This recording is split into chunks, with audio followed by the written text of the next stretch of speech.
Hello, hello. I just coughed so violently and so loudly. You guys are very, very lucky that I had the microphone muted there. Good evening, guys. The start of the evening. Welcome. I'm a little bit tired, but it's only 7:30 at the moment. And, well, I got a lot of plans. So I got a question for you guys in chat straight away. And I'm speaking to people. Do we have anyone enthusiastic about my channel who's not on Patreon? Okay, because here's my question. Have you ever seen me collecting Super Adventure Box blue coins? Have you ever seen videos on that? Because I think today... Oh, hold on. I'm publishing a video as well right now, so I'm sort of juggling a lot of stuff here. I think... There we go. Public. There's a video on YouTube as well. I'm forcing you guys to pick between a stream or a video again. I think I just found 5 videos I was supposed to upload in April and I forgot about. Yeah, I think I did a bunch of videos on some SAB content and I forgot to post it. It was supposed to be this April and I didn't. And I'm clearing out the Google Drive today and I looked at that. I was like, oh, so it's going to be really random. But I think there's going to be Super Adventure Box content on my channel. Tomorrow, probably? I don't know. Hold on. Let me just quickly check my video here. And pause this. There we go. That's my intro. Pause it. I said pause it. Jesus Christ.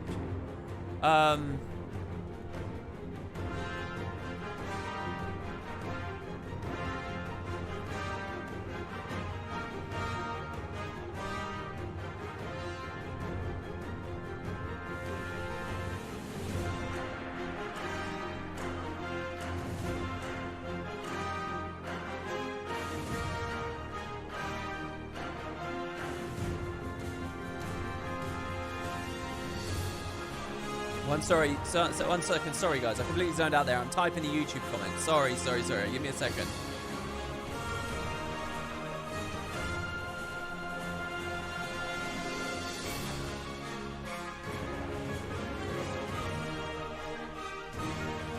All right. Jesus Christ. Wow. It's amazing how much stuff sneaks up, eh?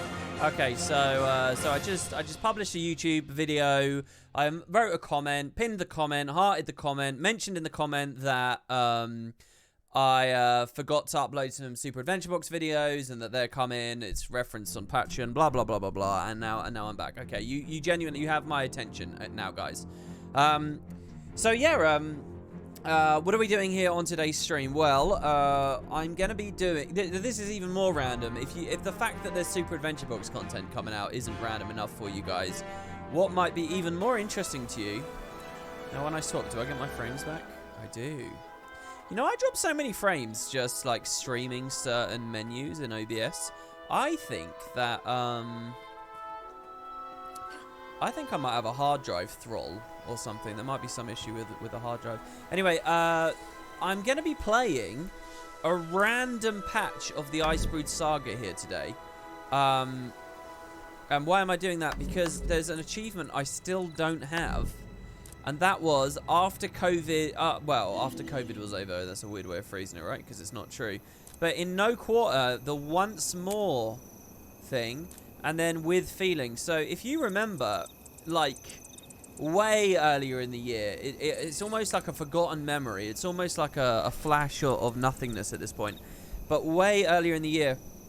I was vaguely thinking about bringing Guild Wars 2 Master back.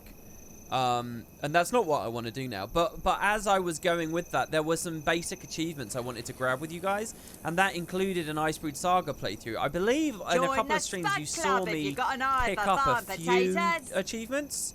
And we were just slowly going to work through. We got sidelined with something.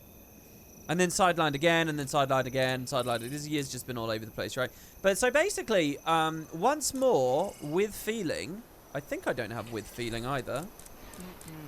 Oh, I do have with feeling. Weird.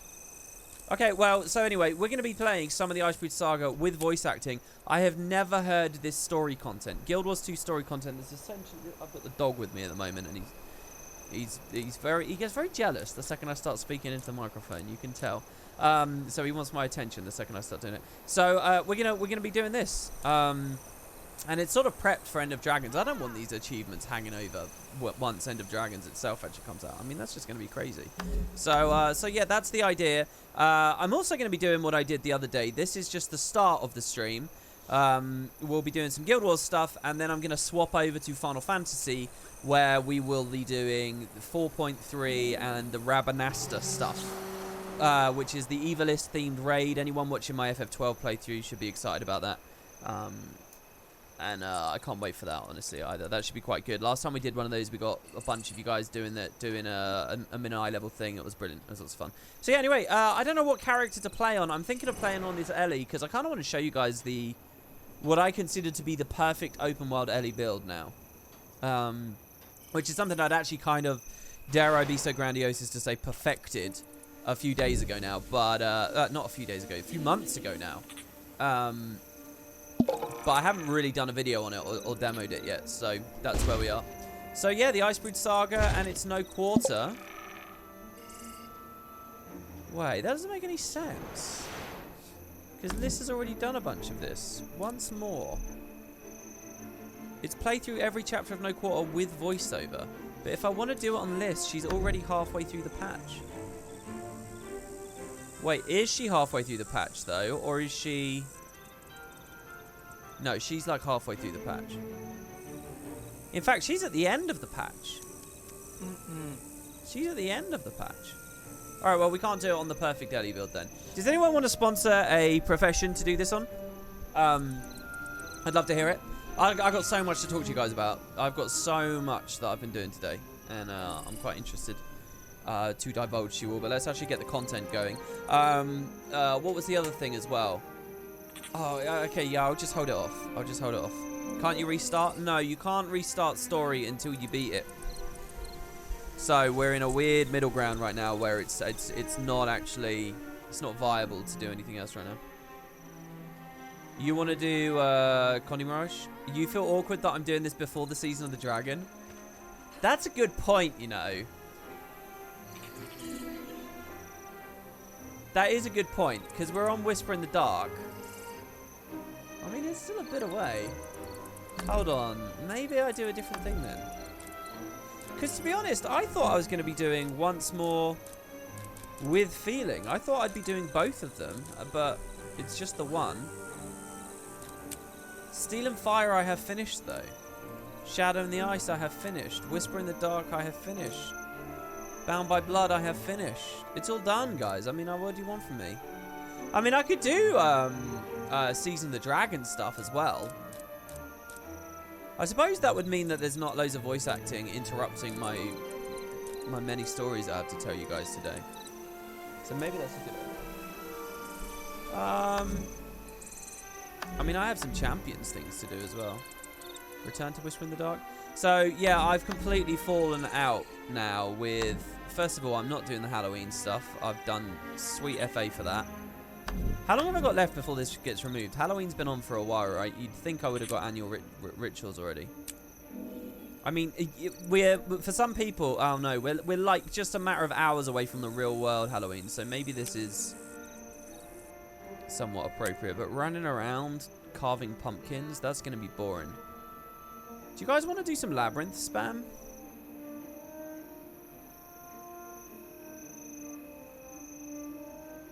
I might have already done it this year though, actually.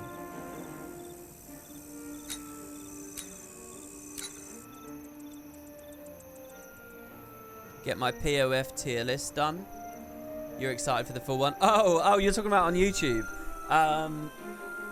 Yeah, I mean, there's that as well, obviously. I'm a little worried about that one. That one I feel like people might be really bored by because, you know, it's the third one, but it's not the finale. So I'm really happy to hear you say that in chat there because, honestly, I'm feeling like no one's going to watch that. There's already been an epic drop-off in viewership between the original End of Dragons one and the next one. And that's fine, you know. I get people are interested in End of Dragons. They want to talk about End of Dragons, so that makes sense. What do you mean Halloween? It's November 1st. Well, the real world Halloween, yeah, that's what I said. We're within 24 hours. Yeah, 24 hours ago it was Halloween. What's confusing about that? Did you guys think that the only way that would work is by thinking forwards? Is it Ivalice tonight? Yes, it is. Later on, yeah. No, it's not pre-recorded. What on earth? James Missing Trigger says, I've been inspired to check out Guild Wars 1 with some friends.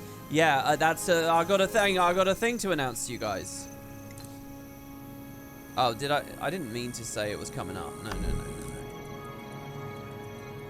I mean, maybe we just do champions. This is really thrown a kick in it now. The fact that Season of the Dragon. Whatever, I know what I'm going to do. We're going to do, I just need to remember how to get there. It's not daily. It's not bonus events. It's under general, isn't it, at this point? No. Side stories? Yeah, okay. I gotta kill Hableon to finish that one. The rest of it was pretty simple. Events in Draconis Mons.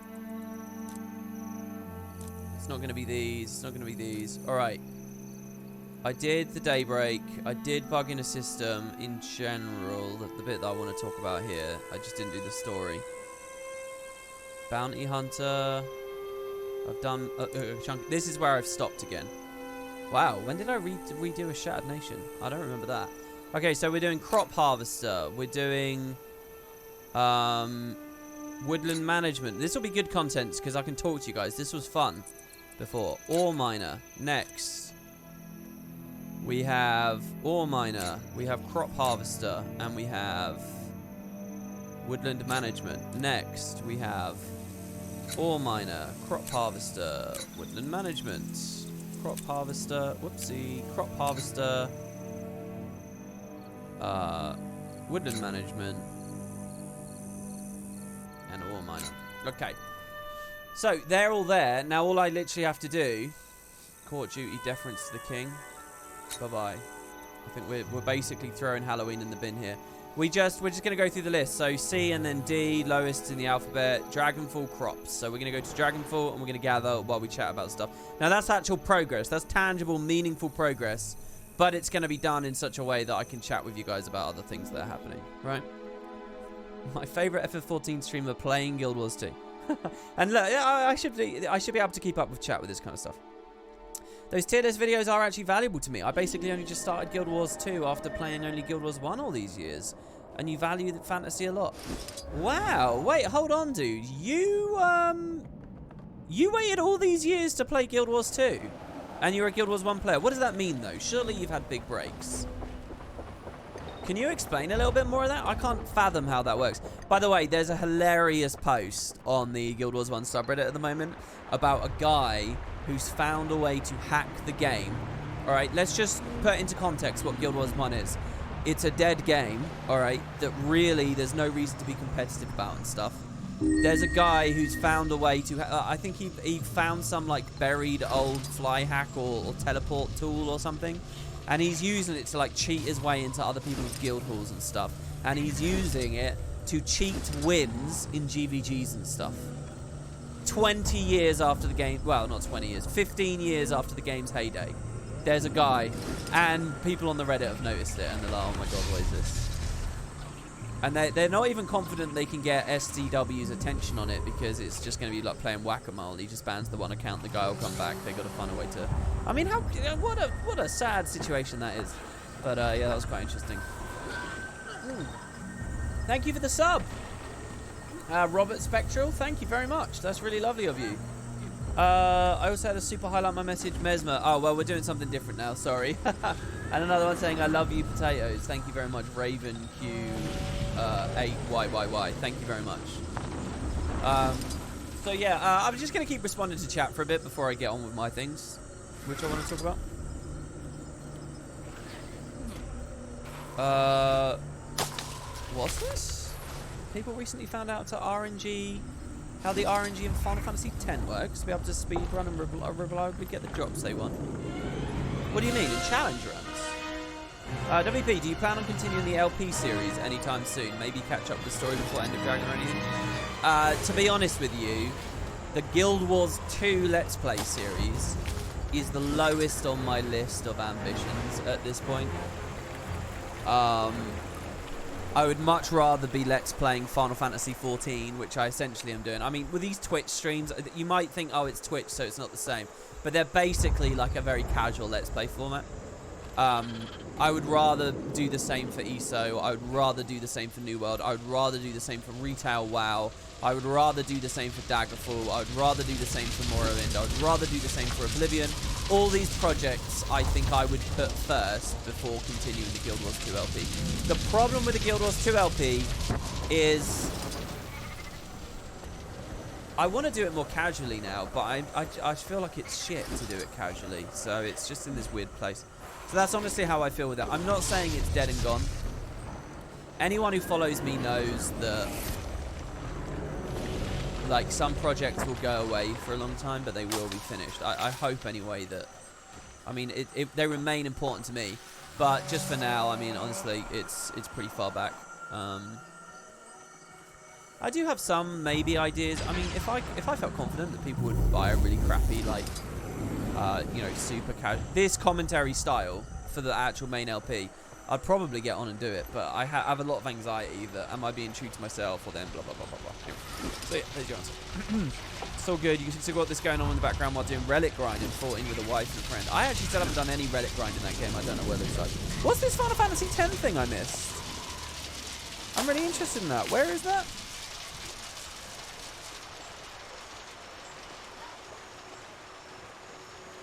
I don't know where that is. Yeah, okay, but to this other guy as well, the tier list guy, the guy who said he liked the tier lists. What have you been? What held you off from Guild Wars 2 for all this time? I mean, really? Surely you tried it. Surely you gave it a little attempt way back when.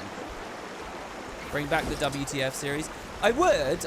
It's just that there's no big topics on my mind, really, that fit that. The WTF series is a lot like lore. People are like, WP, do more lore. And it's like, well, on what? I've talked about everything. Everything that matters, or is, well, it's not true. That's not true. There's a lot I could talk about. Have a 5-minute conversation with Cossage and I'll realise that there's a million things I could talk about. I don't know, but the WTF series, you know, there's just no big ticket items, basically. But I love Dragonfall. It's such a pretty good one. So easy to forget how good Season 4 was. You believe this is the video Valon was referring to? Well, I can't just click that while I'm live and, you know, blare an ad or someone's voice out. But WP, the in-game music's really loud. Sorry, you're totally right. It was way too loud. There you go. I've turned it down. Sorry, thank you for that. The WTF is the reason you bought the game. Wait, which one though? I mean, that's probably years ago, right?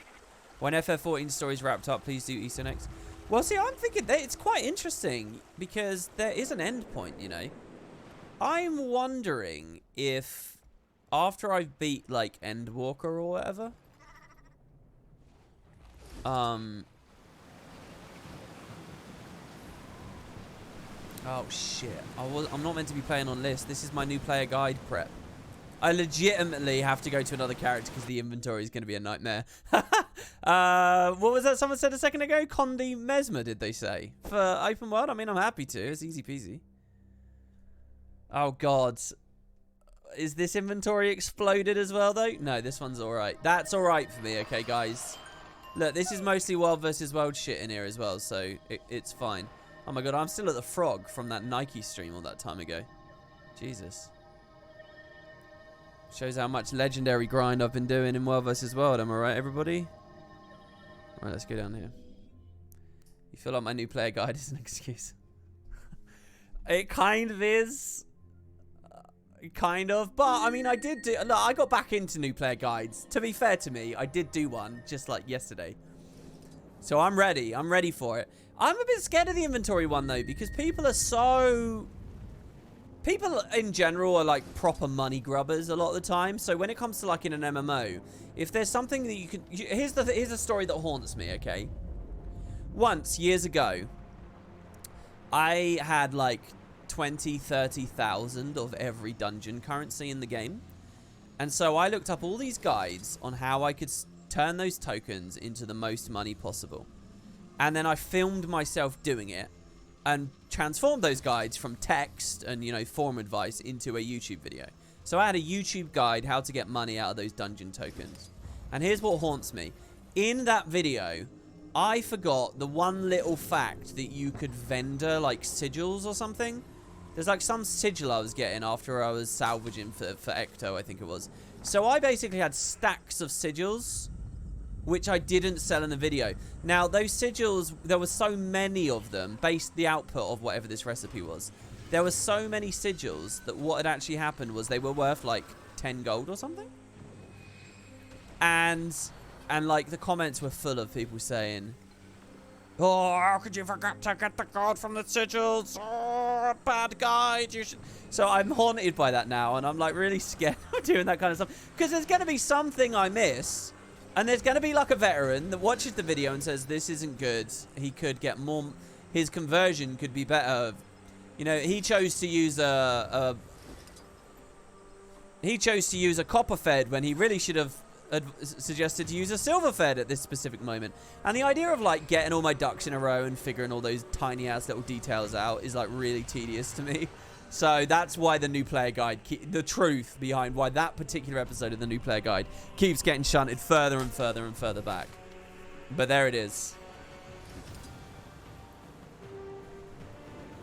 Someone's going to tell me in your comments section when I suggested using the laurels on your first ascended trinkets, as you'd probably have the currency, no living world, no need to grind. Someone would not accept that. Oh, dude, yeah, I've read a little bit of stuff like that.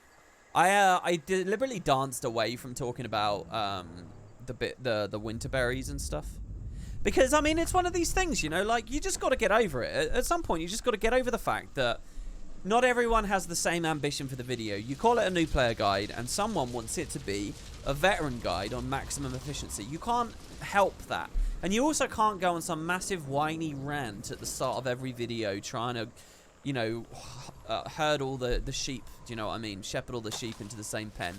Some people will just misinterpret what the video's about, and they'll offer the alternate advice or whatever. It is technically true that probably if you just raced a bit of frost and do the berries, you can save those laurels and spend it. It's true. And, you know, it's only people being helpful. It's like, there's a comment on that video as well. Someone said, hey, WP, commendations are okay. If you go to the... If you go to your Guildhall trader every day, there's a chance they might have a bag which will have a chance at a lodestone in it. So, yeah, you should do commendations. And it's like, look, I know the truth. The truth is that finding it for a new player, finding a community, dedicating that time on guild missions, and all the time you spend every day waypointing to the guild hall as a part of, like, your process, and walking all the way over to the trader as a part of your process. I know it's easier in some guild halls than other. For the chance that there might be a lodestone bag or something, it's not worth it. It's fringe advice. It's not real new player advice. It's not worth it. So, you know, I'm fine with it not being in the video, but I'm fine with someone also saying in the comments, no, this is what you do. I mean, that's what the comments are there for. You know, they're not an attack really. They're just trying to supplement the material. So yeah. I mean, I'll clean my fucking inventory. Here's my idea. My idea right now is just to wing it. I'm just gonna basically go over the basics of, like, deposit all and, you know, what's smart to salvage, what's not smart. I wonder if it'll be like, I saw this thing on Reddit yesterday. It was a guy who'd made like one of those little Reddit videos, and what his job was, what he got paid to do was, he was a professional cleaner.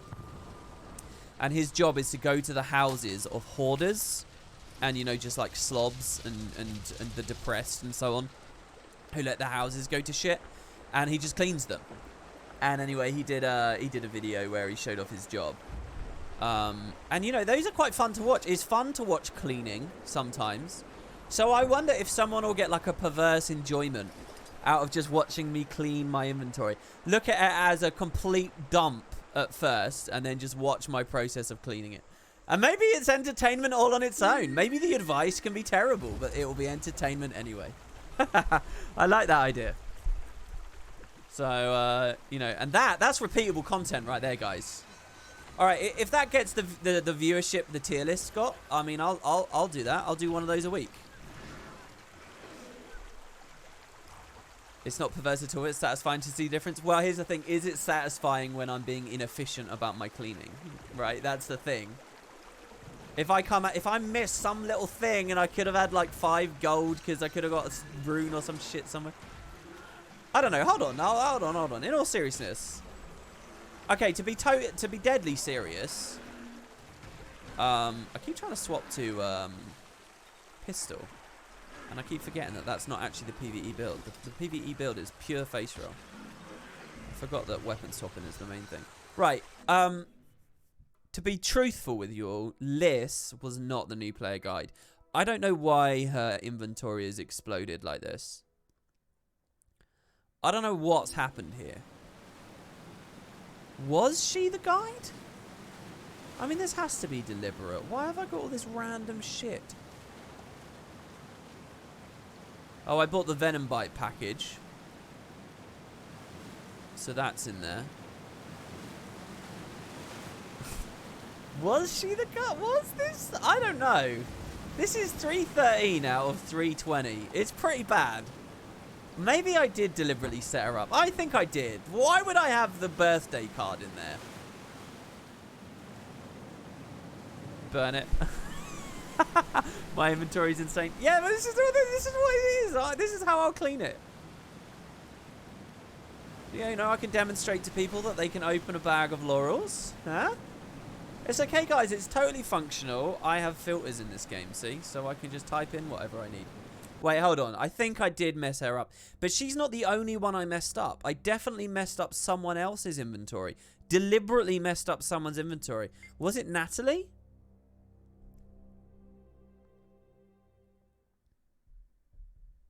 Why am I so broke? Because I spend my money on unlocks, basically.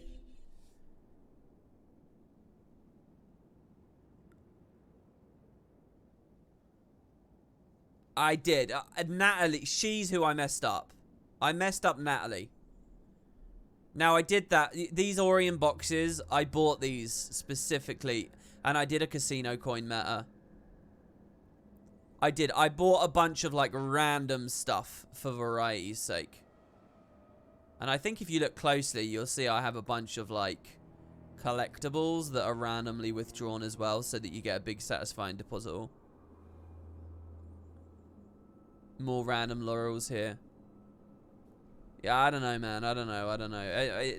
Even in the context of doing it as a guide, it looks like a nightmare to me. Yeah, I don't know. Is this just Liz's natural state? I just don't know. I really don't know. Now all the comments on the video will be just logging. Oh shit, I'm looking at chat. Wow, I got nuked by this natureling. This was one of the things I loved about Dragonstorm as well. They had all these cool names for the enemies. Especially in the Melanju area, because we never saw Melanjus around. And then here they are. I'm actually astounded I took that much damage right there. Oh, I think they're reflecting some condies back to me there. Otherwise, where else is all that confusion coming from? I think this build's pretty good for when the inevitable Torment rune change comes in, by the way, guys. Yeah, it will lose a bit of its resustain, but the whole mantra inspiration thing, it's overkill right now. And then in the future it will make more sense, I think. All right, yeah, okay, so speaking of cleaning, you guys are going to love this segue. I spent a lot of today, and in fact yesterday as well. If you guys came to my stream yesterday, you will have seen it said, no stream today, it's Halloween, go party, have fun. I personally, I'm cleaning up. Now, what that ended up as, okay, so I bought this tablet, all right? I bought a Huion Canvas 16. And in fact, I'm looking at it right now.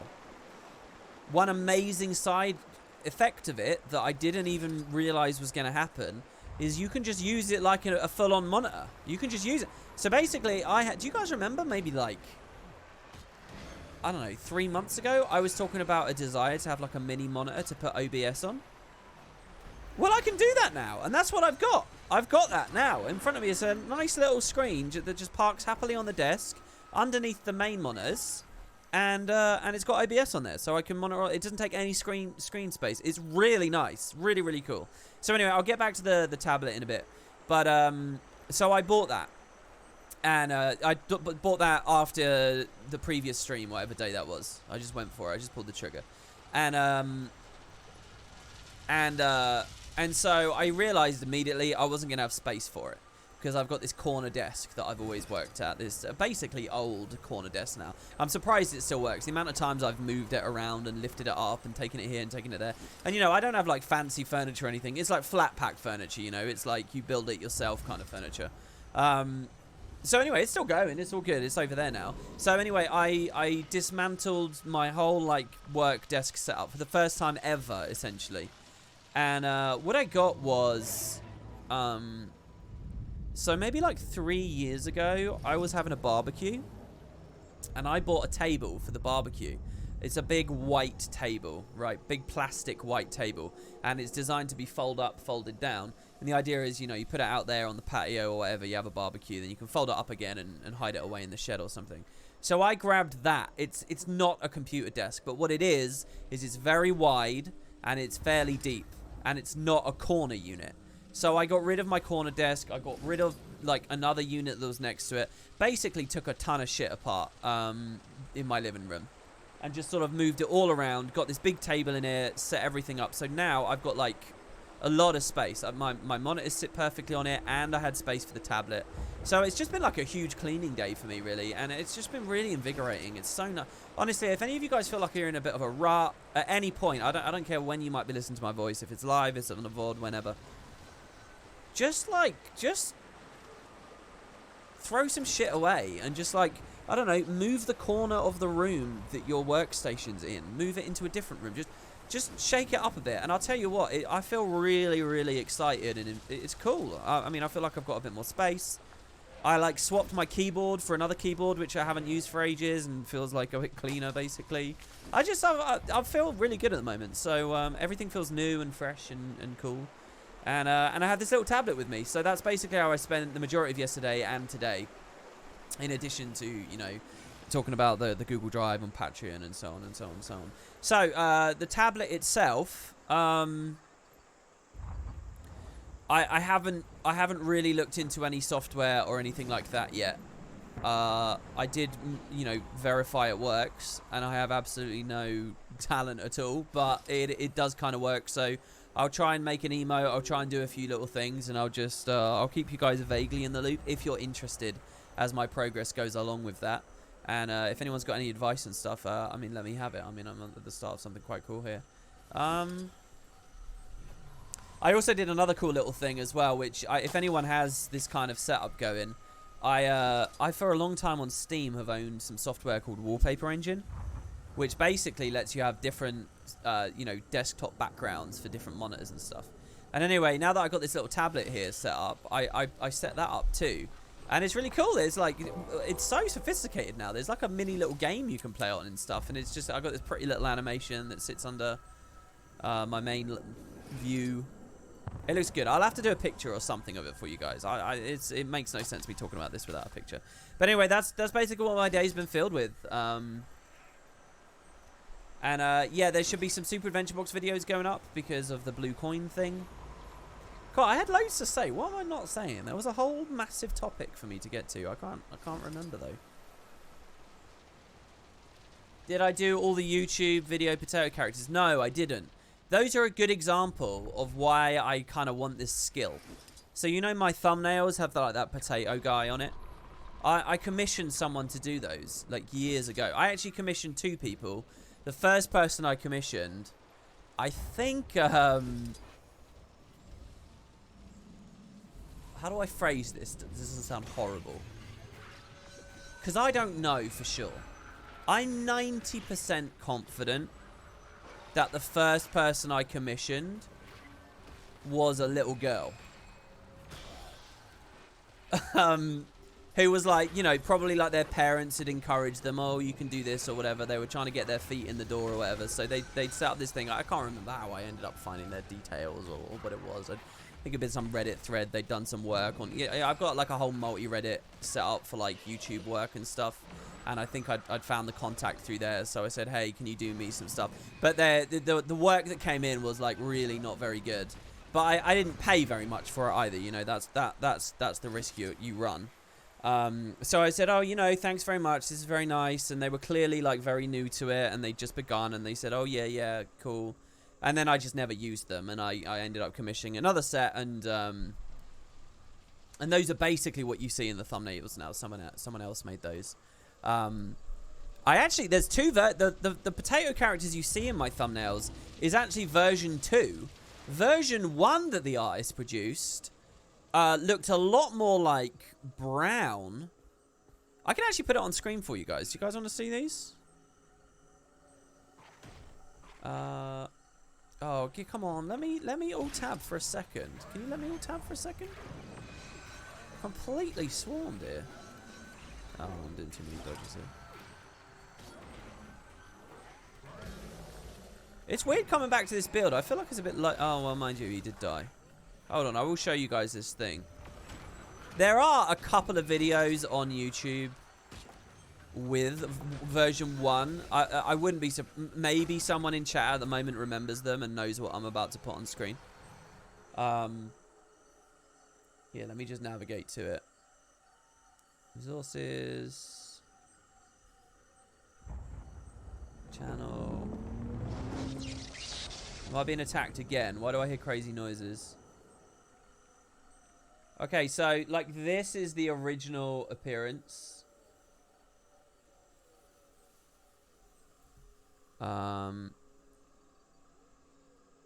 Here. This. And I had something like, I don't know, 6 or 7 of these made from version 1. Do you know what? OBS on the little tablet doesn't work. It's not actually good. It's not good because as soon as you try to mess with it, it just really, really screws with things. Because the resolutions are like freaking out. Here, I'll show you some other stuff here. Why is this so big? I never in a million years asked you to be that big.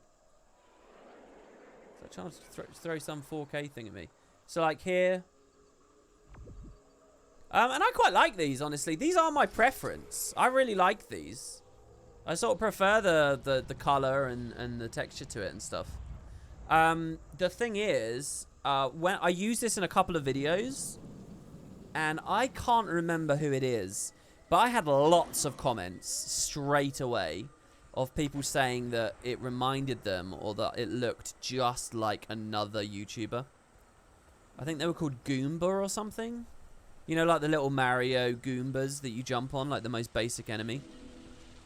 It was those. It's like a Goomba something. And anyway, that to me is like, man, you know, you don't want your identity as it is to be confused with someone else or whatever. So I asked to just change it up, and then the version 2 ones came in, which I've always used. But truth be told, I still like what they did for version 1. I still think these are cool. But, you know, if someone else had it. I wonder if there's any other unique ones here that you guys just didn't see elsewhere. So there you go, there's the other one. They might have sent me the Photoshop file in the end, and I might even be able to tweak them. But here's back to the main story with the whole tablet. This is the thing. I'd rather not have to be, you know, I'd rather be able to make this myself, you know. I'd rather be able to tweak it myself. I'd like that skill, right? So, that's kind of a part of the story. Goomba Potatoes is my alter ego. Yeah, if anyone knows the name of that guy, I can't remember what their name was. I'm sure it was Goomba something. I keep wanting to say it's that Soviet Womble person, but that's not true. I always get compared to Soviet Womble because people say that we sound exactly the same. And I've listened to that guy, and he's got like a slight northern twang to his accent, doesn't he? And I'm like, I don't hear it at all, but I suppose it's only natural that I wouldn't hear it. Oh, scroll up, chat was spamming it. Oh, really? Exposed. Sorry guys, I'm missing so many messages. Holy shit. WP cookie clicker on tablet. No, you know what I was thinking though? I'm playing at the moment. You know, for the first, oh, this is another topic. I'm sorry. Let me try and find this thing. I can't see it. What is it? looks familiar. There's a lot of messages. I don't. Oh, Gaijin Goomba. There you go. Gaijin Gooba. Gaijin Gooba. Yeah, that must be the guy. There you go. For using a tablet as a screen, I can recommend getting a swan neck holder. I hope I'm translating this right. It saves a lot of space and it works really well. Well, the one thing about my white plastic table desk that's kind of bad is it's a bit naff for like hooking stuff onto it. Like, because what I would really like, I have seen the results of those monitor arms. If you get monitor arms, they have like double monitor arms and stuff. Now they save a shit ton of space and they look really clean and nice and so on, and I think that's really cool. But I would actually have to buy a full-on desk and then the arms, and I have to be honest with myself, is that an expense that I actually need to go for? It's not, is it? That would just be for the fun of, like, I don't know, having a nice looking setup or whatever. Right now, I have tested like where the tablet is. I can put it forwards. I can actually draw on it and stuff, which, you know, I'm really keen to try it out, man. I was like seeing how well it reacted to my handwriting. Like, I write in cursive. We don't even really use that phrase here. But I do that so rarely now. So rarely. And I was like, I wonder if I just wrote on this like it was pen and paper, is it going to look like my handwriting? And it totally does. I did like my signature and everything. I was like, ooh. And there's like a few different brushes I could try. And I've got the free trial of Clip Studio, I think it's called. And they had like these different brushes, and one of them looked like a pencil, and one of them looked like a fountain pen, and it was cool. It was pretty cool. It's interesting seeing how the pressure sensitivity changes. But I mean, that's basically all I did, and then I sort of came to comp stream. So yeah, that's sort of where I am. Right. So exciting. You rearranged your art room a couple of weeks back. It does make you feel great and inspired to hang out in the area more. Yeah, you know, the other thing I kind of wanted to try out was, some people do this thing where their desk isn't against a wall. Their desk looks into the middle of the room. And that's an interesting thought to me. That's especially an interesting thought because if I do go for this face cam thing, if I do consider myself to be on a trajectory for that, which I don't know whether I do, but I might. You know, one thing you got to do is get these big ass lights. You got to blast yourself with a lot of light, really, if you want things to look decent. So that means lights behind the desk. So that means access behind the desk. So having one of those central to a room setups isn't bad. So I don't know. I was thinking about that, but I didn't go for that in the end. But yeah, something to consider. Okay, so anyway, as for Cookie Clicker, I'm not playing Cookie Clicker, but I am playing Plants vs. Zombies at the moment. And I think I'm doing something really healthy that I haven't done in a long time. And it's just, I'm playing Plants vs. Zombies. I'm grinding in Plants vs. Zombies to fill up my Zen garden with plants, my virtual Zen garden with plants. I'm like doing mini games and stuff in that game, and there's absolutely no point to it.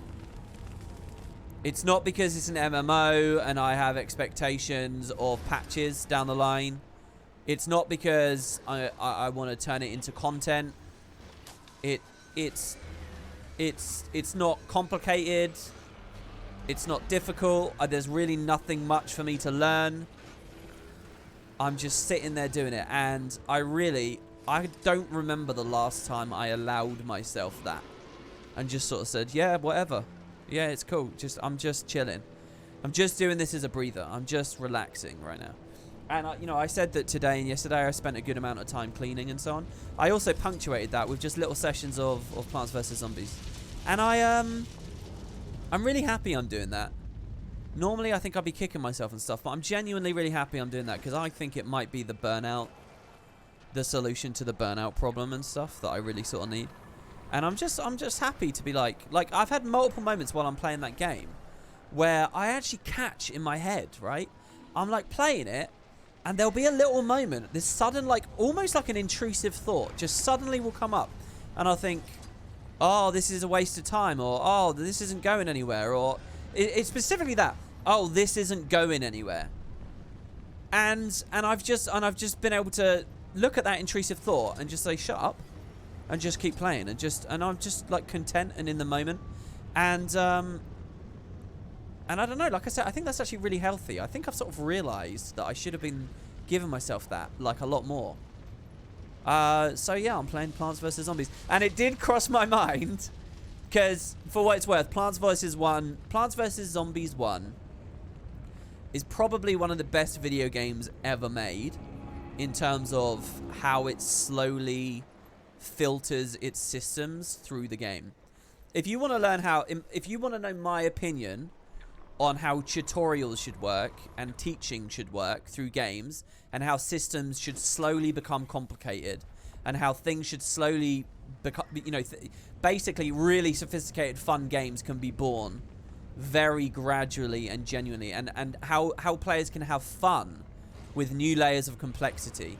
Plants vs Zombies is probably the best game ever made on those grounds. It is incredible, and I do recommend it to everyone. However, the PC port is terrible, and it's basically a mid-2000s game, so it forces to run in like a 360p window or something, and it's like really bad resolution. It's bad. Okay, I can't even get it to run while the tablet's on, let alone put it on the tablet, because it just freaks out too much. So if you guys do want to play that, get it on your phone. The version on Android is actually the newest version as well, so I mean, they don't even make it. EA bought the studio and fired the guy that made it. Read about, what's his name, George...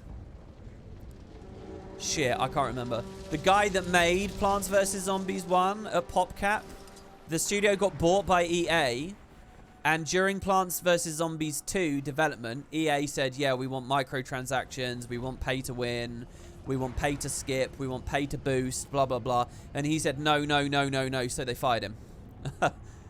And then I think he went off to make Octageddon. I've never played that, though, so I don't know. But, and then Plants vs Zombies 2 is a very different game, and they did the Garden Warfare stuff. It's weird reading about Plants vs Zombies, because in the comments, people are always talking about GW2. They're like, oh, yeah, I like GW2. GW2's awesome, man. Oh, I hated GW2. It's the worst game in the world. And you're like, what the fuck is this? But they're talking about Garden Warfare 2, which is just weird. So anyway, yeah, and it did occur to me. See, I have this very distinct memory. I remember many years ago now when I was on an apprenticeship. I remember, like, the iPad was new. And I was on my apprenticeship, and a guy at work had an iPad. And I remember he had Plants vs Zombies on his iPad. And the resolution can only have been 720p or something, I guess.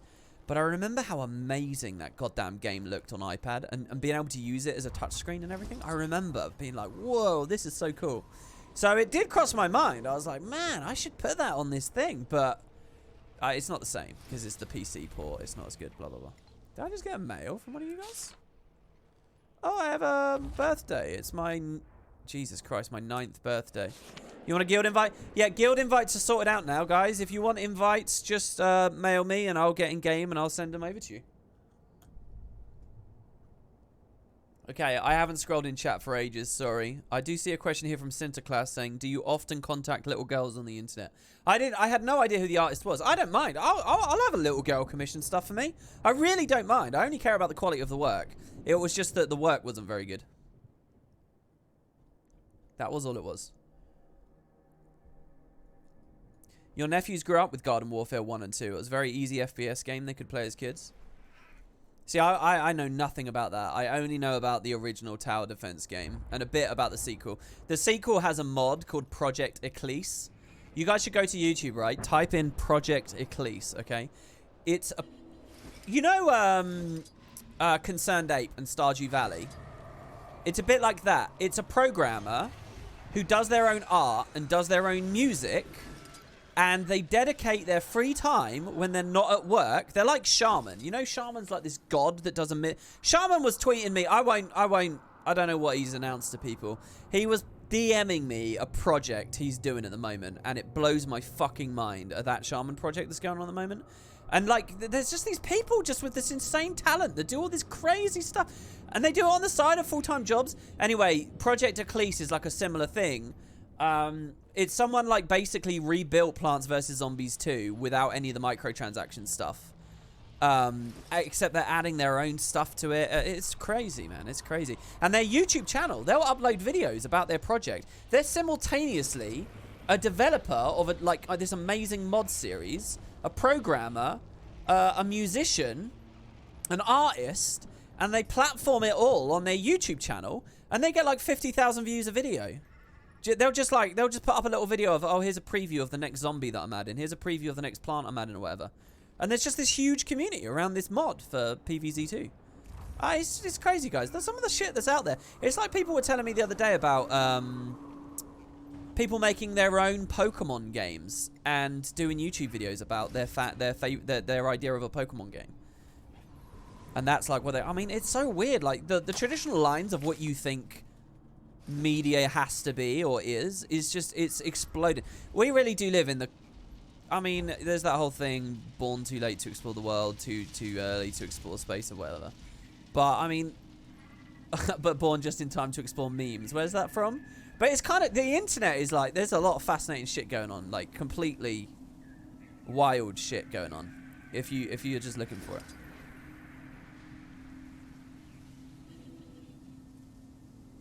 I heard the reason WP can't do face cam is because the camera can't reach him high enough on that high horse. What am I high horsing now?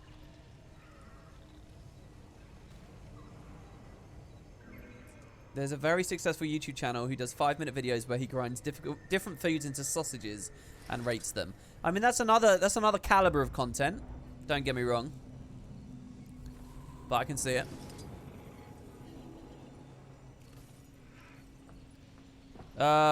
Guild Wars 2 Efficiency 8th anniversary infographic shows they have 17 servers running the website. Whoa, really? 17 servers now? Jesus Christ. And they're able to successfully fund it and so on, right? I heard, who told me this? I heard that they were super quick with an End of Dragons affiliate link.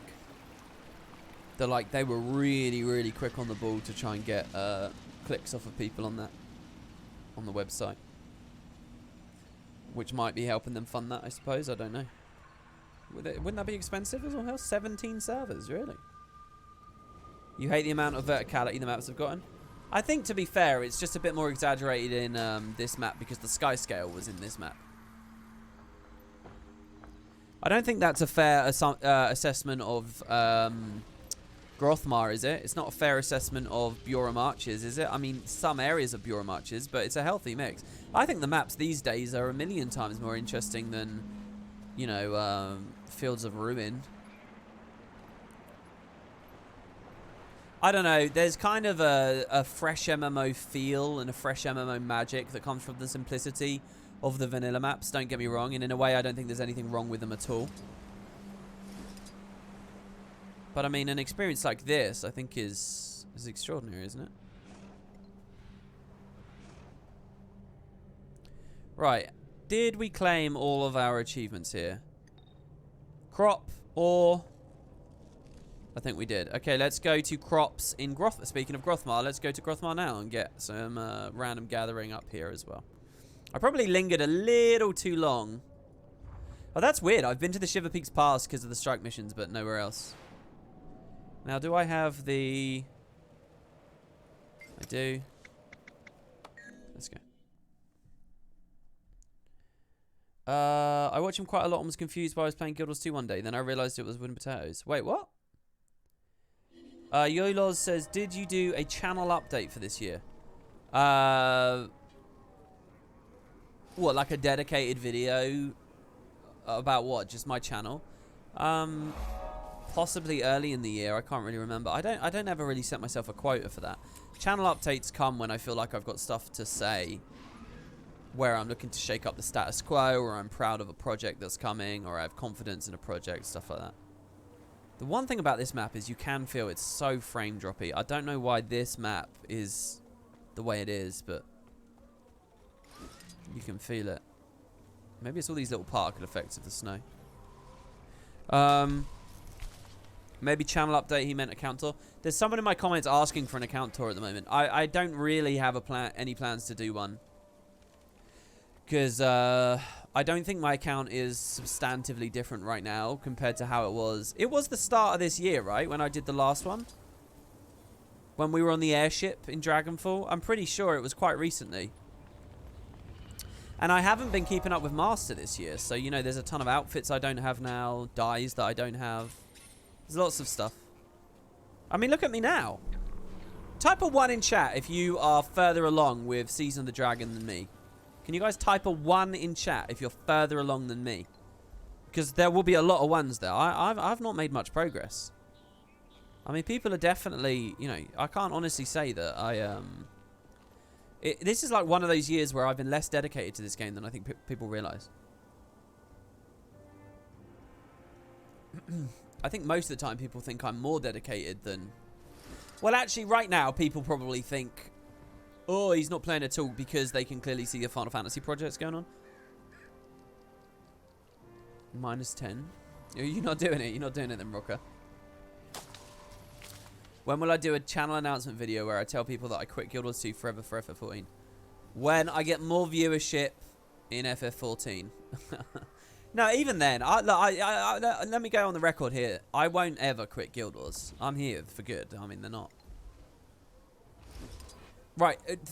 Someone give to me the worst timeline you can imagine for Guild Wars. Someone imagine the worst timeline and imagine. Short of the servers going off, okay? Short of everything exploding and the game literally being unplayable. Even in that timeline, if someone made a mod project where you could get back into Guild Wars somehow, I'd be doing videos on it. But like, as long as the game is actually up.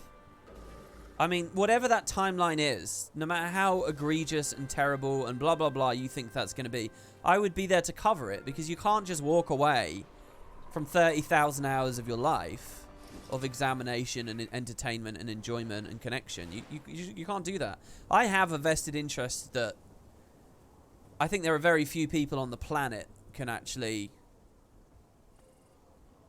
given the attachment of my career doing all of this and stuff.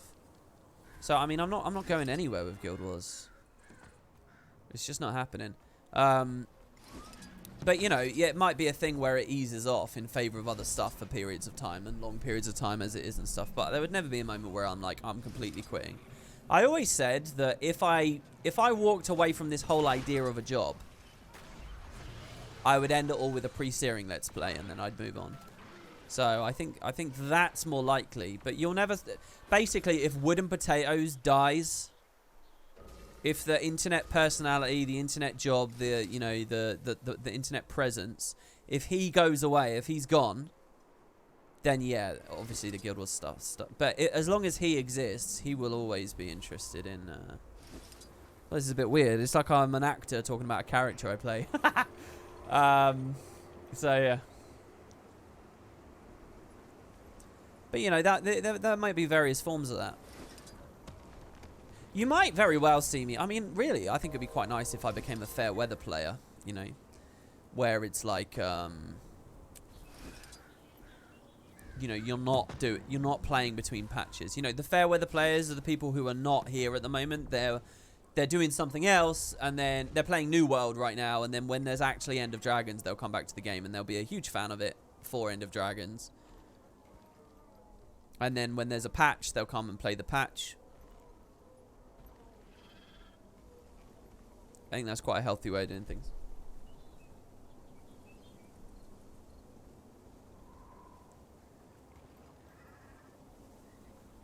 Bruce Wayne talking about Batman. I think that's a little bit... As much as I'd like to cling to that metaphor, let's not. Let's be real, anyone pretending New World is a good MMO full of crap and should not be trusted? Well, I saw a Patreon message today. I had a couple of messages I went through today. I won't say too many specifics, but one of them was someone saying, I'm playing New World now. I'm not playing Guild Wars anymore, so I can't be here. And I was like, wow. And that message they'd sent was like months ago. So I responded and said, hey, Jesus, how is it? Because obviously they played it through launch. And they're still into it. They said they still like it. I said I'd been looking at, you know, I noticed on RMMORPG that everyone's watching the retention and stuff. There's a really interesting graph on RMMORPG at the moment, which shows like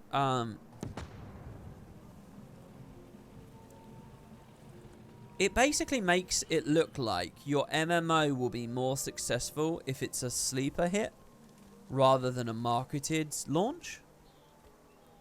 What I mean by that is you can see all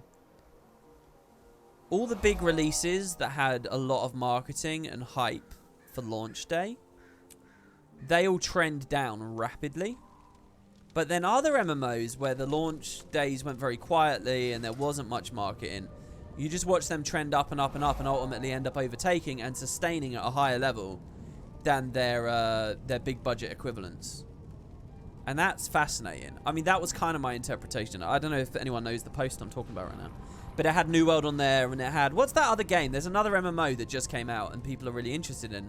And it's basically the reverse of New World. What's it called? It begins with an A. Alien. That's it. Alien. Alien is like the complete reverse trend. And it is interesting. It's that thing of like... the weight of expectation crushes these big budget, highly marketed things. While the underdog, word of mouth, friend sharing sort of feel of these other products sort of insulate them from failure or something. I don't know what it is, really. You might just say it's, look, one game's a good game, the other's a bad game, and the truth will out eventually, and that's why one trends up and the other trends down. But I don't think that's true. I don't think that's true, because I think Guild Wars 2 has, in many respects, been one of the best MMOs out there in a great many aspects, and I don't think it's got the credit it deserves. But maybe I'm just wrong. Maybe I'm just a Guild Wars fanboy. New World is a mess. The devs have no idea what they're doing. Well, one thing I read about that game is most of the build craft is fake. Like, you'll get an item that says, I don't know, plus 20 damage to X skill or something. And you think it's working, but it doesn't actually do anything. Like, nothing is coded. It's all just UI.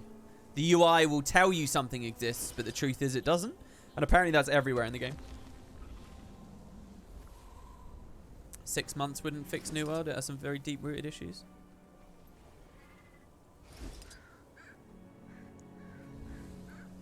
I mean, look, I'll reiterate now. I have a kind of a bias against New World. In as much as I could have made New World everything if I wanted to. If you go to YouTube right now and you type Wood and Potatoes New World, you'll see a couple of videos there with hundreds of thousands of views because I was the first one covering it, and I was covering it early, and I was covering it well enough. That's it. I beat the competition in the race for finding the big thing or whatever, and I could have just kept doing videos on it, and I could have kept that, and I could have... Launch could have been a massive thing for me. It could have been really huge.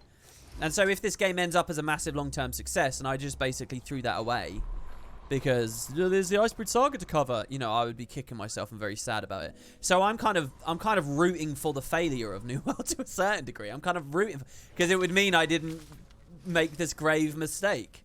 But even with all that said, you know, it's sad to hear about that sort of thing with the game. I'd like to think that it's interesting to look at.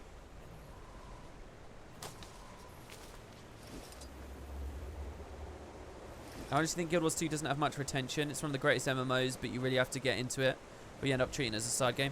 Oh, I totally agree with that as well.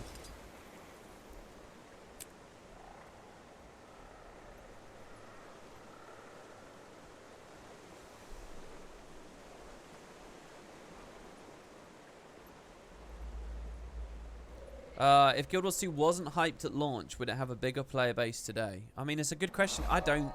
My gut says no. My gut says marketing is everything. My gut says that MMO players are suckers, and that they'll go wherever they can find a community, and they'll put up with a lot of dross, as long as they're convinced it's new and it's an experience. But maybe, I don't know. I mean, that therein the problem, isn't it? It's not about reality. It's about perception. You know, if all your mates are saying it's shit, and it feels like they're about to quit, you're not going to want to invest. If all your mates are saying it's brilliant, you are going to want to invest. It doesn't matter what the reality is. It doesn't matter how many people actually play it. It doesn't. All that matters is, are people treating it as a phenomenon? Are they regarding it? That's all that actually matters. So if you do have this kind of subtle thing where no one has any initial expectations because it's had no great marketing or anything, and now they're all pleasantly surprised, then people are saying it's good, The reality might be that it's way worse, but if people are saying it's good, that's it.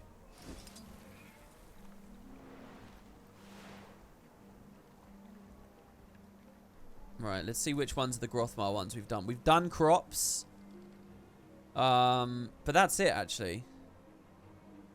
We want ore and we want wood. We only need a couple more chops of the trees.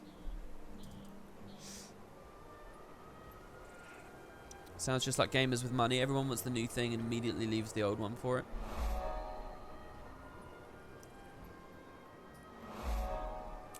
See, I always wonder if it is everyone. I mean,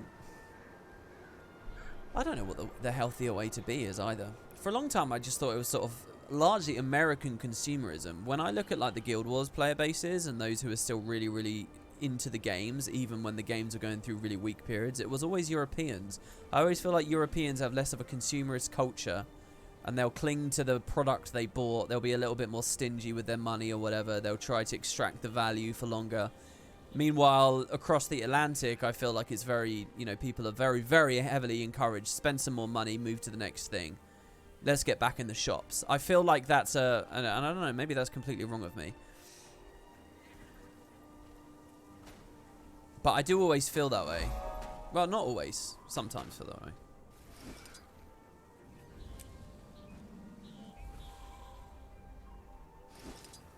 My big go-to is with Grand Theft Auto 5. I remember that release so clearly. And it's such a weird thing. You wouldn't think there's much like crossover with Guild Wars 2 players, but I remember it was like quite well timed for right as people were starting to think, what's the next big thing after Guild Wars 2? And then there was GTA. Have you heard San Andreas is coming to the Quest 2? I think I did read about that actually.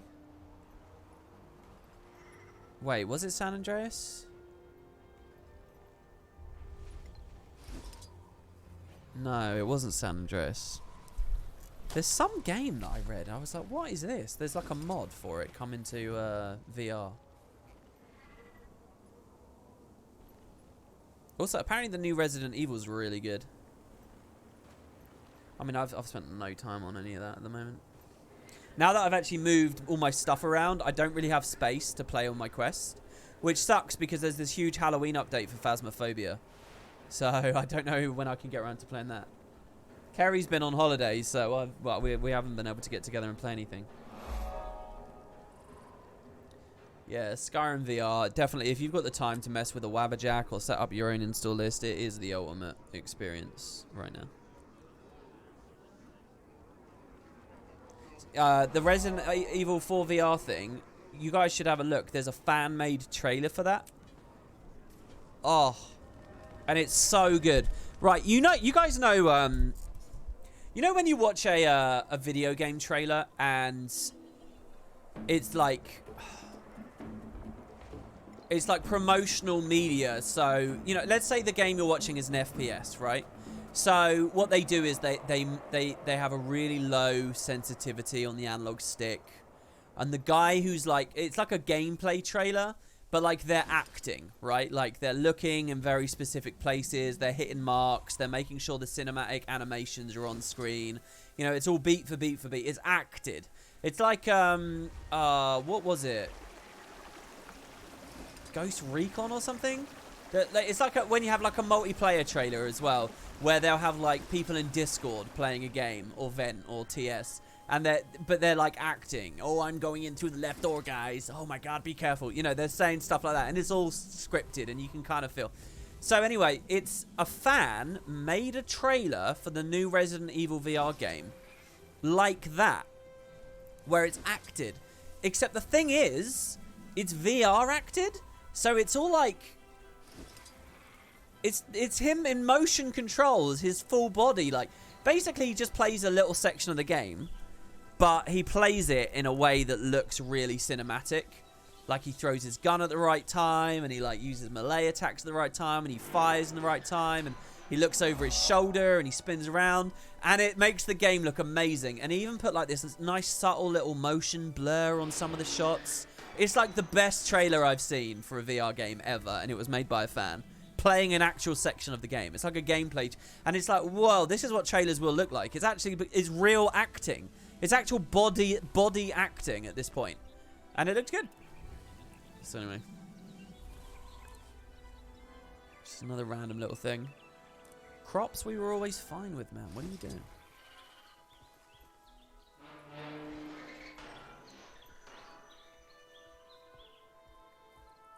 They do that for Rainbow Six. Rainbow Six is what I was thinking of. Yeah. The Rainbow Six. They actually have a very famous, quite well executed version of that, don't they? With Rainbow Six.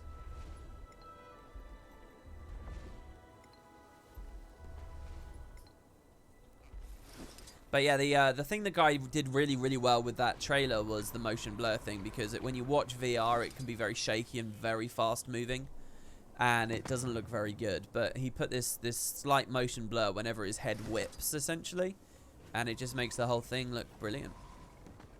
On a technical level, it was a really, really nice little detail.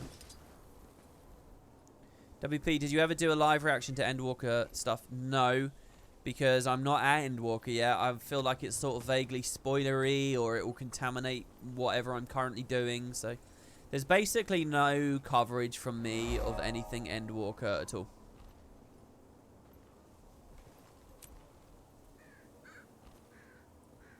You played it all night on Halloween as a family. Oh, that's brilliant. You and your family on Halloween played Resident Evil together, VR. That is really great. I regret this year's Halloween. I really wanted to do something this year's Halloween. But, everyone's, like, doing big stuff at the moment. So I was kind of just sort of left with little going on. I just ended up cleaning the house. Creating space on a desk for a tablet. Ooh, that's a thrilling Halloween.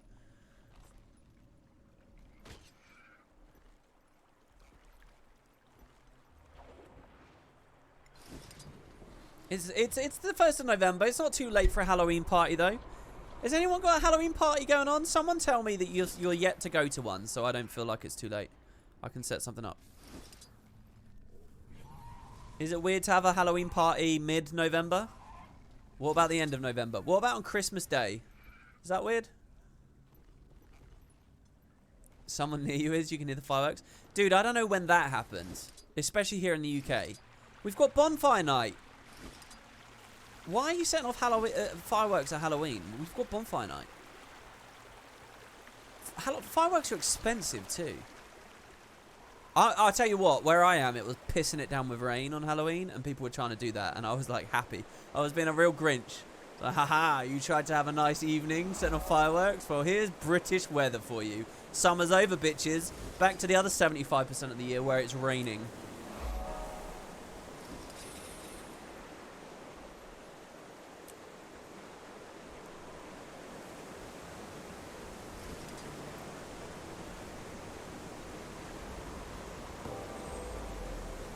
I feel that. I've tried to get an FF14 because that's what my friends play, but all the problems of the subscription model are a huge turn off me.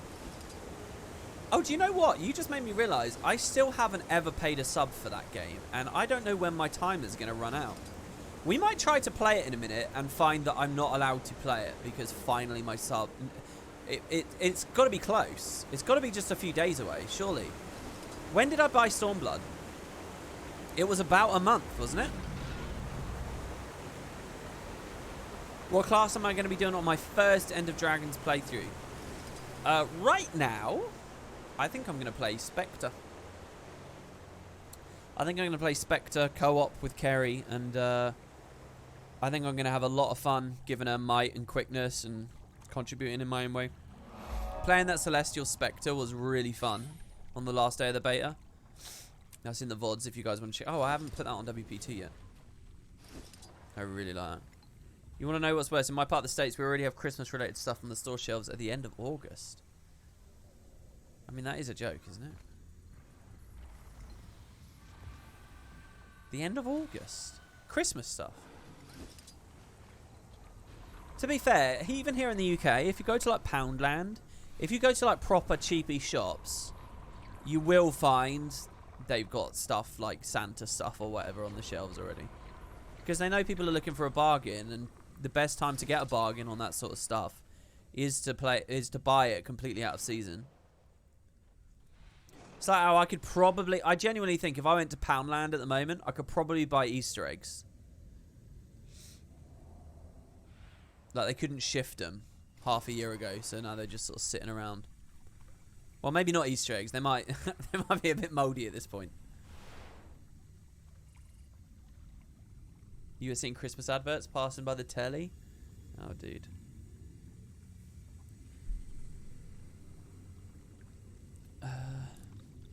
Jahai now. Jahai crops and Thunderhead crops. Let's do Thunderhead crops first, because... oh, well, hold on. It's daytime, right? I'm going to go to Jahai in the day and Thunderhead at night, because I don't care about night in the... Wow, this character's been nowhere. Oh, by the way, let's open our 9th birthday present. Here. Oh, God, that's the worst present. Oh, no, because I already did it. Yeah, I already did it. On list, I suppose. I was going to say, I've missed that by several months. But I had already done it. It's not Icebrood Saga. It's not Armistice. It's not Lava Lounge. Can I just walk down there even without... I mean, via Vabi? Oh, fuck it. Let's just do another character. It's not like there's too much combat anyway. It can't be Liss. Our Necro might be alright. This was still one of the worst presents though. You not wrong. I remember being about as good as the other ones. Let's see what we got here. Berserker. Reaper. My preferred open world variant, the one with the signets. Just for the shroud sustain.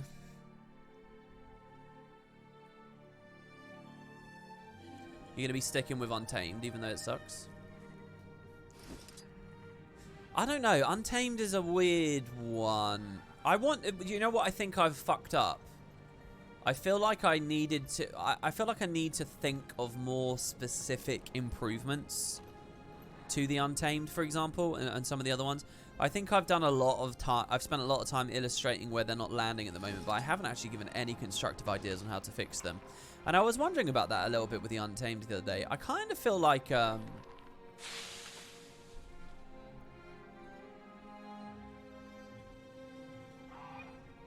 one concept I think I'd rather with it...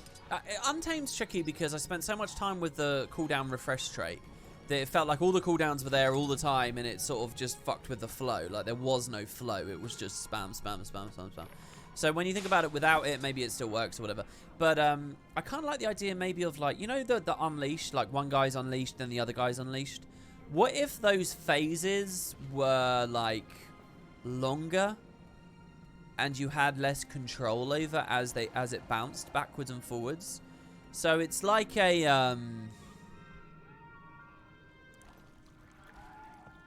like the experience of playing it. It's like you're working around who's unleashed and who's not. You don't control it anymore, but you're always keeping an eye on which state is where, and that's adjusting your playstyle as you go, you know. Whether you're thinking a little bit more about setting the pet up, or whether you're thinking about the pet setting you up, is kind of dynamically changing, and it's like a game of, like, you know, a back step, forward step as you're fighting. And it's not that you're controlling it and spamming buttons constantly. It's like this other layer to the combat as you're playing. Now, I think instinctively a bunch of you guys are going to hear me say that, and you're going to say, no, that sounds shit because I have less control. And all anyone ever wants is as much control as possible. But I don't know. I feel like that might be a way of having something distinct, you know. There's 27 elite specs. So I feel like that might be like a distinct kind of feel. That's how I think I'd end up going with it. But I don't know whether that's Guild Wars. I don't know. Or whether that would just feel totally crap in playtesting or something. Oh god, I forgot to have Twitch scrolling. Randomly jump between the pet and you, and then F5 could unleash to double up. Yeah, that's kind of a thing. You know, there's another thing. This is not constructive at all, but there was another complaint I wanted to make, and I never made in any of my videos. Let me see. Maybe someone will have the same feeling. Okay, chat, I'm going to ask you guys a question. Ready? What was the most disappointing thing to you? Oh, no, how do I phrase this? No, that's too easy, that phrasing.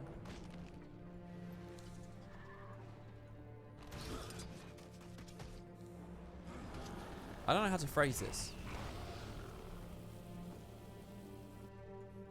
What did they miss? Maybe this works. What did they miss with the Untamed? What are you like? What did they miss? What did they not do with the Untamed? Does anything spring out for you guys?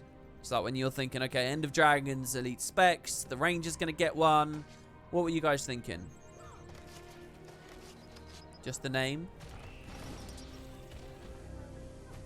Not tanking hard CC? Say what you want about Druid, but the class fantasy is really cool. I agree with that, yeah. Rifle. Being able to control your pet should have felt cool, not annoying. Not melee. Oh, you wanted another ranged thing. Interesting. I get why Ellie's players were asking for one. I didn't think Ranger players would be. More knockdowns. I agree with that too. No dragon pet. You get drakes. There's kind of dragons. No, I think that's fair. Not enough pet focus. Okay, well, I was thinking more generic. Go out a layer, everybody. Go back a layer. Forget about the Untamed. Return to before you knew about the Untamed. What did they miss? What were you looking for? With End of Dragons, Ranger Elite Spec.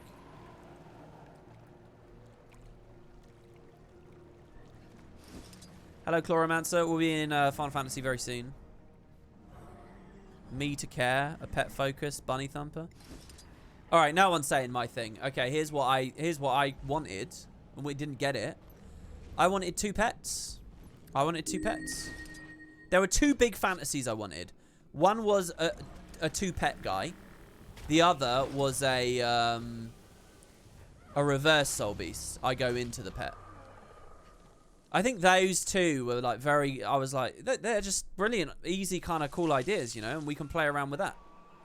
The Untamed could have done that, by the way, thematically as well. That could have been its thing. And I'm not saying always, I'm not saying Zerg the game with AI, blah, blah, blah. You can add any kind of counterbalances you like to it. 2 pets are only for a little while after executing an F5. 2 pets are only on the elite skill. 2 pets are only after pet swap for a few seconds. 2 pets are only, you know, you could do whatever you want, right? It doesn't have to be permanent, but that was a fantasy I wanted. I wanted 2 pets. Used both your pets at once. But they didn't do that either. So, I mean, I sort of feel like, you know, I remembered that for some reason. I can't remember why. But I was like, man, yeah, Untamed didn't do that either. So, I have no problem with Hammer for what it's worth. I think Hammer's cool. I think, like, the Bunny Thumper thing's kind of a cool nod back. But,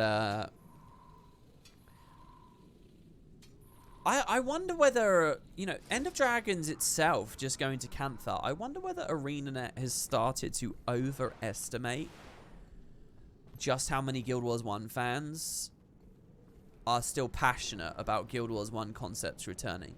Because I'm quite cynical that it matters that much. I'm quite cynical even Cantha matters that much at this point. Back in 2014, where Matt Visual's interviewing Colin and he says Cantha question mark, blah, blah, blah, blah, blah. Like, people got it. They were like, you know, they were well on board. The community was different. That's 7 years ago, man. I feel like we're drifting. And when it comes to even more obscure stuff like Bunny Thumper, I don't know.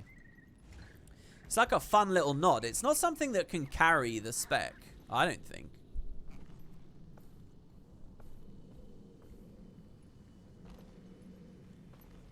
This place looks so good.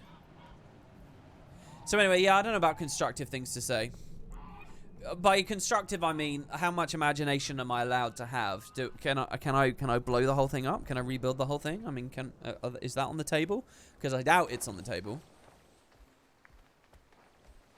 Beta 4 is going to be an interesting one. I almost think they should add a Beta 5. I think the release date is too soon. I think they should put the release date to end of March, not end of February. But they can't do that now. I don't think they can do two delays in a row. I feel like there should be a Beta 4 and a Beta 5. Beta 4 where they can be a bit more radical with whatever they're doing, and Beta 5 to finally tweak things to where they kind of want.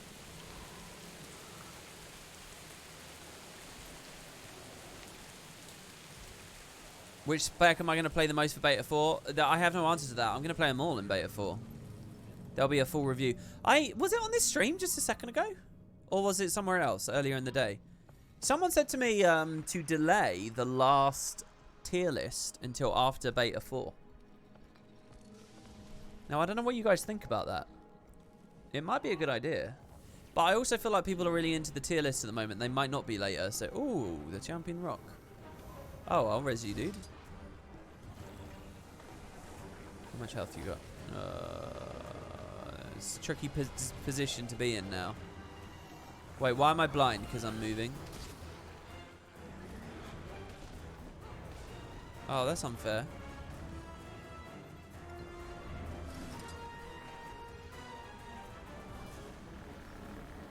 Oh, the icon isn't above his head. The icon is under his head.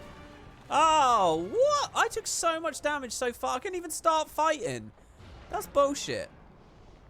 That's it. Res me, res me, res. How the fuck? Who resed me there? Oh, it was a small guy at my feet. Alright, we got the break bar, but I'm not in a position to follow that up. I spent so long there staring at where the icon would be. It's okay, we got Shroud. And knowing whether I can move or not. I still don't know whether I can move or not. I don't think I can because it's red on his active effects. Fucking hell, look at the pressure I'm taking right now. This is why this Shroud build's really good. With the Signets.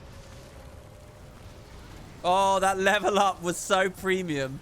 Oh, that level up. Need to move as little as possible. Jesus Christ, let me elite! I tried!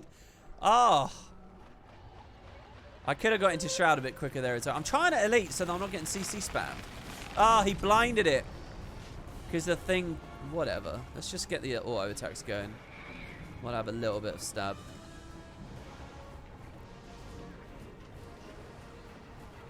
Okay, stand still. Fucking hell. What is all the pressure from? We can break this bar. Get a Warhorn 4 on it. Oh, he wants me to run, so I miss. No, I tried! I need to run foot in the grave, I'm telling you now. Dude, this absolute transfusing legend has actually saved this. With the res spam. Can I move or not move?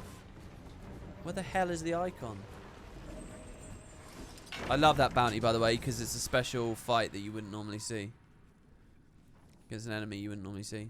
Let me put it that way. Did you see this Reddit guy with the elite speculations? No, what do you mean? Oh, the reason I went there was for that log, so. Am I going to make the spec introduction videos during the beta or after? The spec introduction videos. What's this? Are you talking about animation showcases? Because I'm honestly not sure I'm going to do a single more of them. I don't know. End of Dragons, Elite Speculation 5, Elementalist, sort by new. Spell Slinger. 8 months ago. Why am I looking at this? I mean, it looks very cool. Sorry, you want me to read all these walls of text and then tell you it's a brilliant elite spec and you wish you'd got that instead of the catalyst? No. Oh, the introducing series. Oh, good man. Yeah, probably after the expansion. It's going to be too many changes for now.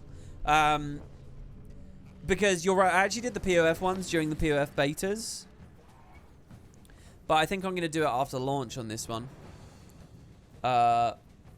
You never know. I mean, maybe I'll feel a bit different on beta 4. But yeah, can you ask a lore question? Yeah, man. Anyone in this chat can ask any question. If I miss it, just post it again. I actually rewatched a bit of my last Final Fantasy VOD, and I was sad to see that I missed a lot of cool comments from you guys. Speaking of which, we're going to make the swap. So let's swap on over here. But yeah, feel free, keep talking about this stuff, guys. I will continue answering your questions as we rotate through here. I actually wanted to make a bit more progress there, but whatever. You really like the animation showcases? Sad Vegas is giving me so many issues and telling you you're using Sony branded Vegas when they sold them. Yeah, no, they're not. It is Magic's Vegas. It's just, that's me. That's me being a dick and forgetting. You guys are about to find out the stream is about to end because my sub has dropped. And I need to re-up, which I'd rather do off-stream. You ready? Riding home. Riding home. Am I singing it well enough, everybody?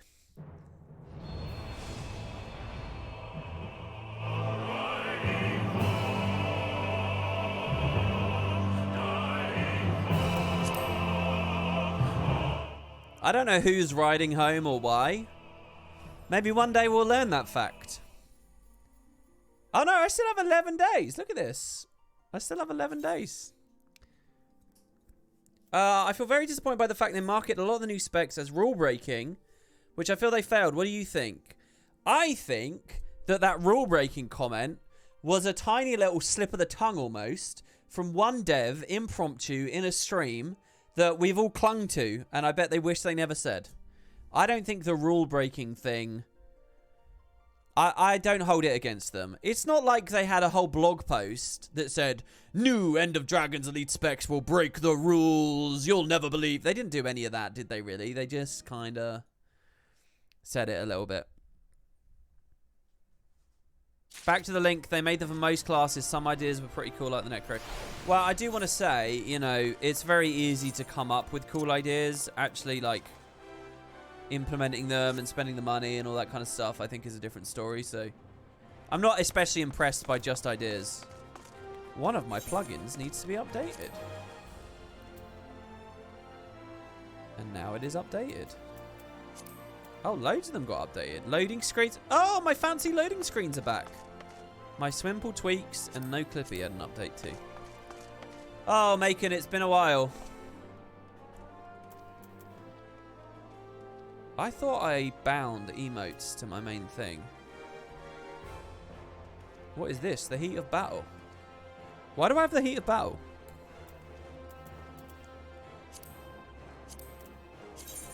Here we go. Hello, Macon. How's it going? Well, I've been... Do the pond... What? Wow, one of the other things is make you go, hmm?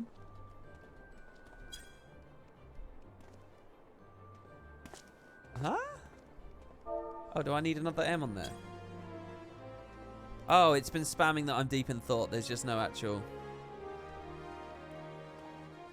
Thanks for the stream, WP. Don't forget to update the game. Have a good one. Oh, sorry. Did I answer your question? Or was that someone else? Yeah, I will update it. Okay, so what's... So, hold on. First time in Stormbloods. What part is this? Because does anybody know what part this is?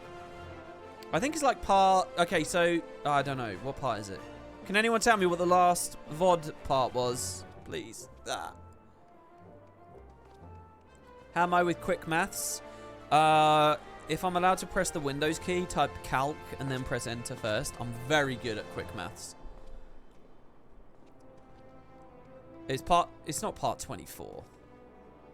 It was 12 last time. Okay, so part 13, and this is patch 4.3, and we're doing Ivalice, Pharos at Ridorunner. I'm sure I've spelled some of that wrong, but whatever, baby. Okay. Oh, and now let's go. Final Fantasy is the game, not Guild Wars.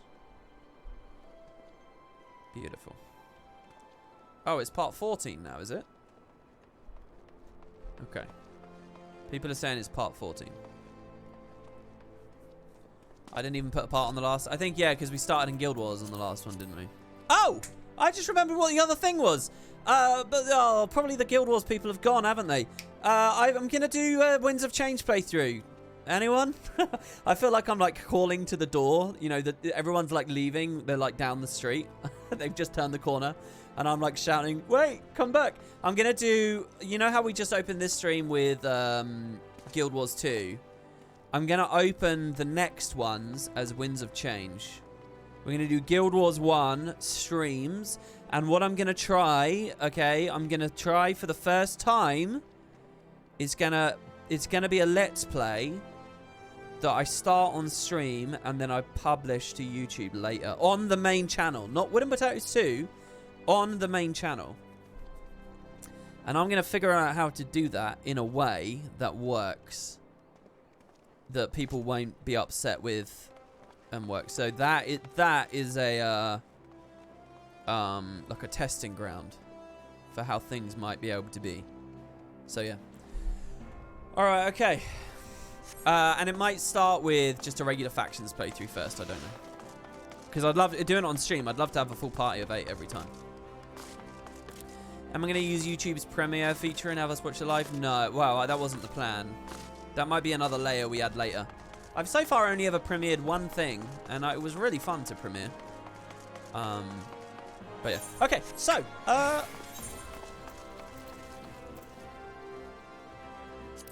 yeah, that's not a mini. That's the stuffed alpha we were given before. Okay, guys, so, just so that you know, we are doing an Alliance raid today, which is 24-man content. Now, the last time I did one of these, all 24 slots got filled, and it was really cool. And I would love to be able to do that again. So if you have any desire to play this with me, please feel free to log in. I am on the Aether Data Center. I'm on Cactar at the moment. We have a link shell. You can send me friend requests, and we'll see what we've got. So my friend list right now has 2 people online, 3 people online. So we'll see. If you guys want to play this with me, that would be cool. There's probably going to be a lot of story before we get there. So whatever. And I guess we get the quest from Kugane, right? Just as we did last time. And yeah, the reason I'd like to do it is so we can do it min-eye level again, which was really fun. It was just so cool. It was really, really badass. You'd love to, but you're only level 54. Yeah, I don't think you can play. The stat difference between a level 54 and a level 70 is really huge. And you wouldn't have the content unlocked. Yeah, so you would have to be at this point in the story. Okay. Oh, can I just ask, guys? What was the hot spring jumping puzzle? Because I did go there, but I couldn't see anything. Can you guys help me out with that at all? Is there a hot spring jumping puzzle? Or is it just a tiny little thing to get a sightseeing log?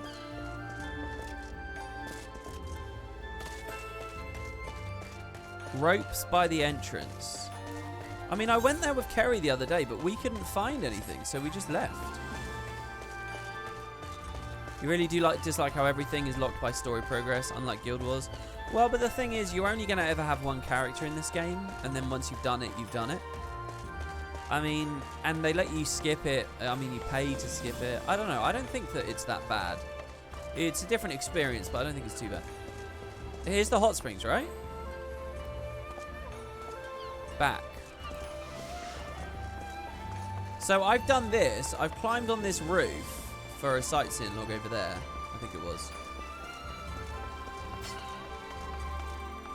Left side. Up here? Is this a jumping puzzle?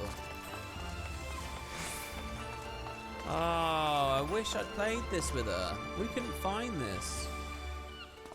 Okay, what is a reasonable guess as to how long this will take? What do you guys think? Let's do a prediction so people can bet some potatoes.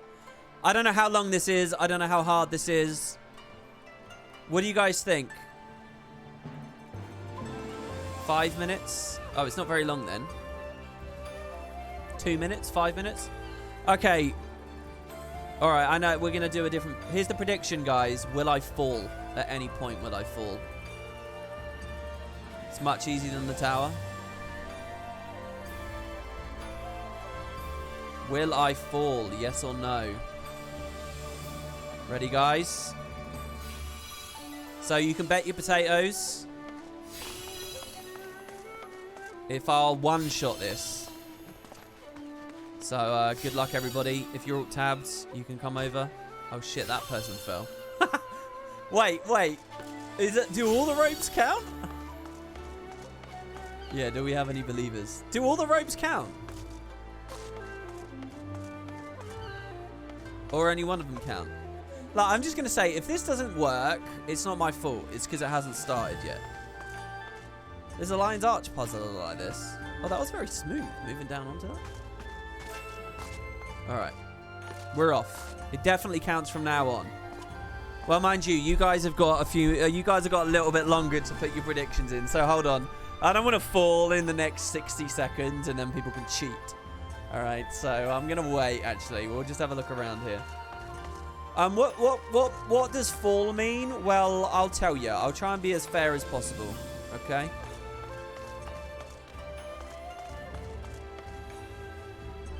Like, maybe fall means all the way to the floor, or perhaps, you know, if we have to climb all the way up there or something, if I land back on that roof, I'll still call that a fall. All right, but, like, dropping from that to the rope doesn't count as a fall. Why not? Because I said it doesn't count.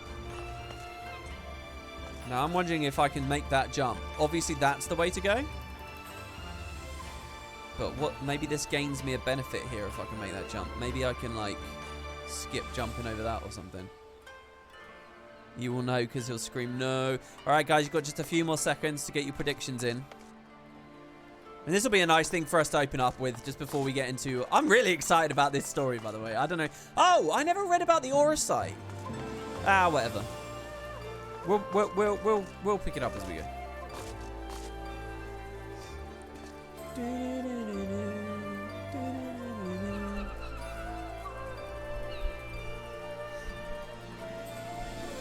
All right, okay. Predictions are in. Let's go.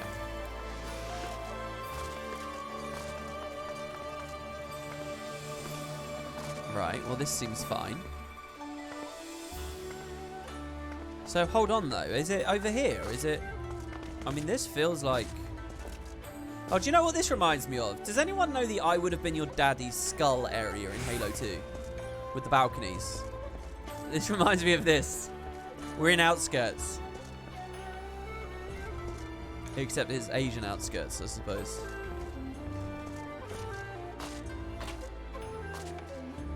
Right. Is that where we go?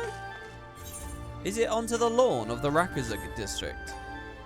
Please don't fall, I'll make big bucks. Yeah, I don't know. I don't know which most people have guessed. Is it on this roof? I mean, you guys called it the hot spring puzzle, so I would guess it's over there. Oh, I think we are being led. Okay. Can I slip in on the inside? Okay. Oh, no! What? That doesn't count! There was no collision there! That doesn't count. That doesn't count. I haven't even started! That doesn't... That is... Clearly they wanted me to do that. Oh, I think I'm going to pay up. All right, fine. Yeah, I fell. Fine. All right, since we're at the start, anyway, I'm going to... we'll go again. Okay? Will I fall?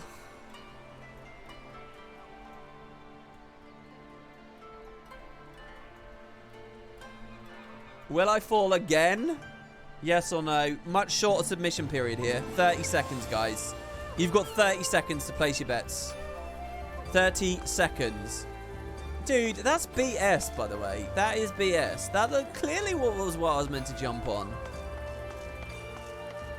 I'm sorry. I'm really sorry to the believers. It's okay. I'll get it this time. Alright, I'm not going to fall this time. Yeah, look, this is your opportunity, everyone. Win lots of potatoes and spend them on the Guild Wars 2 challenge. Can I just ask, by the way, who has the most potatoes? Is anyone... All right, the thing's over. Is anyone working on VIP or... Ooh. How to place bet? You can't anymore. You just missed the window. There should be a pop-up, though. Wow, 60,000 potatoes just got given to the winners there. So hold on, then. You don't want me on that, so you're happy for me to just go straight... Oh, you dick. That's so unfair. Whoa. Oh, no, that's fine. Oh, no. I can't believe it. I can't believe I just messed that up again. I can't believe that. Honestly, that's not even funny though.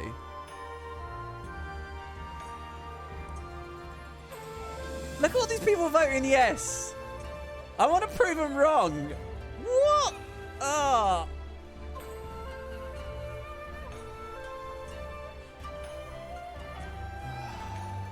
All right, 30 seconds, go. Go on, there's a new vote up. I can't believe that. First of all, I didn't know that the risk was so high. I thought there would be a little ledge under there, in which case that would not have counted as a fall. All right. The Church of WP losing so many viewers. I did better on the other one. 15th time is the charm. Where am I, Kaineng? Yeah, something like that. This game's Kaineng, I think it's fair to say. All right, here we go. Hold on, let me just look at these predictions. Look at all those yeses. Oh, I've got it. I'm going to smash it. All right, anyone who's a believer this time, I've got you, okay? Speak up in chat if you were the believer. I've got you. Are you ready? Or believers? You guys are about to win big. Do you understand?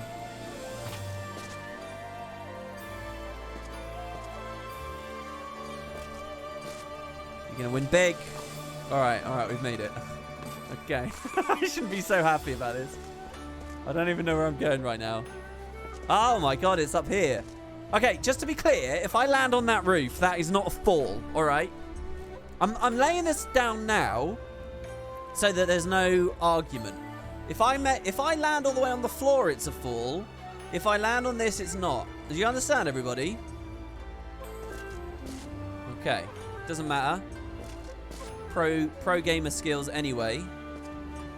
Okay, so we need to go to like the outside of this because there's a roof there otherwise. We'll bump our head.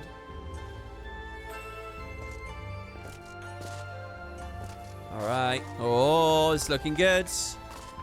Hello, lady of the fetch.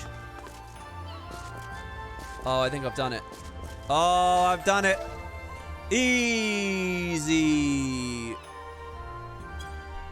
Easy, easy, easy, easy, easy. Wow, wait, I didn't do that right. Or did I do that right? How do I get this? There you go, guys. Choose outcome prediction. Choose outcome. No, a couple of people are about to win big. Wait, how do I get this? You hustled us. I clearly did. Did you, Kerry? I didn't. We couldn't find it. Oh my god, the Tombury. Yeah, if anyone got that right, I think you get a big payout there because you're... Oh, it sits. Interesting. Oh, how? What's my key to know what each thing is there? By the way, logs, sightseeing. The Kogani alleyways. This quiet canal-side lane offers a splendid view of the bridge, built in the distinctive arch style of the Far East. Just beyond lies Kugane Ofunakura,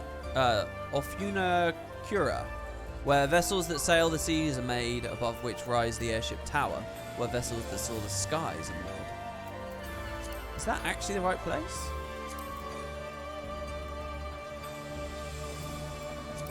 I might be looking at the wrong log there. No, I think that's got to be the right one, right? Unless this got added late.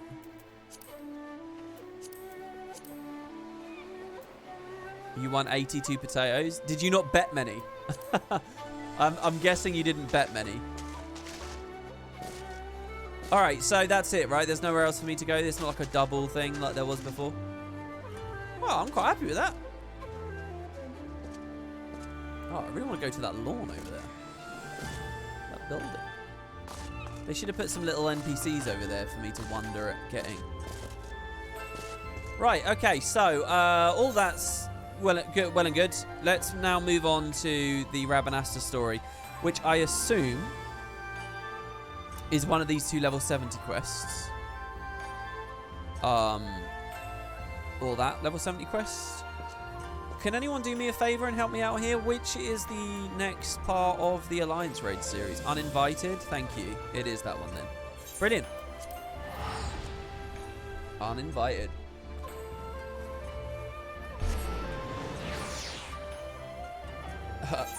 You have to change your name to Wooden Popo Toes now that I play FF14. What does that mean? Popo Toes? Yeah, the channel points of the losers are split proportionate to the winners' bets, exactly. So if you make the crazy bet, then you get... That's the thing, guys. It's not really about... You know, I could give you a really easy prediction, right? I could say, I will successfully right-click this NPC. And now nearly everyone's going to say yes, right? Because... But one of you, quite cunning, might be like, oh, I'm gonna gamble. And if I do fail somehow, then you win big, you know. Even the obvious bets are an opportunity. Oh, this looks gorgeous. All right, so here we go. Now, I just want to say I'm going to put the kettle on, okay? Because I have been live already for 2 hours. I'm just going to put the kettle on, and then we're going to sit down. Go get a blanket, everyone. Go get some hot chocolate or whatever makes you comfortable. Here at the start of November, as we move into the worst part of the year, the winter months. And yeah, just give me a second. I don't know what I'm talking about. I'll be back in 1 second.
Okay, guys, just 2 seconds.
All right. Okay. Yeah, just a reminder as well as we get started here, everybody. Oh, look. I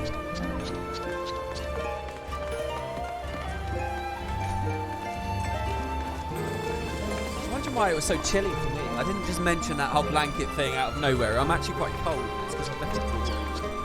It's the sunset and everything here. Sorry, let me turn that down. Whoopsies. I appreciate you guys probably couldn't hear me very well there. Just again, a reminder, I'm accepting any and all friend requests like this one here. As many people as we can get online as I play through the story so that we can do the next alliance raid together. That would be really, really cool. Yeah, and give me 1 second here to just refresh the YouTube video that I posted.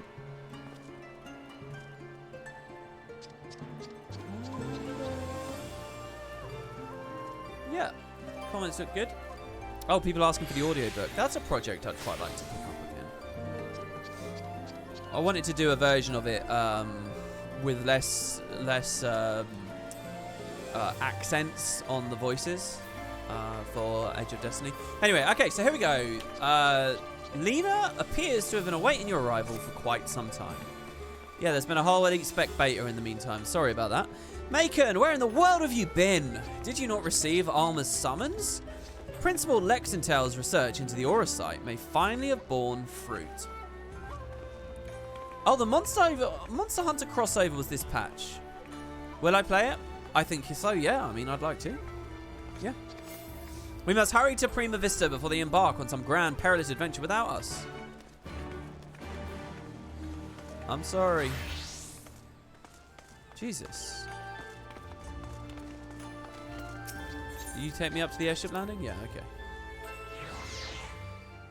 So hold on. How much content was in this patch then? Oh my god, guys! If you missed yesterday's, was it yesterday? The day before, the other stream, you're missing out. That stream was crazy. All that stuff about Xenos coming back to life and stuff. I mean, really, really cool. It was the day before, yeah. So this patch is already quite high in my mind. I'm already quite excited about this patch. Now we get the Alliance raid, and you're telling me there was even more. The Monster Hunter patch as well. Crossover as well. I really need a coaster for this table. I get like coffee rings on it, and it's really hard to get them out because of the texture. In her message, Alma mentioned a guest from Charlian. Someone your companion Sid Garland believed might be able to assist the principal's research.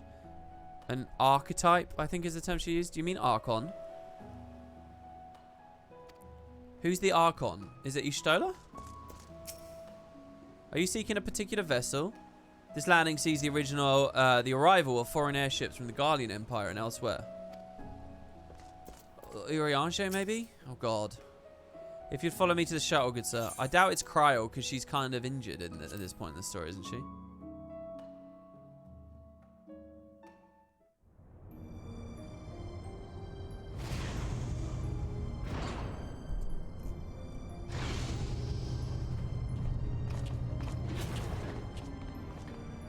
Generic washcloth and an iron should be able to remove watermarks. Yeah, but I mean, having a coaster would be nice anyway, wouldn't it? I've never been the kind of person that is fussy about that sort of stuff. But the thing is, this is a white table, so if you get a coffee ring on it, it looks pretty bad. Macon, Lady Mulria. Sorry, Mulria. How do we say her name? Mulria? Thank you for answering my summons. Master Garland was kind enough to send for an Archon from Charlian, and I thought only right that you be present to hear her findings. So it's got to be Ishtola. To be frank, wait. Who's Mikoto? To be frank, summoning Mikoto was more Ishtola's idea.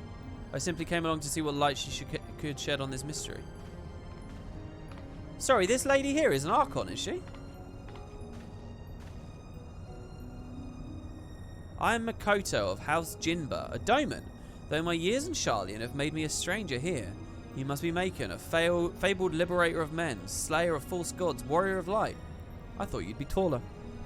Where do I know that line from? Oh, God of War. Where the weird guy that I don't know anything about because I'm a noob at that game says to Kratos, I thought you'd be taller. In fact, that's exactly like a God of War line. At the very beginning of the new God of War. Have I ever known her before?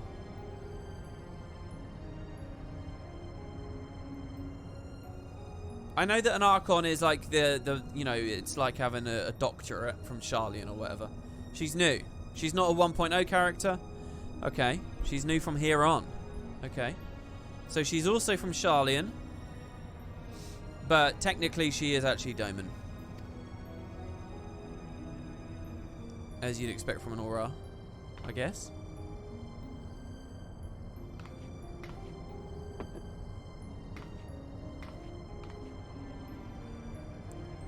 So she has the aura sight. Let us speak of the crystal. Let us.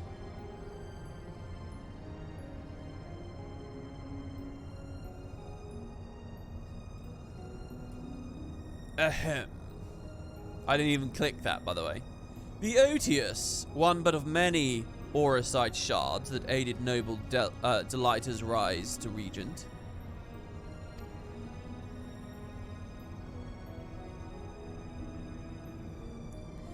My apologies. The Otius is no ordinary crystal, even discounting its obvious historical importance. The specimen is more than a simple manifestation of elementally aspected energies. It is rather an ethereal lodestone, whose facilitation of both the absorption and the transmission of distinct frequency NRR-type harmonic vibrations has been observed to promote ethereal amplification.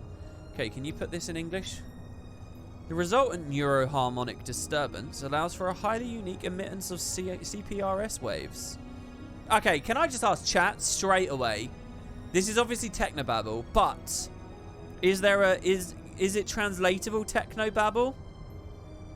I know I'm meant to be lost reading this, but what I'm wondering is, would I be impressed underneath to find it's real?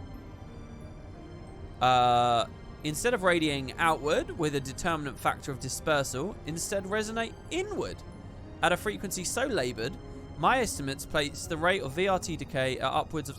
This is, So, let's go back to 12. Let's go to a completely different game for a second. Final Fantasy 12. Nethicite, okay, it absorbs magic. It just keeps sucking and sucking and sucking and sucking until you release it all at once in a nuke and you can blow loads of places up, right? That's the thing about Nethicite. So basically, they're just saying it's Nethicite. This is Nethicite, but it's in 14, right? That's the story.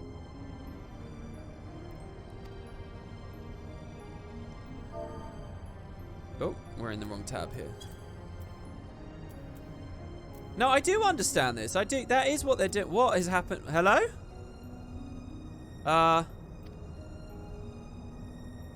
I'm sorry. What have I done? I'm skipping. No, I don't want to skip all this. What? Oh, shit.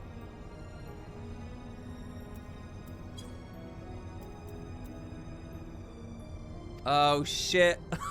Oh, no. Wait, I want this. What? Okay, we fixed it. It's fixed. It's all good, baby. Okay, hold on. Hold on. Hold on. Blah, blah, blah, blah, blah, blah, blah. Okay. It will instead resonate inward at a frequency so labored my estimates plate the rate of VRT decay at upwards of several centuries, though I must admit I lack sufficient variates to complete a truly comprehensive graphical assessment. And then Sid said, oh, while that explanation may elicit admiring nods from your professors at the academy, it will earn you only blank looks here. Take a deep breath and try again, this time in a language those of us without the echo might comprehend. Wow, Sid's phrasing here. He reminds me of me a little bit there. That's a very rude way of speaking to her. My apologies, I merely thought. Apologies will see us no nearer to an answer. A simpler explanation will. Simpler, right. Aether is not only the building block of all things material, but those immaterial as well. Thoughts, memories, feelings. One's very will are all understood to be ethereal phenomena and can be measured as such. Unlike most crystals, which can only emit elemental energies, auracite is tuned to not only absorb aether, but aether specific to the immaterial. This is why we can capture Ascians in it, right? Or white auracite, anyway. That aether is then stored and multiplied within its crystalline confines until external stimuli precipitate release.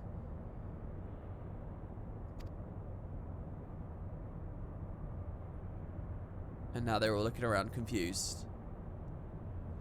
You know, I worked really hard on my cinematic UI. I won't have anyone in chat disparage the current setup. This is what I believe is most immersive. Look at all the information you have on screen, guys. Look at this. You can see my combat. You can see talk. You can see event dialogue. Yeah, I'll hit the X. Oh, he says try again. There we go.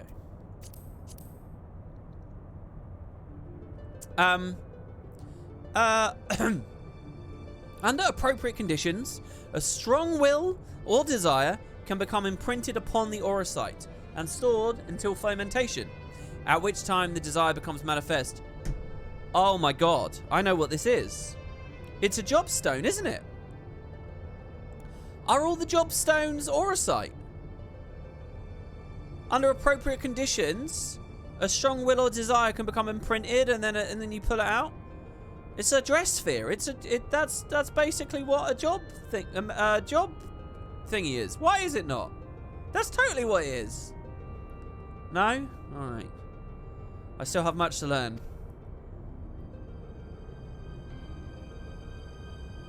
Ren says I agree with WP.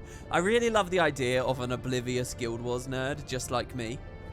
Just in chat saying, no, I agree with WP. They don't know any better. They're just, I love the idea of that.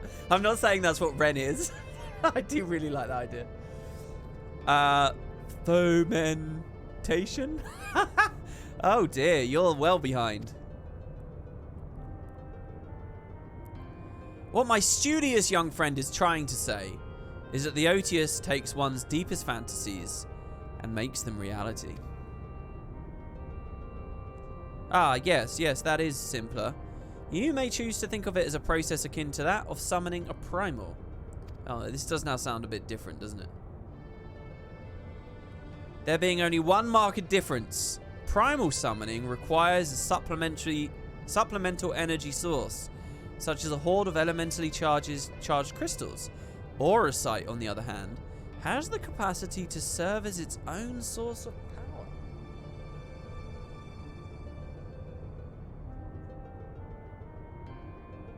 Okay, guys, what other auracite have I seen? What other auracite have I seen in the story so far? I used some to kill an Ascian. What other auracite's been around? This stuff sounds OP. Job crystals are kind of explained, but they specifically work both ways and need attunement to draw things from them. Hence why you need to learn from them through training rather than instant level ups. And our skills likewise imprint on it. Auracite is more one way until it forces a surge like a battery. Perhaps the crystal in Louis Soir's staff, Tupsimati. This is the first time we've really seen them at this level. Otherwise, white auracite will just trap Ascians. This stuff sounds really powerful, doesn't it?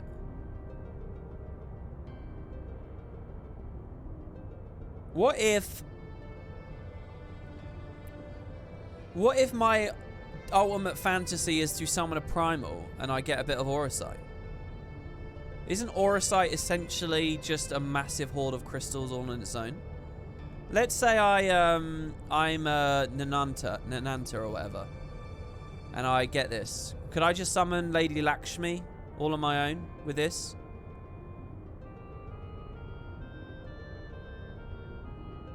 What MPPIK said is very relevant.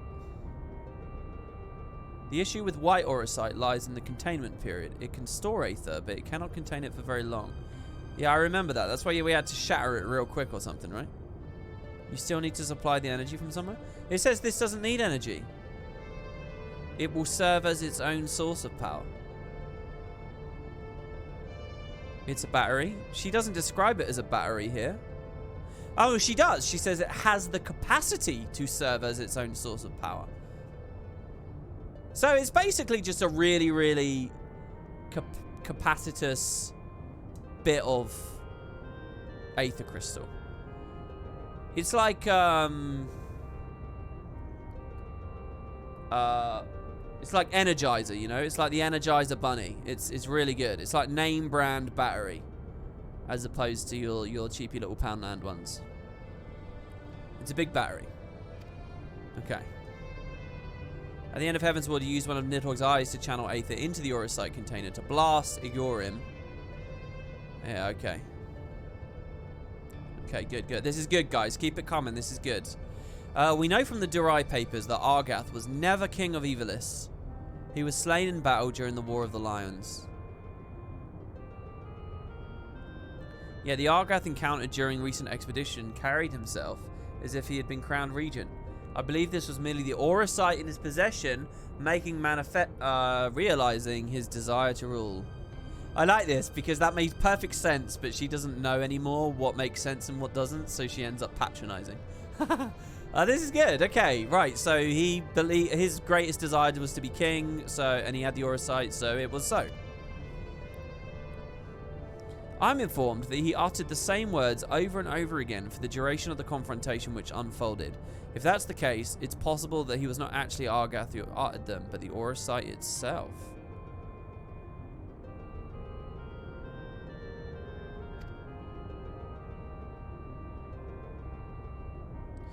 Oh, you remember Ukulele saying that... That's not actually his name, is it? But I know who you're talking about. You're talking about the guy with the mask from the Warring Triad, right?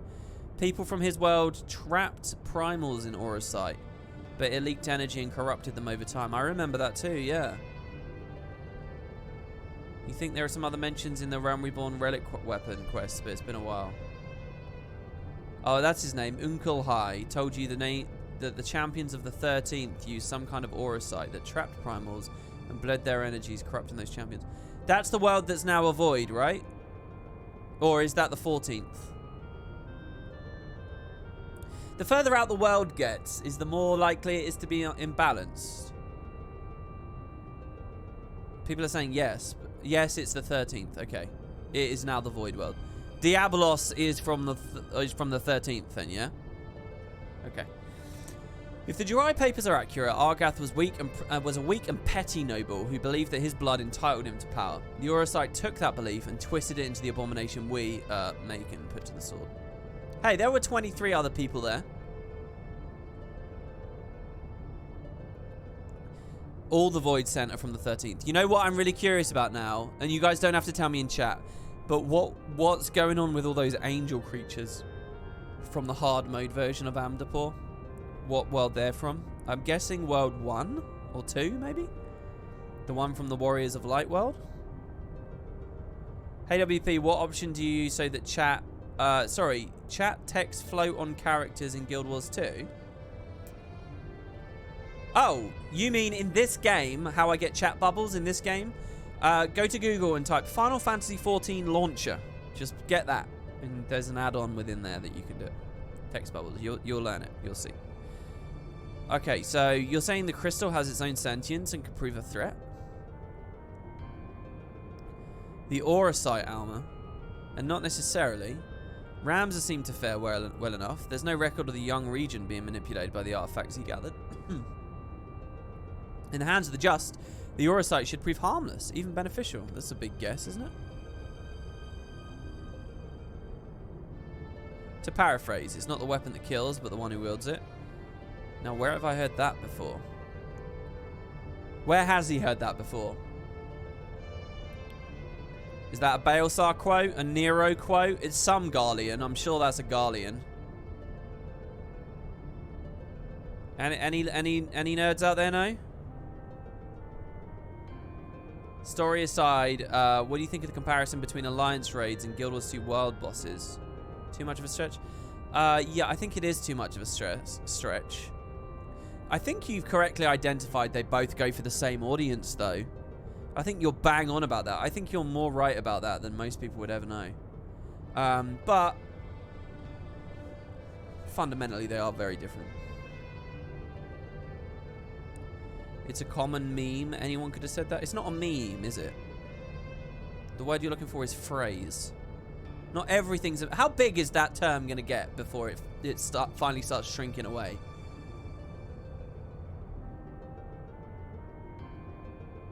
Nero highlighted that philosophy back in 3.5 when he mentioned utilizing a Mega as a tool or weapon. Okay. Oh, yes. It was Emperor Galvus. Oh, there you go. Justification for taking the marvels of Magitech and applying them to the manufacture of arms. Where, after all, was the harm if it allowed him to bring order to the 3 great continents? Excuse me is pronounced May-May. The word May-May is such a May-May. You draw an intriguing parallel, Master Garland. The properties of these crystals are so singular. I do begin to wonder if they, like Magitech, are products of science and not nature. That they were created by someone to... But who? What matter of person would even be capable of such a feat? Why are we so sure that Auracite is man-made now?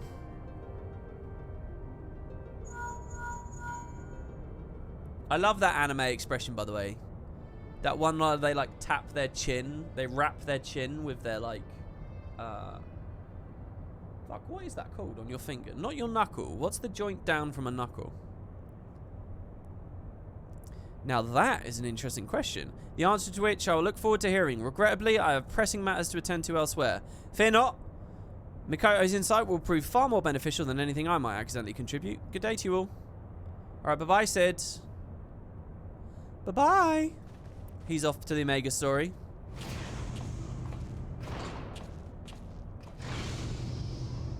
It's the posting on the thinker, just not seated. Oh, is it?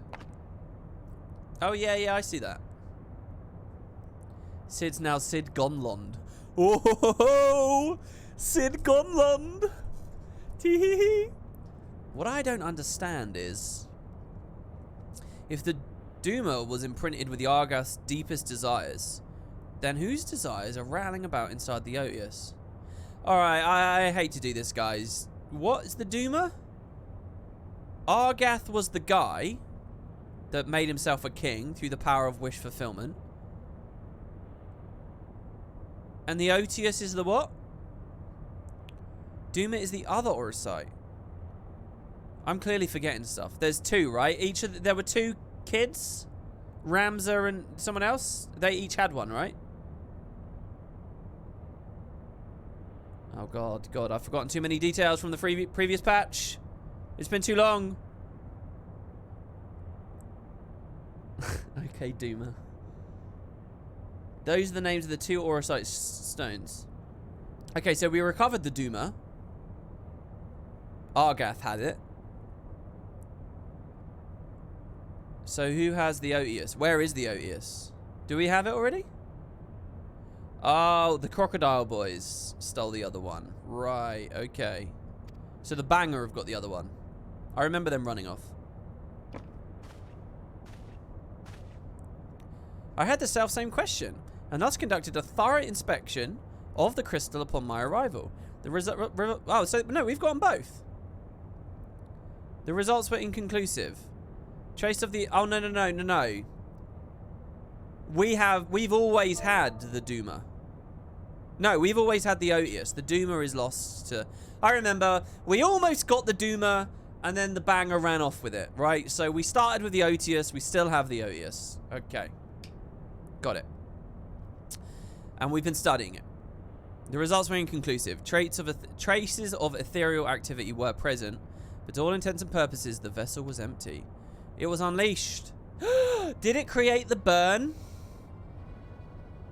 Empty, but what are the voices I heard? Voices, I heard nothing of the sort. The only voices you heard, Alma, were in your stubborn head. Ramza, why won't you? No, it didn't make the burn. Okay. Shall we speak of voices then? What of yours, Alma? Our resident voice of dissent. You've done naught but question the wisdom of our research from the moment we left Garlemald. Would you put your petty worries above our family's calling? Oh, I hate this. Oh, shut up. Oh, imagine raising a serious concern. It takes bravery to escape groupthink. It takes bravery to actually speak up when you're in a room full of minds all working towards one thing, right? And then to turn around and call your worries petty. Oh, slap him. Don't look down. Don't be sad. Fight. Oh. Oh, he's pointing at everything. Don't you point that finger at me. You would never. Then why involve a gossip monger, a goody two-shoes, and this flying mole? Wait, what's the flying mole?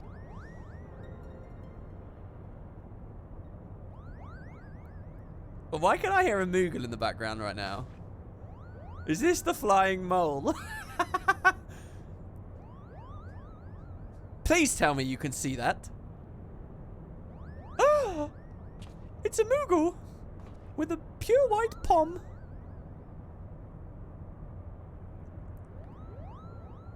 It's me, the Moogle, Kupo. Okay. I have to be honest, I was confused with the flying mole thing. Ah! A Moogle. Yes. A Moogle! And a decidedly dusty one at that. Might this be one of your acquaintances, Macon? Let me see if I recognize the name. It's just Moogle, so I don't know actually just yet. Genomis and Lexentail says, most intriguing. Is it alive? It's like nothing I've ever seen before. Can we keep it? Don't just stand there. Get rid of the thing. You're the liberator. Liberate this vessel of that pest. Ah, I don't like Ramza. Oh my god. Can I speak to every member of the troop? This guy's been hitting the gym. What is a fur-clad potbelly on a bronze chest of rippling thew? Hold on. What does a fur-clad potbelly have on a bronze chest of rippling thew? I shall tell you. Absolutely nothing. And like all gym rats, all he wants to do is talk about exercise. How much fur do you think that creature's hide would yield? Just hypothetically. Wow, look at this. Well, isn't that just the sweetest thing you've ever seen? You can see him, can't you? It's not just me. Ladies, I have to say, I'm loving the fishnets. Wait, don't tell me. That's it. Ah, it's a Moogle. Yes, Eorzeans breed them for their meat. I read all about it in Eat, Pray, Die. The Culinarians Guild publication, you know. They're meant to be delicious. Holy fuck. Company Tragedian? What an entrance. It was as if it appeared out of thin air. Now, can someone tell me exactly what in the world it is? So these guys just don't know Moogles. Mayhap we require Rata. Do you want to talk to me about the Moogle storage node? Records found. Initiating query protocol. Oh, will he remind me of stuff that I've forgotten? Before Sid left, he handed me this queer contraption. Said it was an Allergan storage node, and that if I activated it, I'd hear the principal's voice as if he was standing right beside me. Would you care to try it? An Allergan. They've awoken from their slumber to punish us for the wanton misuse of their relics. Is this the thing I rescued from Az's Slar and actually have as a mini? We might read that in a second, just so I can sort of remind myself what's going on. A bit off topic, but as I was watching your skin animation video, you complained about Vegas. Why not try DaVinci Resolve? A lot of people told me on Patreon today that I should try DaVinci Resolve, so fingers crossed. I'm going to have a look at it. Am I interrupting? Oh, please do go on, Kupo. My acceptance into your fine troops ranks can wait until all have said their piece, Kupo. Guards! Get this! This! Mont Blanc! Mont Blanc! I should have guessed. I should have known it was Mont Blanc. The name is Mont Blanc. Denizen of Damascus deserts, seeker of thrills, adventurer extraordinaire. But you may call me Mont Blanc, Kupo.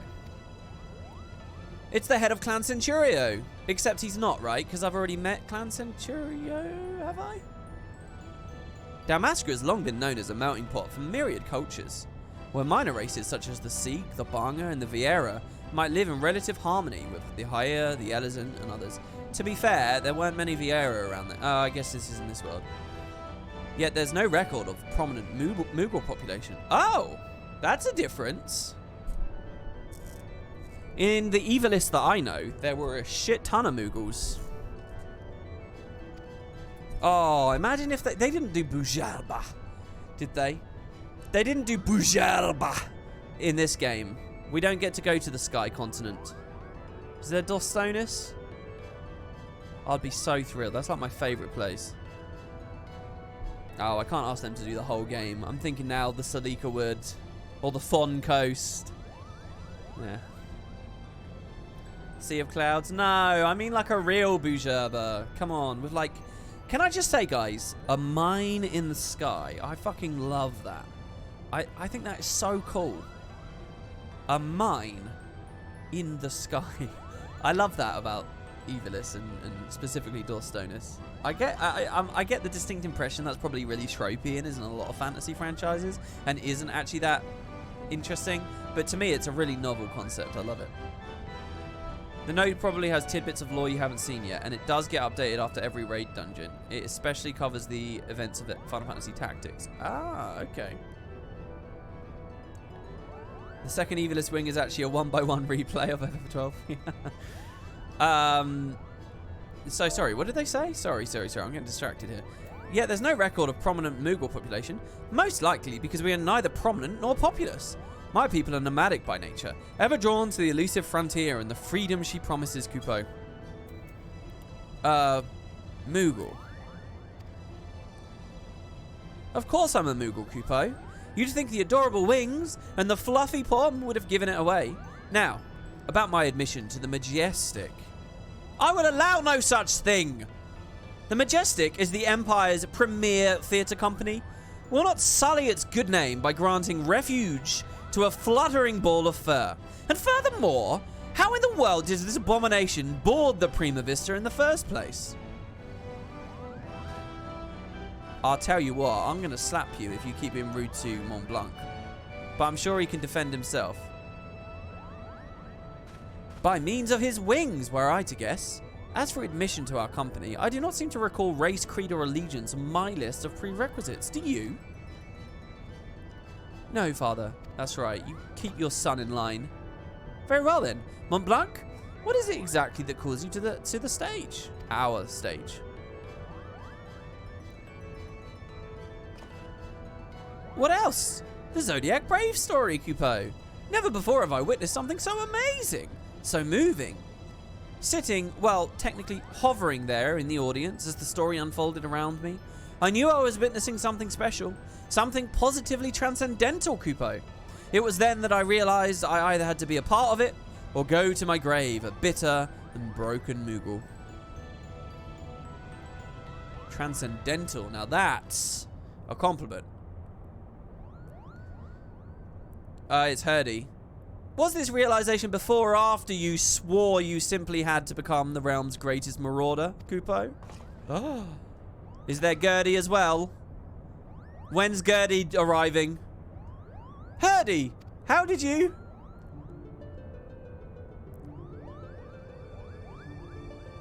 So, Herdy and Gertie are members of the Moogling, if I remember rightly.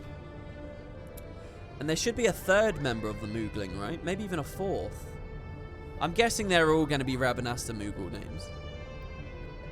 Perhaps you'd have more success at running away if you didn't reveal your grand designs to every other fool you happen to meet, Kupo. Was it not but 2 nights ago you took up the axe, Kupo? Now here you are professing your passion for the stage before carving even a single notch in your haft. Do you not remember? To he who churns the butter goes the sweetest bread. But how is one to savour said buttered bread if his head is in the belly of a fearsome beast? You accuse me of giving up when I merely came to the realization that continuing would end in failure. Only through a change of course could I reach my final destination, Kupo. So this guy's just like a serial...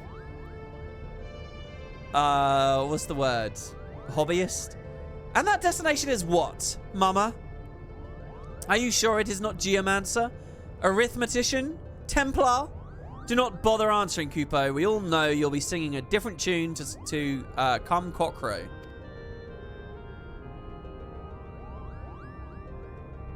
That is where you are mistaken, Herdy. I was destined to be a thespian. I can feel it in my fur. The role of Delighter was made for me. Made for me, Kupo. I watched a movie. Oh no, never mind. I can't tell you this anecdote because I forgot the name of the movie.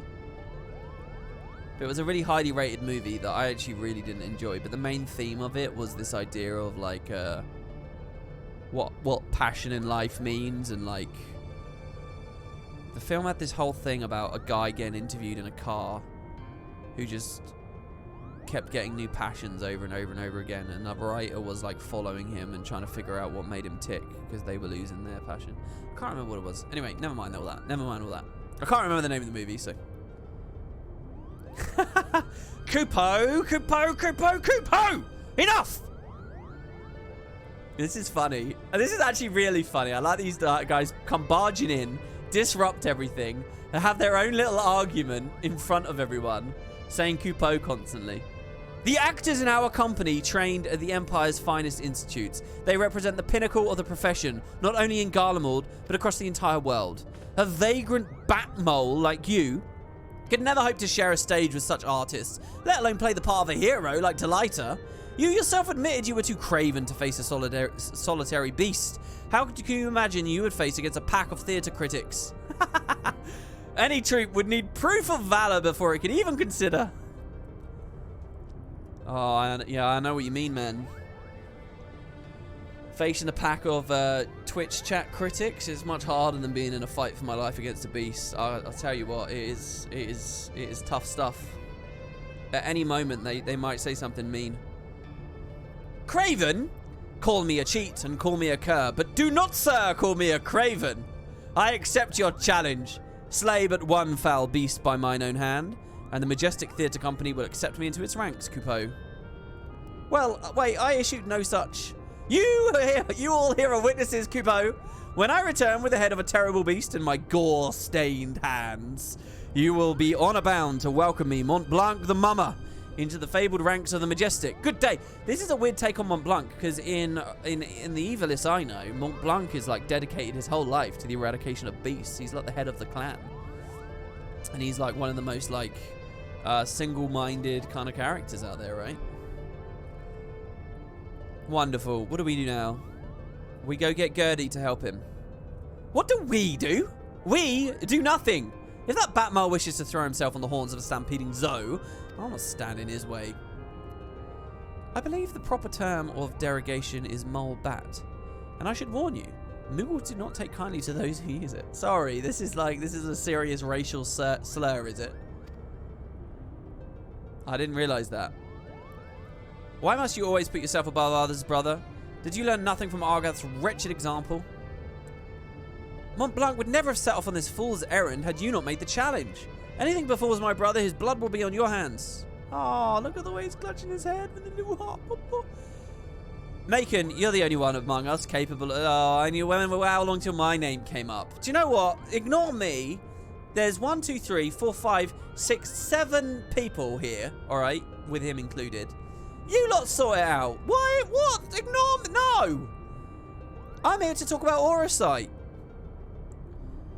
I was led to believe when I picked up this quest that it was somewhat urgent.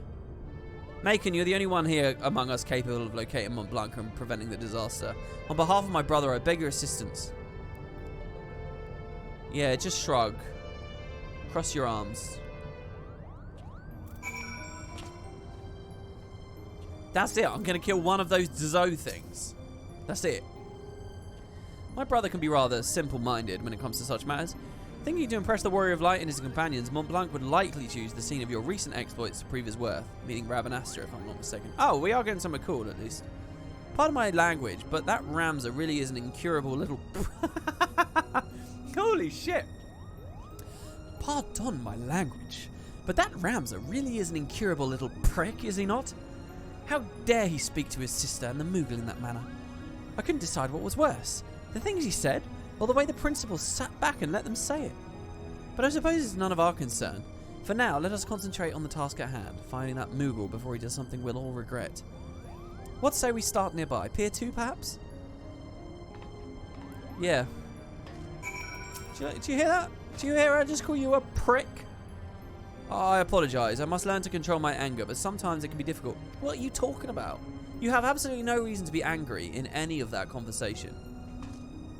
Okay, so what do I believe? I believe his ultimate fantasy will come true by the end of this, and it's going to be bad. And I believe her ultimate fantasy will come true after that, and it will trump his. You saw the poor Moogle. He won't last a day on his own. You must find him and bring him back, I beg of you. Ugh. It proper aggravates me when they do like this subservient woman story. It's like, fucking shout at him. Do you know what I mean? Ugh. I really struggle watching people in media who don't fight for themselves. It really annoys me. And I don't know. I suppose there's some truth to reality there in a certain degree. But Jesus Christ. The guy's a dickhead. Let him know. You don't have to take that. Have you seen the Talisian and Eviltel Shadowbringers prediction video? It could be a good React Andy content otherwise. I don't know what you're talking about. I don't know what any of those words are. I've definitely not seen that video.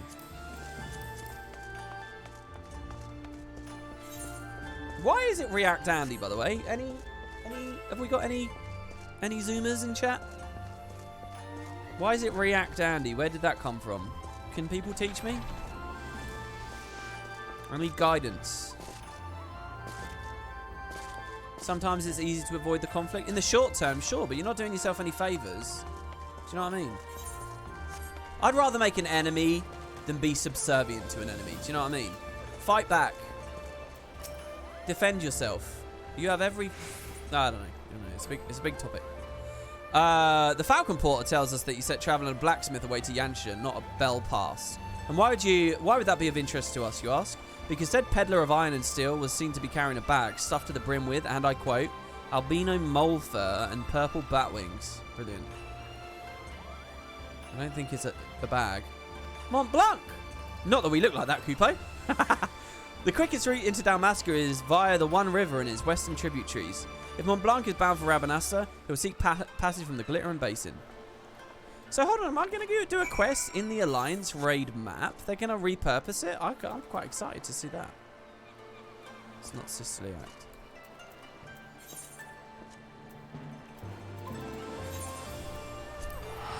We need a boomer's guide to memes.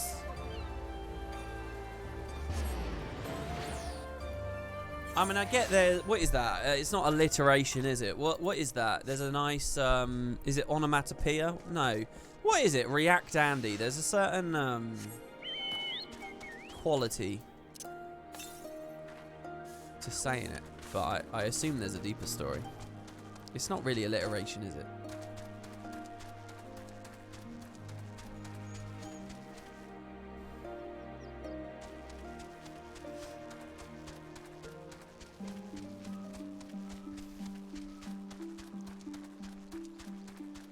Debbie Down is a little bit more alliterative, yeah. I think it's a little bit alliterative because of the act Andy, act at. It's kind of, that's in there, but... Oh, this song, man.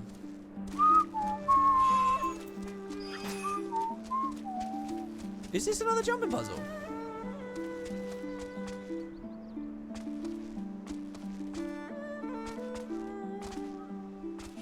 I don't know if I can make it up there. Is there anything up there?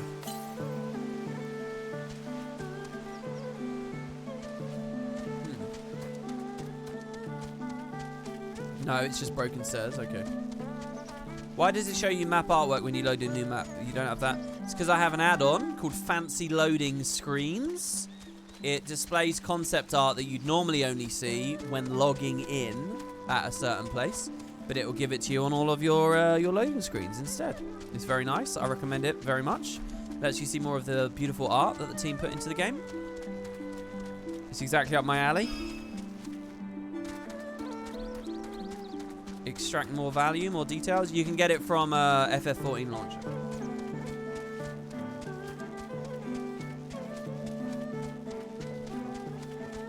Andy is basically a nickname for streamers. I don't know if I've ever known an Andy. I've known a lot of Andrews, but none of them like to be called Andy. When I think Andy, I think the main character of Toy Story. Like, no joke. That's who I think of. I don't think I've known an actual Andy. In the UK, I feel like there's been a lot of Andrews, but they all much prefer Andrew. Has my opinion on the music of 14 changed so far? You remember in Heavensward you thought it was just okay, lukewarm about it?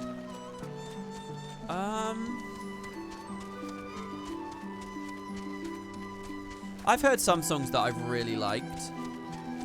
What I'll say is I'm still sort of just lukewarm about like the genre bending stuff.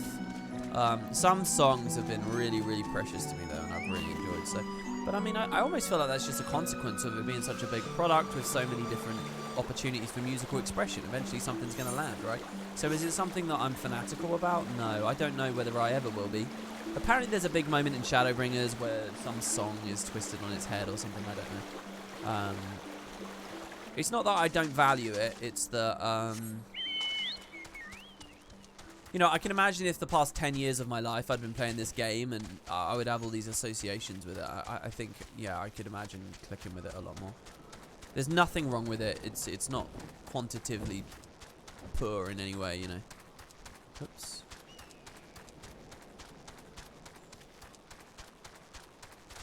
What about Anto? I've never known an Anto. It sounds almost Antipodean to me. Ah! Red chocobos! I'll save you, Mont Blanc. I'll save you. I clipped there a little bit. I know it's really important in this content, so anyone who spied that. I also know I'm favouring AoEs here with only 2 targets, which is inefficient. I don't know whether you guys are mad about that. That's what I'm doing. You understand?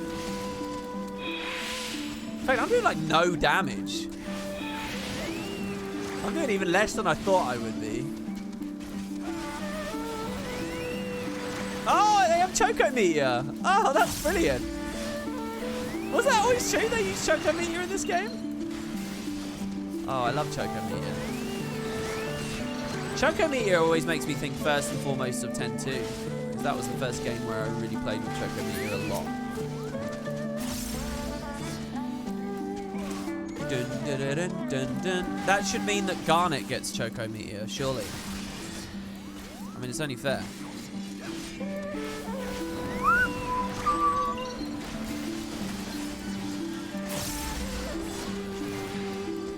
Overall, one thing I can say is I prefer the Heavensward music to the Stormblood stuff. The Stormblood stuff's great as well. And it's probably had some of the nicer individual tracks, but I mean, God, something about that Heavensward theme. I mean, it's such a... It's a... Well, hold on. Banger. Go to Bosja and see if you like Choco Meteor. I don't get Bosja yet, do I? I need to go to a Eureka, don't I? Mont Blanc, what were you thinking? Fun trivia. Red chocobos on release were insanely strong. On patch day, so many chocobos raining down meteors everywhere. And there were mountains of corpses here for the quest. Sadly been nerfed. That's brilliant. I wonder if they were doing a level 99 red chocobo like reference by making them hard. That's hilarious.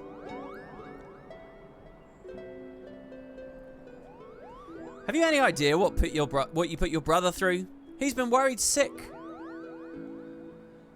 Both Hurdy and Ramza were right all along. I am a failure. I'm a flop. A flailing, flapping, foppish failure, Kupo. How could I play the part of a hero if I cannot even ruffle the feathers of a single measly bird? The audience would see right through me like the spineless jellyfish I am. Well, there's your alliteration, guys.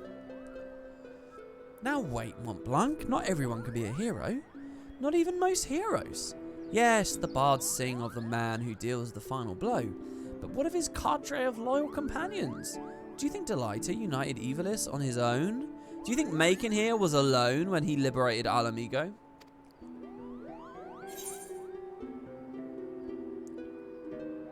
Not all wars are won on the front lines. This is a much more important thing to be talking about.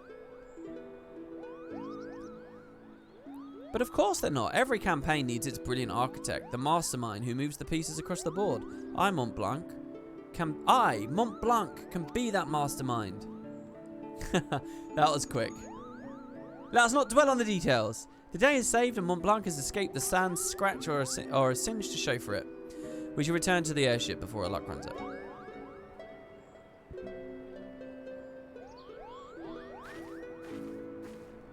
Yeah, do you have a tiny little axe? Alright, let's go. I already love Mont Blanc.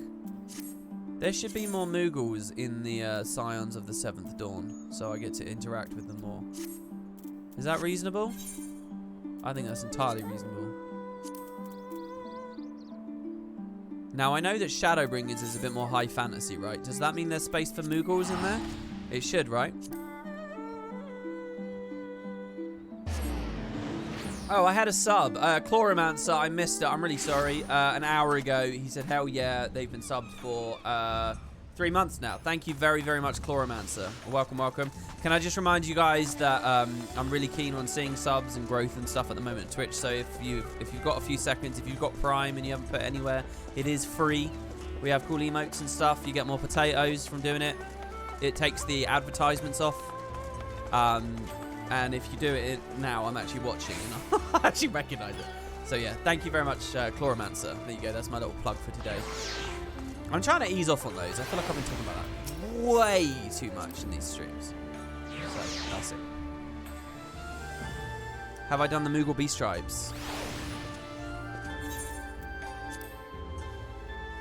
No, that's Heavensward, isn't it? I haven't done a single one.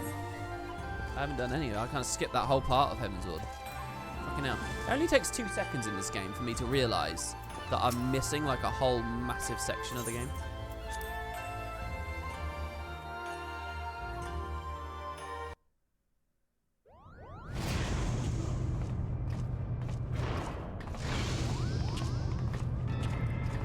Speaking of Ivalice, did you hear about a rumoured FF Tactics remaster? No. Has anyone heard of that in chat? Oh, no. Oh, what's going on? It's the banger. Please, this ship is a place of peace. Release my sister or you will answer to me. This doesn't justify what a knobhead he is, by the way. When the cat's away. We're both cats. That works so perfectly. The mice will play. Put that damnable thing down, Ramza. You're not helping that as... Rumoured but not confirmed. Well, what's the rumour? We have no quarrel with you or yours. We only seek aid in finding our leader, Bagamnan. You seek our help? You who threatened to kill my father? Who stole his work and made fools of us all? Never! Silence, Ramza. They have armour. We will hear what they have to say. As I said, we have no quarrel with you. We only did what was necessary to secure an audience.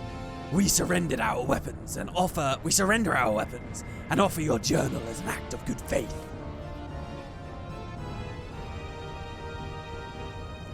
The FF Tactics remaster was a part of leak GeForce Now did recently.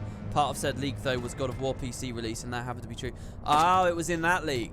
Interesting. Interesting. There was a lot of stuff in that leak.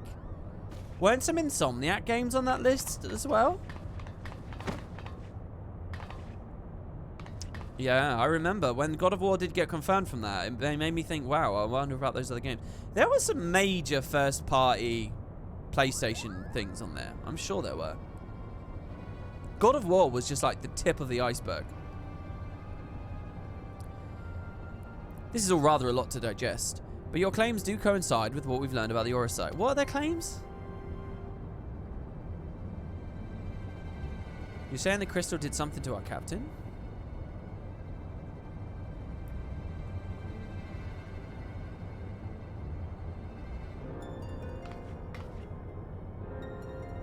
After being emptied of Argath's will, the Doomer sought that of another to sate its appetite for Aether.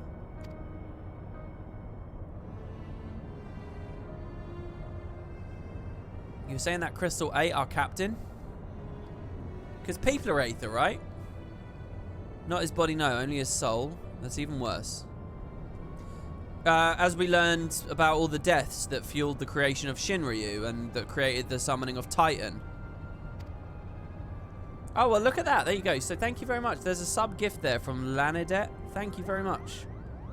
You've gifted two things now. Someone just got lucky. Thank you very much.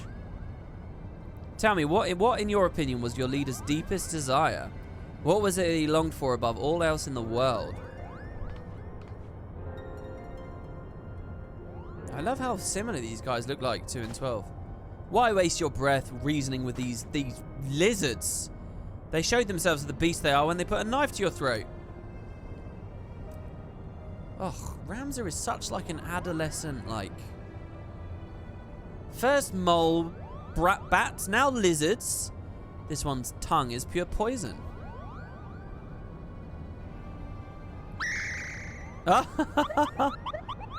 Fuck him up! Get in there, Mont Blanc. Waggy's expression. The boy can call us what he pleases. For our past failings, we deserve no better. Your failings? 30 summers have come and gone, yet not a night goes by that I do not wake and sweat at the memory. We were Fusiliers in the Dalmascan army, stationed in the royal stronghold at Nalbina. Nalbina exists here as well, I see. Nalbina Fortress was reputed to be impenetrable. Its fall to the 4th Legion proved a turning point in the Imperial campaign, dealing a crushing blow to Dalmascan morale and ultimately marking the beginning of the kingdom's end. You guys have watched my series, have seen like most of the Nalbina content already. Nalbina is where the game started, where we were playing as Rex. Bagamnon was our captain, and once it was clear the day would not be ours, Prince Rassler, commander of the garrison at Nalbina, tasked him with one final mission. Hold on. Is Bagamnon taking the role of Bosch in this story? Or Vossler, maybe? Our unit was to escort His Highness's twin sister, the Princess Ashilia, away from the fortress and thence to safety. Uh-oh, but things did not go according to plan. Oh, it's Ash. I still remember the words she uttered as she lay dying in the captain's arms, but a stone's throw from where the Garamscythe waterway drains into the sea. Even as the fog of death descended upon her, she smiled and told us, the very people who had failed her, to survive, for long as even a single Dalmascan stood, our nation would never truly perish.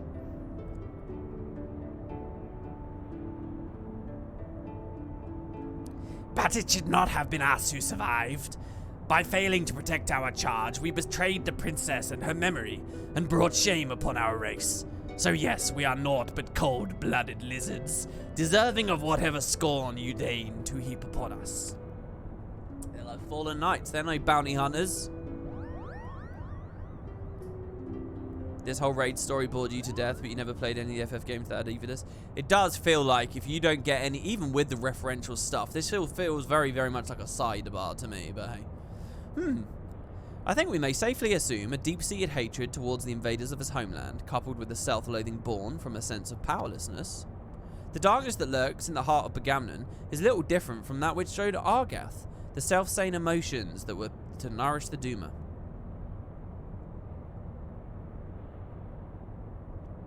Stop speaking in Stop speaking in riddles, Charlian. She's saying your brave captain will eventually turn into a monster, or rather, more of one. Garlian lies.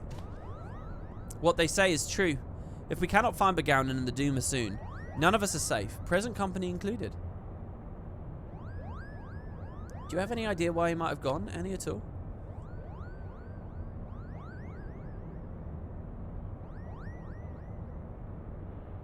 I do. What about the Pharaohs? Wait, look at this. Something's been added to the final page of my journal, eh?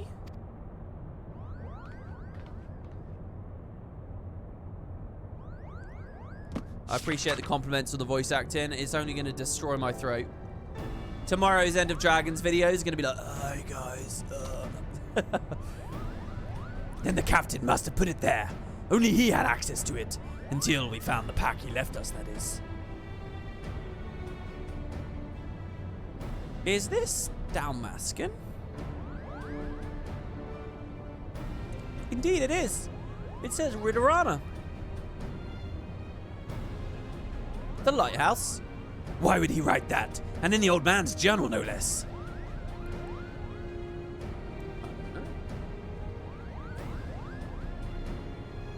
Okay, so Bosja does... Can I just say Bosja is like the weirdest word? This game's got like loads of that.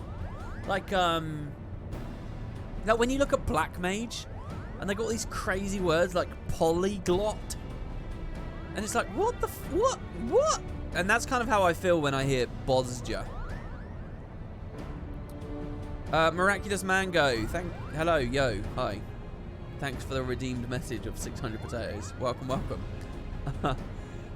There's a place on the Valnard Sea, far to the south of Rabanasta, where the ocean tumbles into a gaping maw more than a man will cross, the Ridorana Cataract. So my MMO thing has this as well, but I'm not really inspired by 12. I'm inspired by Azaric. That's one of the places where actually I kind of have an Azaric-y thing.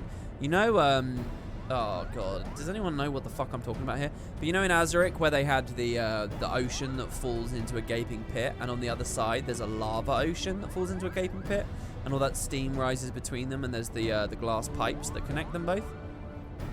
That's the thing that I like. But yeah, Ivalice has this, and you know, my belief about Ivalice is that Dorstonis once upon a time was in the water. I don't know if I mentioned that in the Let's Play yet, but I think that Dorstonis was in the ocean and got lifted out, and that the lighthouse is the last little bit that remained right on the edge, and that's why there's a giant hole there where the waterfalls just fall down, because it's where Dorstonis came from. Legend would have, I don't know if Tactics talks about that anymore. Legend would have us believe that it is the entrance to the Hell of Water. Many a scholar seeking to prove otherwise has descended into the chasm, some even by airship, but not a one has returned.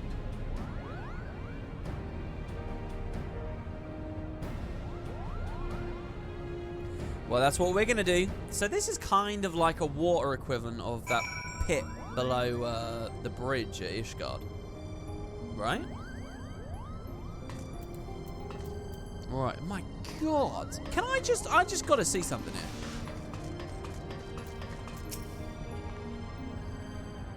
While I do not condone the brutish tactics employed by our trio of unwanted guests, I feel it would be remiss for me not to commend them on their immaculate musculature. Brilliant. I'm astounded. I mean, look at this shit. Not only do I have all these new people to speak to, but they've moved them all, and they're emoting at different things.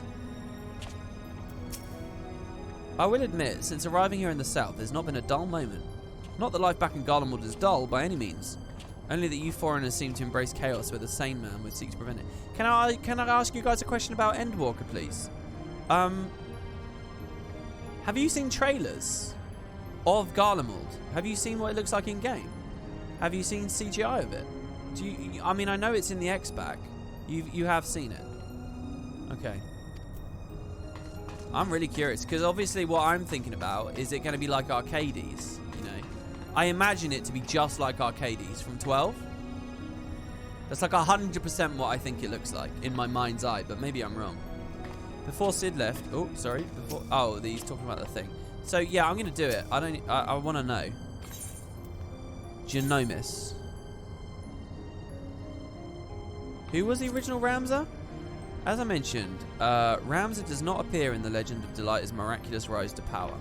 For his part in the tale, we must look at the Durai papers. My ancestor's account states that Ramza was the youngest son of... There's going to be a lot to read, isn't there?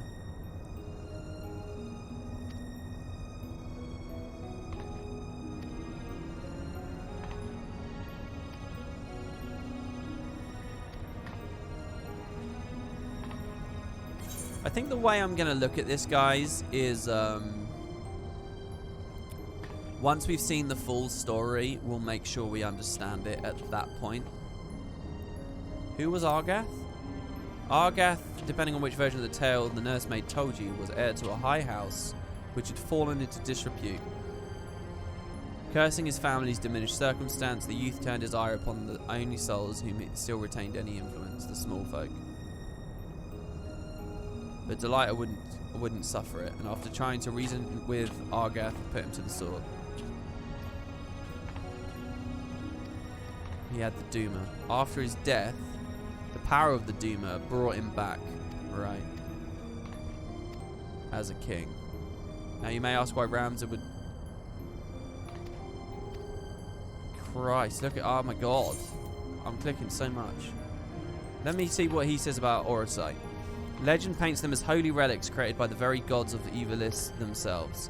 Instinct and better judgment suggest they're similar to Aether-based crystals in the present day. But exactly how similar is something I'll require more time to establish. They can manifest your deepest desires, fair or foul. It's precisely as good or evil as its wielder. It's like the One Ring. Well, actually, that doesn't quite work. Okay. So I 100% believe that he's going to get the Orosite, and that's going to be the final boss. But how that works and when, we'll have to see. I must admit to knowing little of Ridorana, save that which Lady Makoto shared with us. Before we expend valuable time and resources travelling to such a remote place, I must review my notes and see if there's any mention of the Abyss. We'll send for you as soon as we learn anything of interest. Like right this second. It's proving to be quite the enigma. With every answer comes countless new questions. This may take longer than I expected, but you're doubtless eager to know why I requested your presence. Our resident dramaturge mentioned that there was something we wished to ask of you. What's a dramaturge, guys? Can anyone teach me what a dramaturge is? As my work here is far from complete, I wondered if you might not indulge the man while we wait. Okay.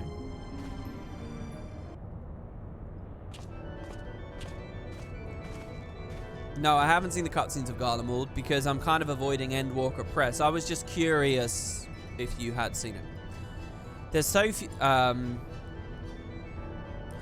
There's few so loath to take their rest than venturers without a quest for shorn of work to give them worth. They soon become a source of mirth. I'm going to quaff the man idling in an airship.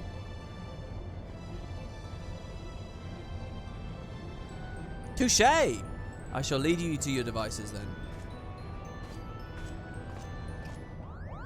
Hey?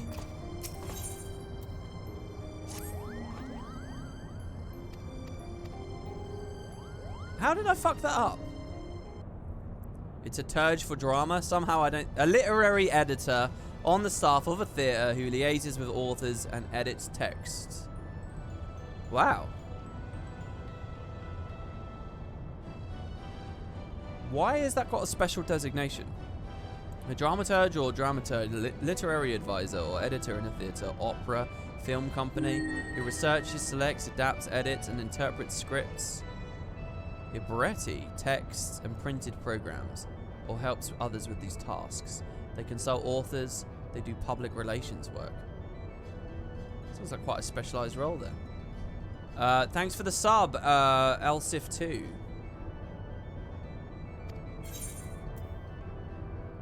Adventure will find me in time. I've completely lost the plot of what happened there. Oh, but it has, my friend, it has. My colleagues tell me that if one in this land ever needs an item fetched, then you're the man to speak to. I find this philanthropic compulsion fascinating. And so, in the interests of research into my next play, let's say, I seek to put said compulsion to the test, assuming your game, of course. Bring me a bottle of wine. But not just any wine. Make it rose-themed. And make it Eorzean. I've had my fill of the bitter blends offered here in the East. Where to start? Oh, if only there was some port where thirsty Eorzeans went for their wine, you would surely be there speaking with its foremost blind Lalafelian vintner. And not here with me. So we're going to Lanorcia, I suppose.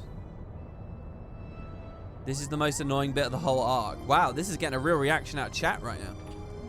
Elsif says, I subbed years ago and then Prime subbed just now. I guess that counts as an anniversary? Does it? Wow, they've remembered two months there. Thank you. It's good to have you back. It really warms my heart when I see someone that I haven't seen for ages, or the idea of someone who returns after a long break. I like that a lot. Holy shit, this is cool. Right, so... My power, my pleasure, my pain. Does anyone want to sing that?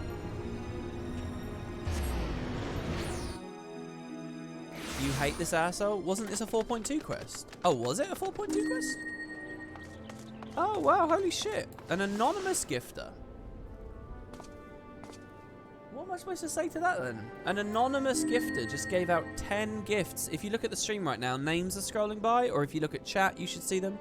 You might have just got lucky, guys. Join the Spud Club if you got an eye for farm potatoes. I currently have a goal to try and get to 600 points, and you just put us a lot closer. Thank you very much. Whoever that anonymous person is, you're far too kind.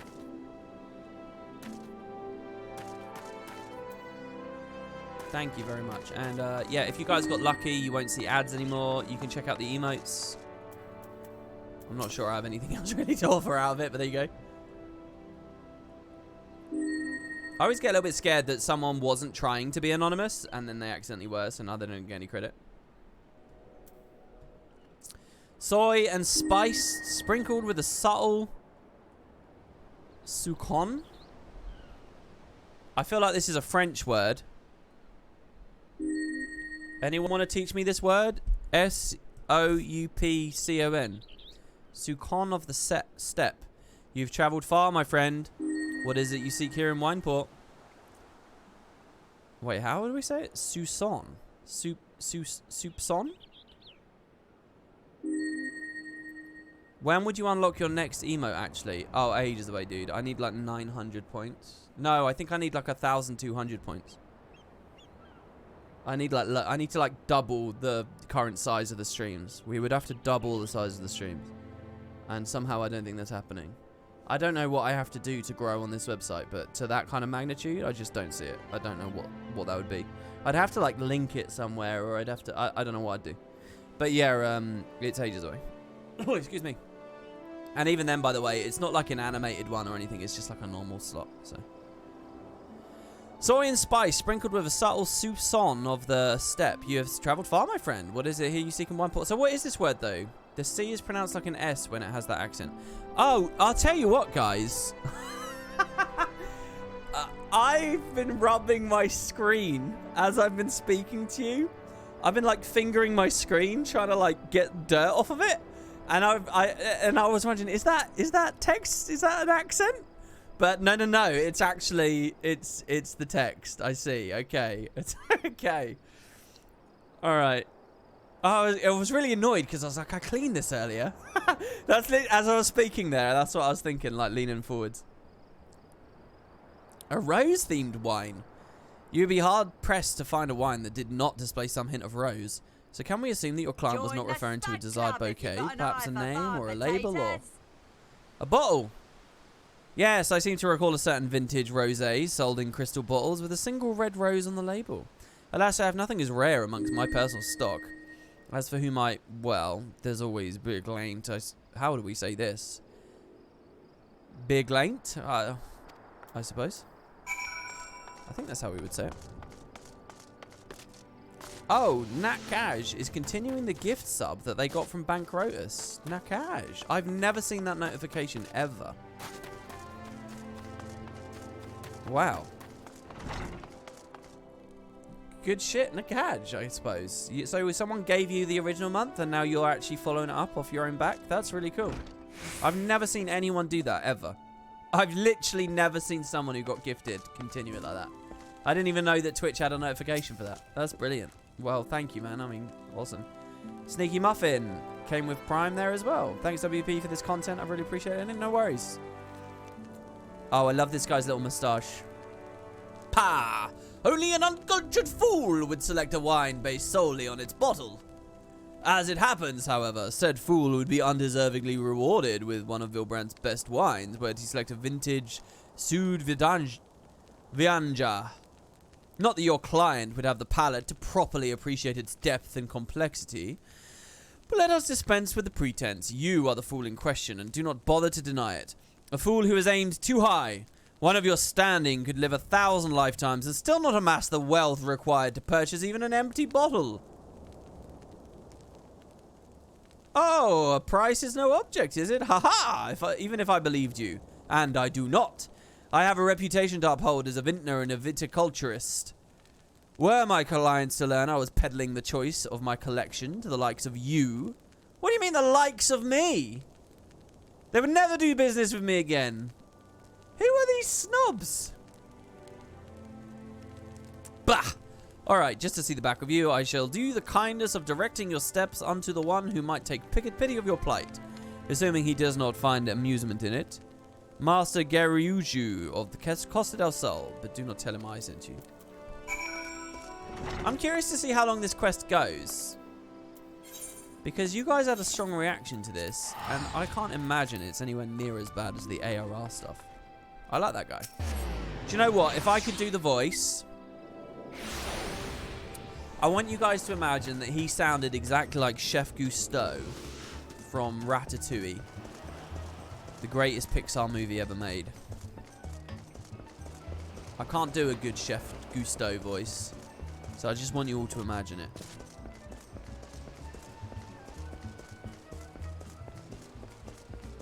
Oh, it's this fucking person. I've spoken to this person many times. They had like 1 million side quests. I've done them all, though. I've done them all. Macon, it is always a pleasure, and I do mean that. My ladies inform me you come inquiring after a bottle of Sud Vidancia. But I told them they must be mistaken. Not even you would be foolish enough to think you could... And now I'm going to gesture at him. I love this shit. Look at this. Look at this. This is like some hedonism bot stuff from Futurama. And I have to say, hedonism bot is possibly my favorite character. They just need this person to be feeding him grapes. Oh, you are serious? Macon, you do realize one could purchase an entire estate in mist for the price of a single bottle. Or 5 estates for the price of 5 bottles. Which happens to be the number of bottles of Sud Vidancia I have in my collection. Now, I'm not an unreasonable man. Let none say the venerable Gagurju does not value a friendship as deep as the one you and I have forged. So in my boundless generosity, I offer you the opportunity for a trade. A bottle of vintage Sud Vidancia for a mere magnum of fine Dalmascan. Oh shit, fine Dalmascan. That's in-game, isn't it? That is like a bounty quest item in 12 or something. I'm so confident that's a key item in 12. Never heard of the stuff. And I thought I was talking to a fellow connoisseur. I pity the poor vintner back in Wineport who will have to educate you. Until then, my friend, the offer stands. Prince Buka the Magnificent. Oh, I do love me some Prince Bocker as well. I think I just like comical hedonists. Maybe that's what I'm all about. There you go. The hype train is over. Thank you, guys. Honestly, all those gifted subs and stuff a minute ago, that's really lovely. You love that laugh? That laugh is... Does anyone know who I'm doing an impression of there with that laugh? I don't know if I can do it on demand, so you just have to remember how it sounded. Who is that laugh? That laugh is a very specific laugh. Does anyone know what that's from? No, it's not Timey. It's not Guild Wars, and it's not Final Fantasy. I'll give you a hint. It's from anime. No, it's not the Hedonism Blot. Steve Smith? No. The only time I do Steve Smith is when I'm singing. Like Daddy's Gone or something. That's the laugh. Jesse! Yeah, he got it! Someone got it! It's Jesse from Team Rocket. That's the laugh. It's a Jesse laugh from Team Rocket. Someone actually got it as well. I'm quite impressed with that. First Sud Vidancia, now Dalmascan wine? Might I interest you in an aged Leminson Red instead? No, I thought not. Well, then you have your work cut out for you. There was a time Dalmascan wine was fairly easy to procure, even here in Vilbram, but that was before the Empire razed the better part of the kingdom, vineyards and all. If there are any surviving bottles, it would be those that were exported before the Imperial invasion. Over 30 summers passed, though I've not encountered any in a decade or more, either at auction or in private hands. Whoopsie. Maybe go check out the refugees, see if they've still got one. Okay. I do a fine Jesse WP. I'm glad to hear that. Thank you. I'm glad you guys enjoy my Jesse. She has one of the most distinctive laughs in all media, I think. Reminds me of Steve Smith when he does Wheels and the Leg Man. Now we laugh and freeze frame. Wheels and the Leg Man is like the most underutilized thing in American Dad. But the thing is, I feel like if they did it too much, it would lose its magic straight away. It's kind of like the Family Guy chicken fights, you know. They were really good until it got... and there's a very fine line, you know. You want to end it with people feeling like they want more rather than realizing they're satisfied, you know. Oh my god, can't sleep. They won't let me. The midges won't let me. They buzz and they scream. Dude. It's okay, I'm here now. I'm here. Hi. Don't worry. I'm here. You're gonna be okay. I know you. You were here before. You sent away the midges. They came back though. They always come back. They mock me. They tell me I can never go home. I just want to go home. I can't stand it here anymore. It's okay. Relax. You have a new home now. It's gonna be alright. Wine. My wife loved wine. We could drink a glass of Valence every night before sunset. She would always keep the cork. I always thought that odd. What good is a cork? Toss it in the maiden heap along with a bottle, I'd say. But she... Okay. Bye. You told me what I need to know. I'm out of here. Dude, I can't believe Macon's doing this. Though you find several empty wine bottles amongst the rubbish, one in particular calls out to you. Take it to Chamonix Lomide to confirm its origin. Unbelievable. Unbelievable. All right, peace out. Wow. What about my compulsion for philanthropy? I mean, they literally just talked about it. I guess that doesn't matter now, right? You're getting some wine for this raid? That's quite a nice idea, actually. We should have everyone doing this alliance raid with, like, a couple of glasses of wine in them and see if that's, like, you know, you've got, like, min-eye level, you've got, like, disable echo, and then you've got... Everyone's had a little bit of wine. That's the tier below. Also has the advantage of making chat fun to read. Finish a glass every wipe. No. You don't want people smashed. I'll never get out the content in that case. How is dressed? I do hope your visit did not disquiet the poor soul. I tried. Maybe someone should go live with him and, you know, help him out. Yet by some stroke of fortune, the cork remains intact. Yeah, exactly, Athilda. Exactly. So, you have bought me an empty bottle. Ah, but what is this? The cork remains in place. That is most fortunate.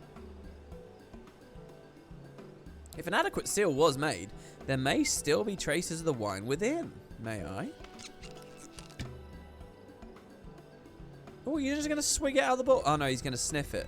That's right. That's a true connoisseur right there. Flamboyant, yet elegant.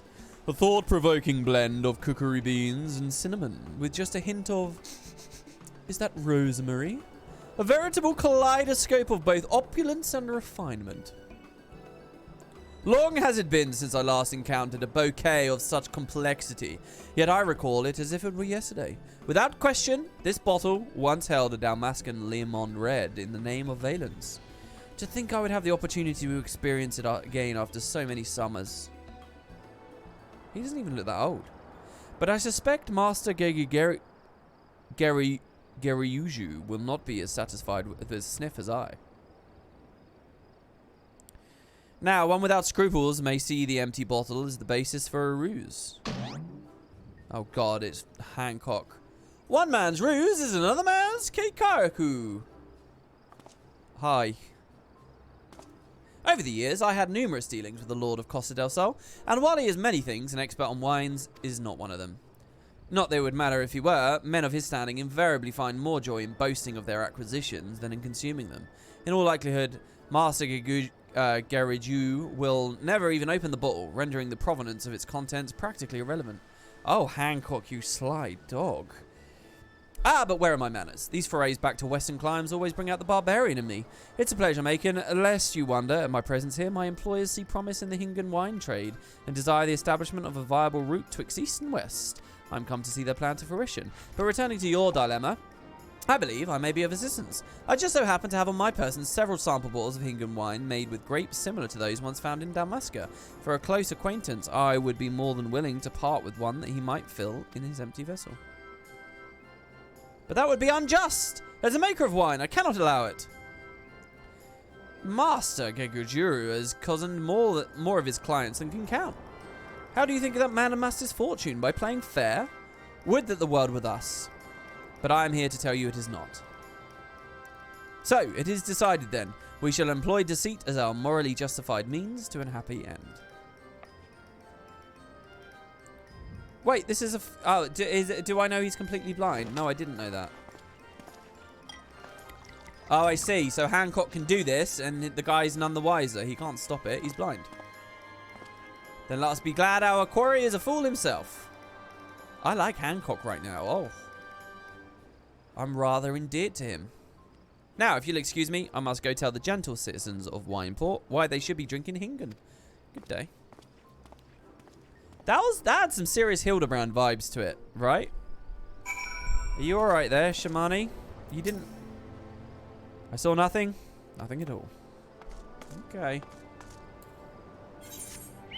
That's the first time I've actually seen Hancock be quite sly. They've talked about that in his nature a lot, but that's the first time I've actually think I've seen it. Yeah, literally, he saw nothing. Yeah, that's quite funny. He just popped up, did his little thing, and then he leaves again. Wait, wasn't this MSQ for ARR? Is there a time warp going on that you got sucked into? Definitely not. I mean, Hancock was in the story there. And they're talking about Hingashi and some. All the main scenario quest stuff here for A Realm Reborn is the cheese arc. This is the cheese story in this place. It's so boring as well. I mean, it just goes on and on and on, and eventually you get a little boat over here, and you go into this whole dungeon for cheese. That's basically what this arc is. I'm sure wine is involved too. You. By the gods, you actually found one. A bottle of Dalmascan wine. Oh, we must uncork it right away. Leamond Valens. Or at least it appears that way.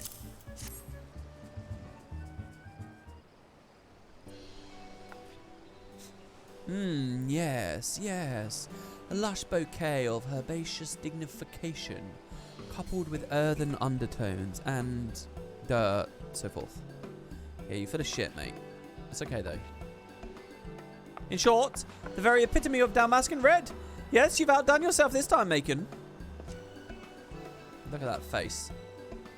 I feel like that expression would be very attractive if I was on a human female right now. And as a promise...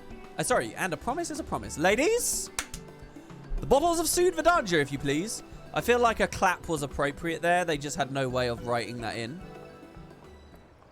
Clearly, WB doesn't appreciate Wallace and Gromit. I do appreciate. There weren't any overt references to Wallace and Gromit there, were there? Take whichever you fancy, except for the one with the rose. That's my favourite. Or whichever you fancy. Yeah, I'm taking the one with the rose, mate.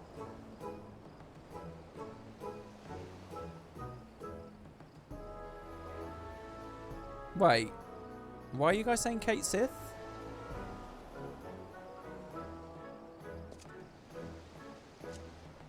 Oh, Kate Sith was on one of the bottles, was he?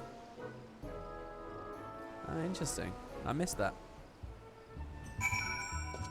No, but Wallace is so obsessed with cheese, he went to the moon for cheese because they ran out of cheese in the fridge. Yeah, and cheese and crackers is just a very Wallace and Gromit thing, isn't it? My power, my pleasure, my pain. Right, let's get out of here. Go back to the Far East, back to Hingashi, back to the Prima Vista. I'm not doing this inefficiently, am I? This is the fastest way to do it.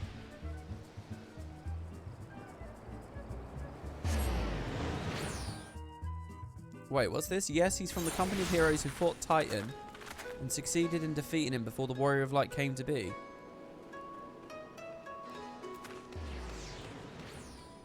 Wait, who is?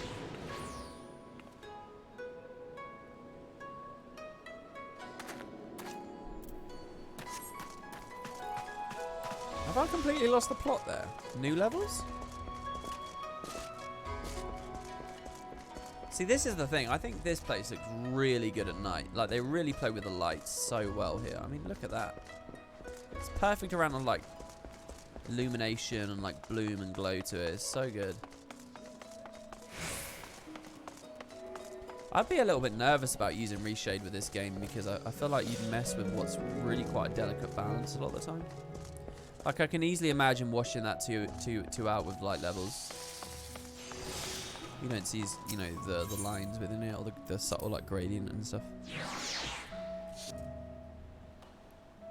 Oh, the blind Lalafell. Ah.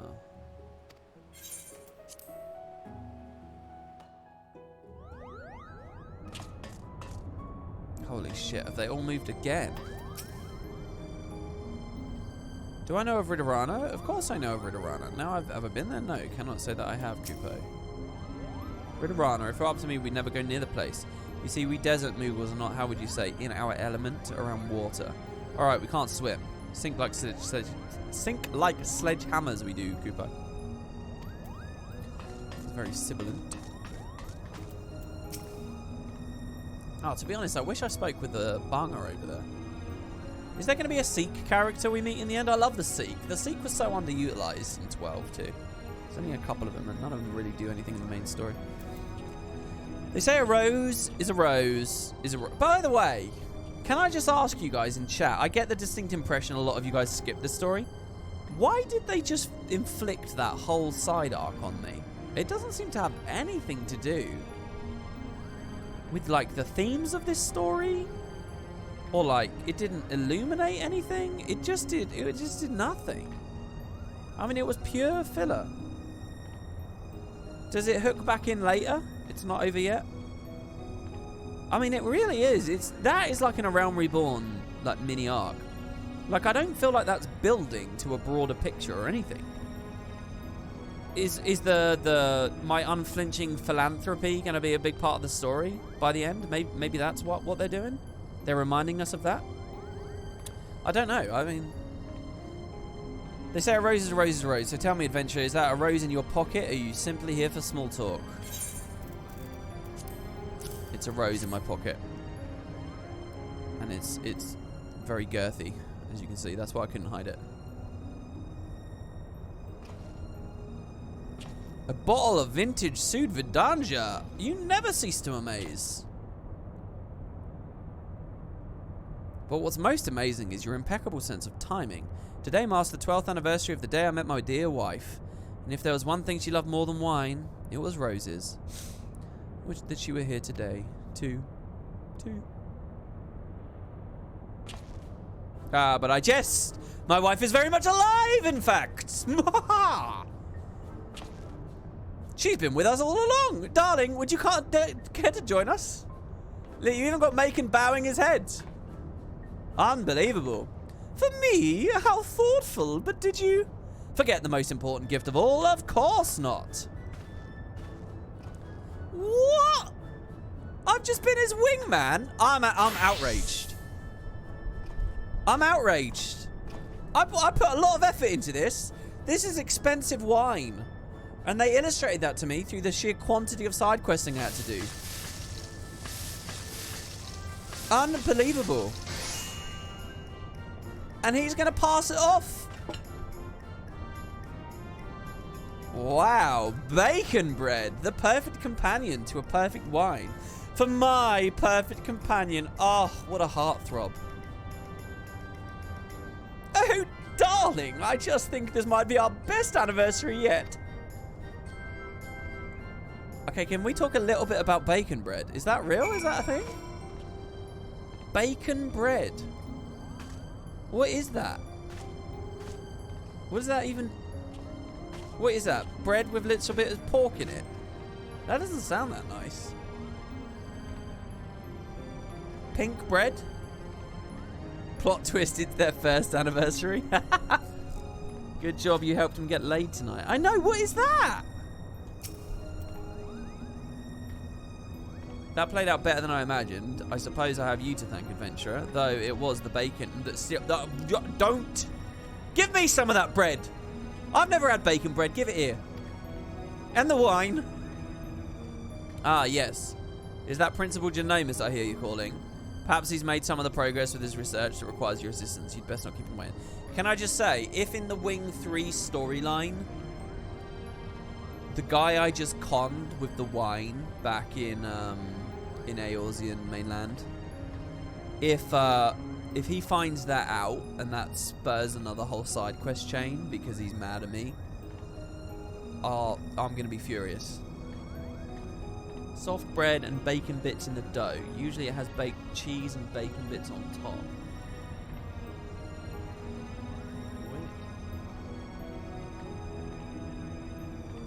Oh, you'll get mad with the final wine quest. There's more wine to deal with, is there?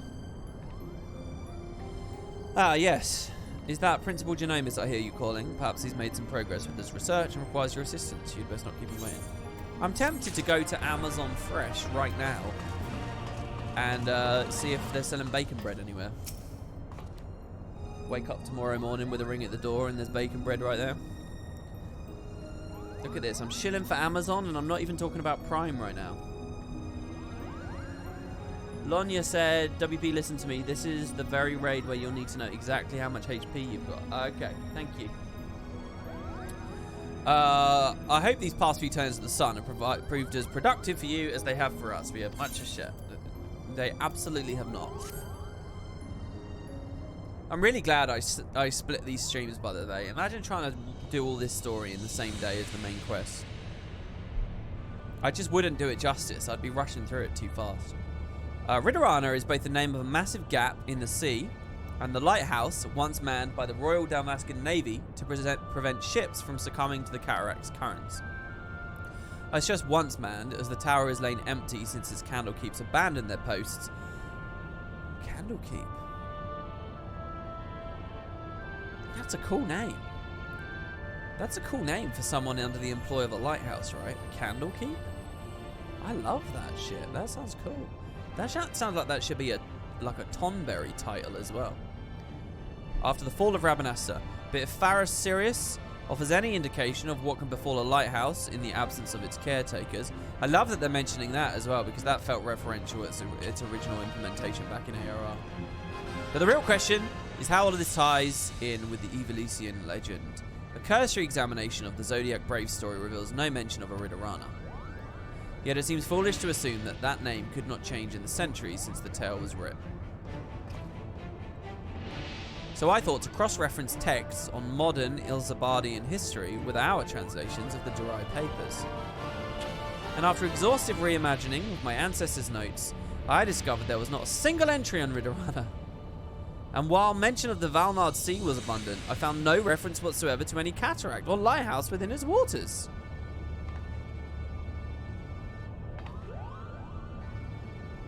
So we got nothing.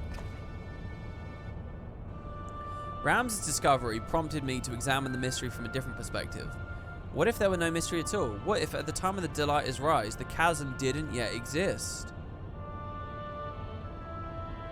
There's more, but only a visit to the lighthouse will enable us to confirm our theories with any certainty. Alright, let's go.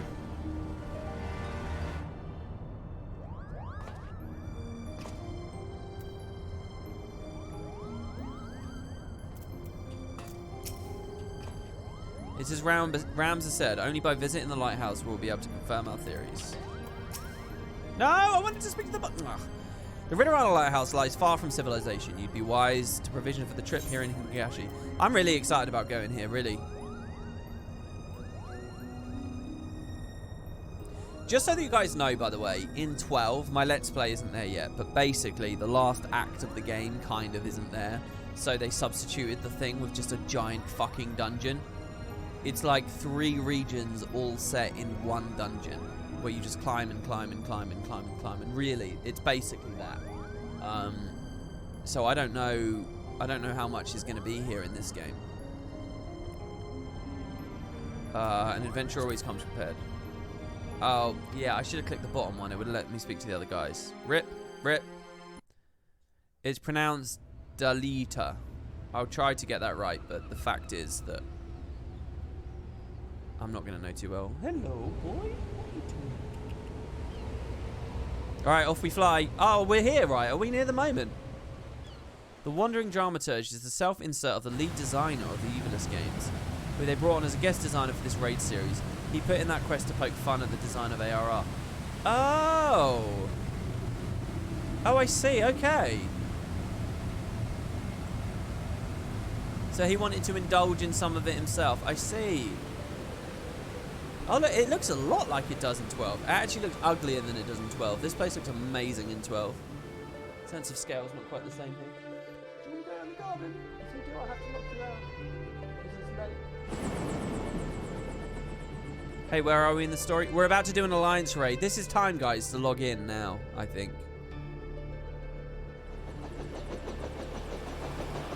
Oh, shit.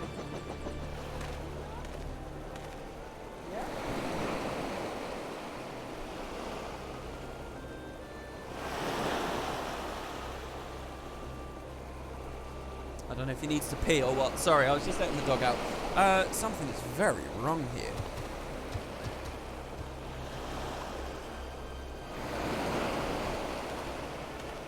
Mayhap it's best if we split our fellowship into two parties. One to delve into the tower's depths, and one to observe from afar. As acting expedition sub-leader, I appoint you the captain of the first. You may use the spyglass to aid you in your search for the missing lizard. You love the art direction of 12. You'd love to see another game with an aesthetic like that again. I think I might be being a little bit unfair to it here, because if I remember rightly, the equivalent of that shot in 12 is a CGI cutscene, right? So obviously it's gonna be. Damn it, brother! Damn it, brother! Where are you? We'll get him. We'll get Bagamnon. I like the idea of Bagamnon being a big boss here. Oh, I'm scared, guys. I'm scared I'm going to fail here. I didn't do very well in the last Alliance raid. This was hard. Oh, wow. I'll tell you what, though. Now that I'm in, it's not too shabby, eh? Holy crap. That thing looks a lot like the Mini Highwind. See, in 12, we're right on the border of the rip in the water. Hey, Renuk. Captain, give us a sign. The lighthouse looks as though it's seen better days. I dare say we have a handful of Imperial dreadnoughts and 30 years of disrepair to thank for that. I'm really into this. As soon as I'm on an adventure, I'm just so into it. Just shivering, me. My fur is simply standing on end from all the ambient aether. Yes, ambient aether in the area. Can't you feel it, Kupo? I can feel it. I feel something. Where in the king's name are you hiding, Captain? Don't worry, Captain. The lot of this lot are with us. We're coming. Holy shit! I like the detail of the little broken hole here. I love the idea of being up there. Can I just run ahead? I assume the fact I can means that this is just an intermediary step and it's not the complete.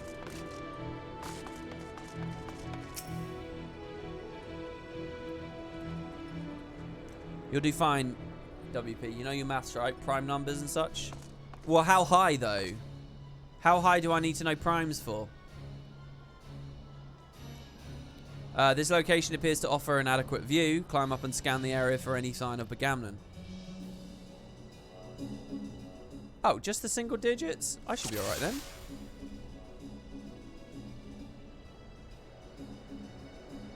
Find Bagamnon. The captain is out here somewhere on the island. Find him before it's too late. Oh, shit. Oh, we're doing one of these again. So as far as primes are concerned, it's only single digit. So there's only a couple, right? Let's see. 3, 5, 7. Wait, do they call 2 prime? Is 2 prime? That's it, right?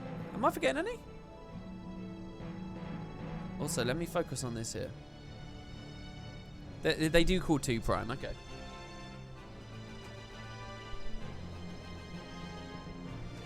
Sorry guys, just had to let the dog in again there. 2 is prime, 1 is not. Okay, that's the little detail that I'm missing out here.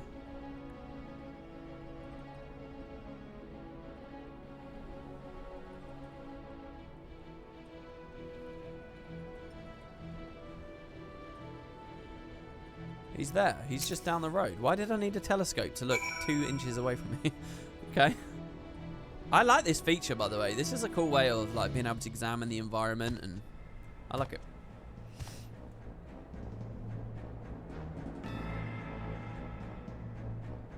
There's a note on the ground which lists all the primes before the boss. Okay. So is it going to be like a Simon Says thing again, where it's like, if it's prime, do X, if it's not prime, do Y? You found him, let me see. Oh, he's going to be messed up though, right?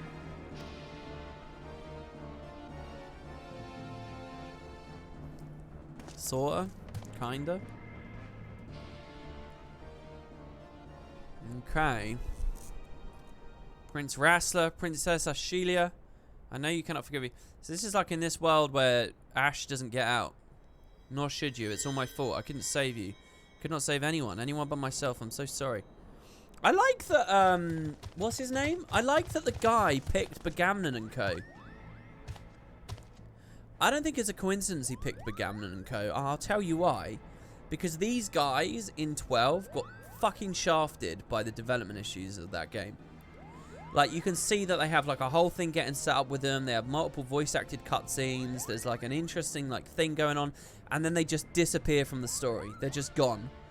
And then their, like, story gets concluded in an optional bounty at the end that they just sort of pushed in there. And you can tell they were just a casualty of what happened with 12 development. So I feel like he's like, oh, I want to do these characters and give them, like sort of pay off on something that was unfortunately not able to happen in the past. He could have picked Barsh again or whatever, but I think I get the sense he wanted to put these guys in the light because they were kind of in the shadow of the original game because they weren't fully realized before. That's my sense of it anyway. And if that is what happened, I think that's really cool.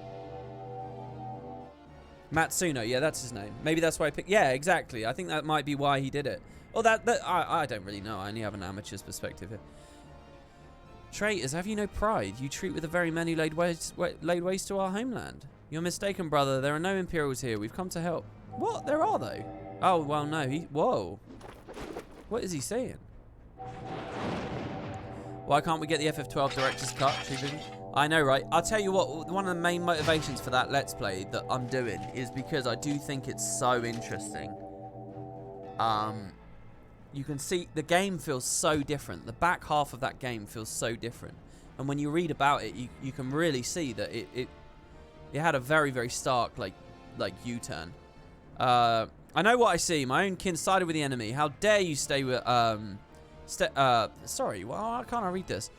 I know what I see. My own kin sided with the enemy. How dare you stay my audience with the princess? The Doomer. These Moogle noises constant in the background. Isn't it the same with 15? Well, yeah. I mean, 15 is even worse, though. 15 is you're right. It's the 15 is even worse, though. I mean, I've now played 15, and it almost like makes the story of 12 feel like an insignificant. I mean, 15 is just like, oh my god, man, 15.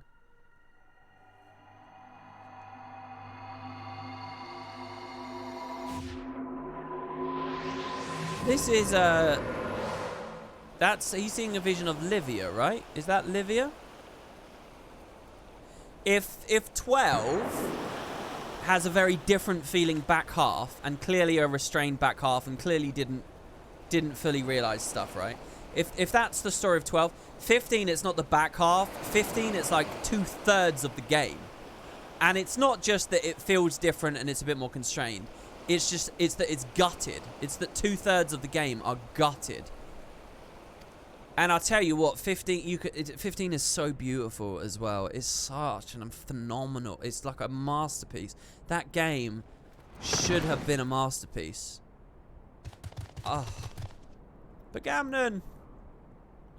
Sorry, I'm not following this too closely here. So this is the end. I think he's thinking that, right? What is this symbol again? Didn't you guys tell me on the last stream? Recite the words. Satisfy the covenant. Relinquish thy soul unto me. And be granted thou which most desirest in all the world. Sword in hand, a warrior clutches stone to breast. Look at me, brother. Look at me. Why is he having visions? It's because this thing, right? The Doomer is like just completely... In sword, etched he, his fading memories. Don't you die, not yet. In stone, his tempered skill. We promised we'd all go together when our time came. You can't leave us here.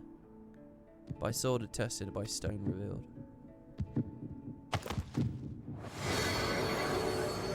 If 16 pops off and brings back single player FFXIV, the creative business unit is going to get a lot of funding and even more clout within Square Enix.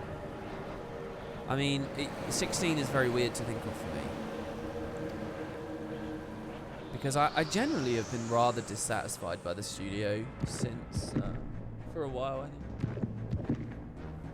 I don't know, this game's kind of separate, but very exciting for that reason. I don't know, I need to play the 7 remaster. Oh man, there's a world. Maybe I can find a way to promote these streams more. Wouldn't it be cool to do the 7 remasters? I'd love to play that and see what the fuck's going on. I'd love to just go through 7. Screw variety MMO. Let's just do Final Fantasy. Whatever you're doing, you need to leave the lighthouse right away. Right away, do you hear? I'll play 6. I'll play 7. I'll give you guys a playthrough of 15. I'll finish my 12 series right here, live. We'll do it all.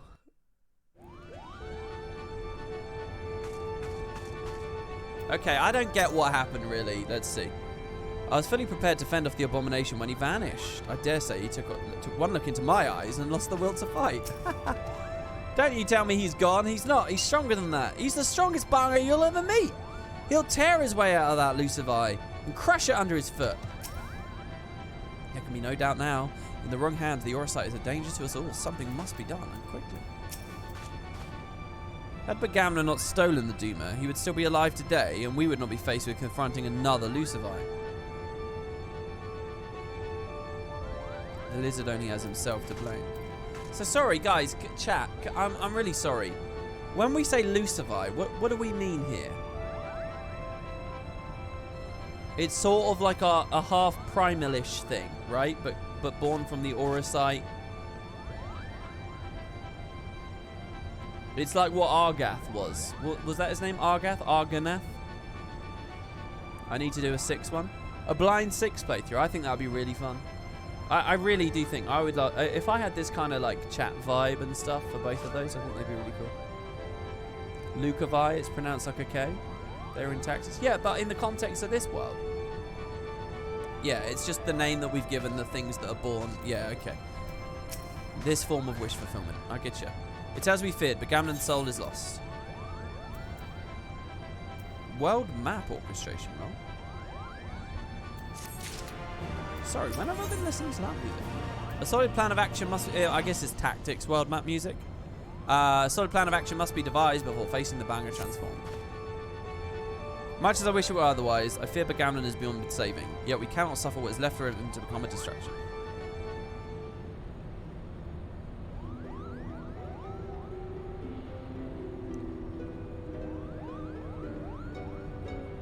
You'll see all the bosses have references to the various zodiac signs. Okay. Which is obviously a huge part of Ivalice Alliance. Father, now is not the time to abandon this quest. It is not now the time to abandon this quest. We're meddling with forces beyond. Yeah, but we got Macon with us, so you know.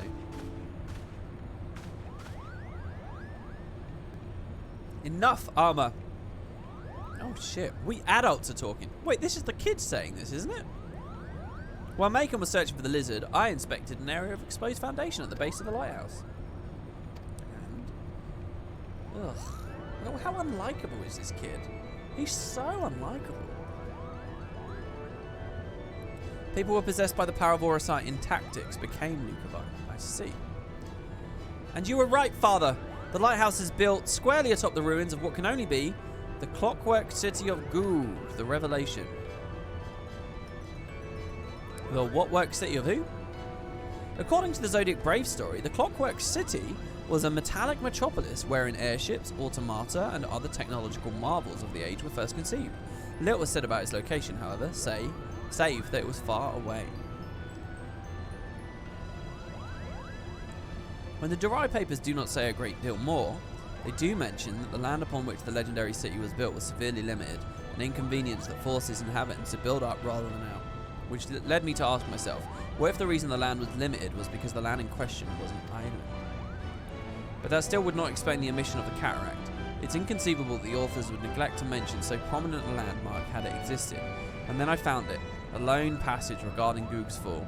While the particulars were missing, it appears an explosion. How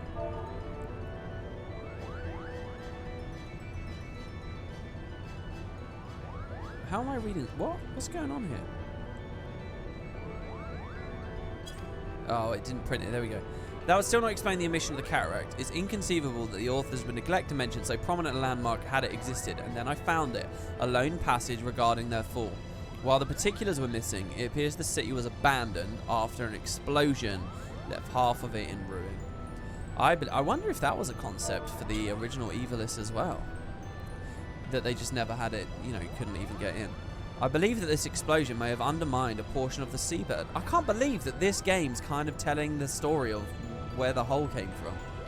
Because it's such a mystery in the other game. It needed only be a small area at first, one that could well have gone unnoticed during the Exodus. As time passed, however, the waters would have continued to wear away the rock, slowly widening the gap until we have what lies beneath us today. That would not explain where this would explain why there's no mention of it prior to the prison era. Come, Father, will you not tell them the rest of the possibility we Garleans are descended in part from the displaced citizens of Goog? Whoa. Really? You'd love a 6 playthrough, it's my favorite. I kind of want to do it because it's just like Shadowbringers to me. 6 and Shadowbringers are like twins. They're like hugely well-reviewed areas of this franchise that I am ignorant of. And I want to play. They're very similar to me. It would explain how the Empire was able to forge its armies of iron even before the discovery and application of Allagan technology.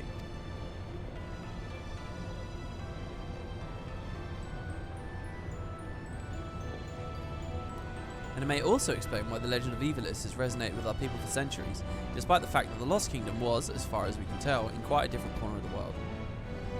An interesting, if somewhat ambitious, theory. But to return to your original claim, it is your belief that the lighthouse stands atop what is left of...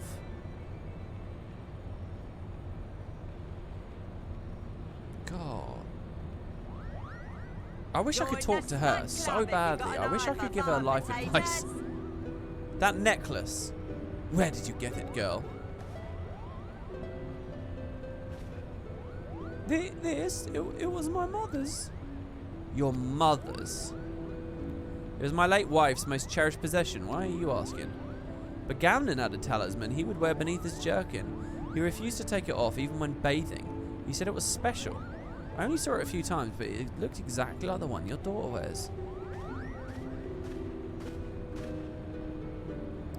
And, what are you implying, Lizard? That my sister stole it? Or my late mother? Neither. I spoke of their similarity, that is all. I like seeing a banger that's, like, nice. Can you believe the nerve of this boy? Not that they didn't exist in 12, but, like, I had to go out of my way to speak to them. And even, like, the nice... Like, Magello is probably one of the only voice-acted ones that's kind of nice. But again, he's exactly like the others. He doesn't have a role to play later because they kind of... Enough Ramza. Our guests are merely concerned for the well-being of their kin. One question. Did you spot the FF12 reference in the name of the Asians you've met so far? No. I mean, I saw the Zodiac thing, obviously. But what of our kin? What of them, Ramza? Do you imagine our kin to be better than theirs in some way? Or anyone else's for that matter? No. I apologise, Father. Oh. We have but one purpose, son, and that is to prove the existence of Ivalice and clear our family's name. Do not allow anger or hate to lead you from that path. Now, we have a lost city to explore. It's really interesting. It's so rare to see this like father-son dynamic play out in the way that it's currently playing out on screen. I think they always try to just keep sons and fathers apart, you know. And for that matter, mothers and daughters too. They don't really show parenting much. First the Slayer and now Goog. Now, what other wonders might slumber beneath our very feet? Wait, chat. What's Lasalia?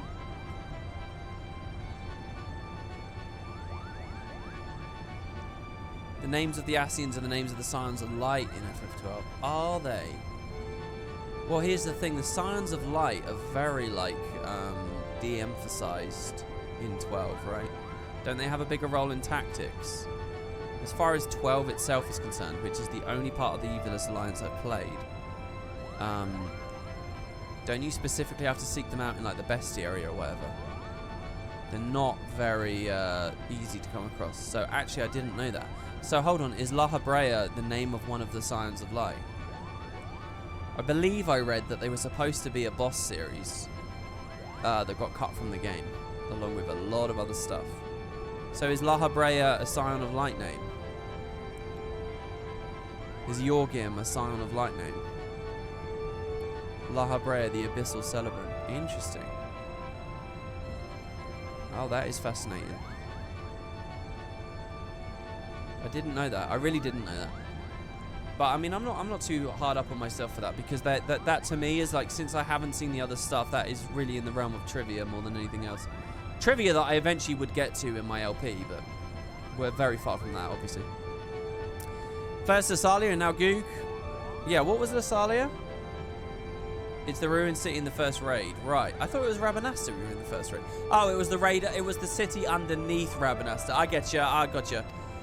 We went to Rabanasta, Garam Scythe, and under there was Lasalia. Right. Don't you tell me he's gone. He's not. He's stronger than that. He's the strongest banger you'll ever meet. He'll tear his way out of that Lucavi and crush it under his foot. Okay, guys. This is it. We're ready. Are we ready, or is there a hub area? Oh my god, we're ready. Hold on. I can take the airship lift, can't I? I don't believe it. It genuinely took us 2 hours to just get to the start of the Alliance raid. It's taken us 2 hours. Am I at the right place now or no? Where's that like landing area I was at before where we all hung out? Exit to the shuttle. This one's beefy. I love me some beef. I actually don't much. I don't really like beef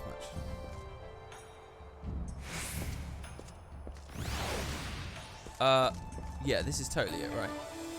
Okay, I don't know what's going to happen here now. I'm a little bit nervous. Here is what I would like to see. Okay, hold on. I can set this up, right? Ready? I don't like how this is a Stormblood series, because it's got nothing to do with Hingashi and Kugane. Like, I'm listening to this music right now, and it's got nothing to do with the Far East. I mean, I suppose it doesn't matter. Right. I'm going to go to the party finder. I'm going to click recruit members. I'm going to say I'm looking for an alliance to do the Ridorada Lighthouse. We're going to go for duty completion.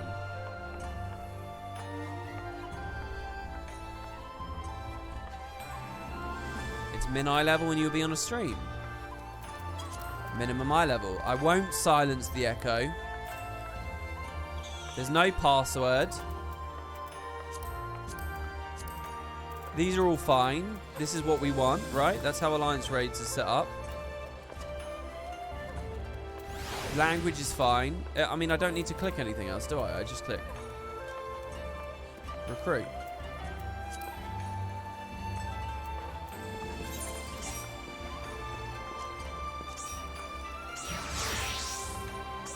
I'm hearing dings. Oh, there we go. Look at that. We've already got our party. Okay, so Listen, it's 24 people, guys. So it's a lot of people we're looking for. If you have the game installed at all, if you're on Aether, I'm begging you, come play. Because I don't know how long this will take without that. It's incredibly impressive that we've instantly filled like well over a party and a half. But there's like a lot of slots left. So if you're interested, please feel free. Again, I'm on the Aether data center. I think that's all that matters. That's an NA data center. What else? Anyone that's here in game, if you come stand next to me, I'll add you to a link shell, which I guess I can look at now. So anyone, invite to company? No, that's not the right thing, is it? That's me. Should I throw random invites or is that rude? I don't know, maybe that's rude. I guess I'll just leave it for now and we'll just see what happens. Yeah, and if anyone wants a link shell invite or a party request or anything like that, just stand next to me and I'll throw you one. Right? I mean, I think that's fine. Hold on, I can also type in the link shell, can't I? So how do I do that? There's probably a command for it, but let me learn. If I click link shell,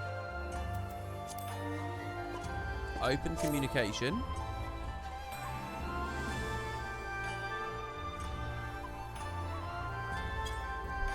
Hi guys, doing Alliance Raid if you want in. The talk cloud to the left of the text box. Right, I think I'm learning the game a bit. That's all my own initiative, what I did there. I've taken no advice from chat. That's just how I've set that up. Now, what do you guys think? Did I fuck something up? Unfortunately, you're on Crystal. Yeah, I mean, the vast majority of viewers, and my impression is, you're EU viewers, so I mean, it's always been a funny thing, but...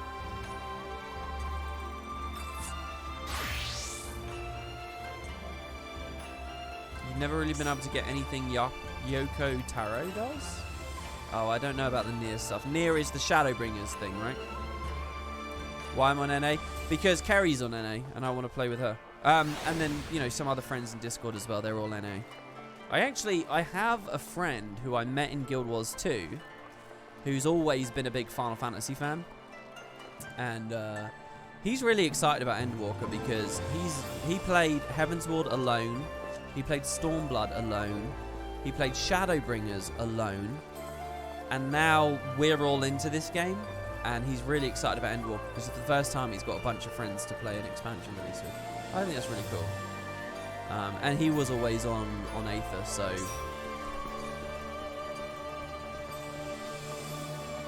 Basically what happened is earlier on in the year, I said to a bunch of other friends in Discord, look, I want to stream this game. I want to play this game. Should we pick it up? And everyone picked it up. And they all instantly got way more addicted than me. And way more into it than me. And they played like day in, day out, and they like zerged through it. They went at like an insane speed. Like I was still at Garuda in ARR, and they were like done with Shadowbringers kind of thing. Like they went really fucking fast. And I've just sort of been slowly catching up since. In fact, I went on a big 3-month break. A lot of them have let their subs drop now. They're just sitting around waiting for Endwalker. Got to rep the judge glamour. Do you want me to rep all of your glamours? I don't know. What do I do here? Do I just keep waiting? What do you guys think?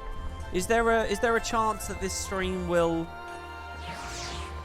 I mean, talking about wine, I'll go get a drink. We'll just sit here slowly drinking until it feels.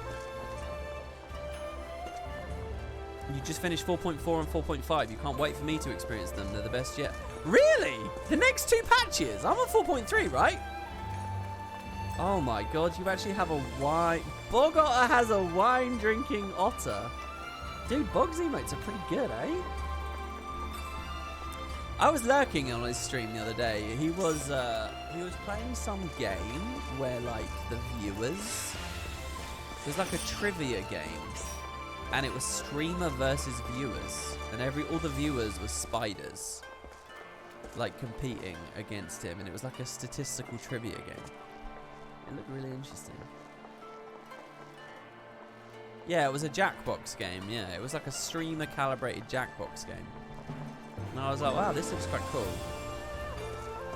I would have played, but I'm much more of a lurker than I am a participant, to be honest. I just want to say, I know there's a lot of people lurking on this stream right now, and they would never dare type or anything. I'm very kindred to you guys. That's how I act, generally speaking. I was on Josh Foreman's stream last night while I was cleaning, and I was typing a reasonable amount there. But there were literally like 2 viewers, 3 viewers, 4 viewers. So, you know, I'm happy to in those environments. But when it's like a real thing, I always like to be kind of quiet. WP gave us permission to type in all caps the other day too. Join in. That's true, I did. I don't believe you'll... I mean, we are filling. Look at this. I don't believe you'll get anywhere with all capsing. But you can try.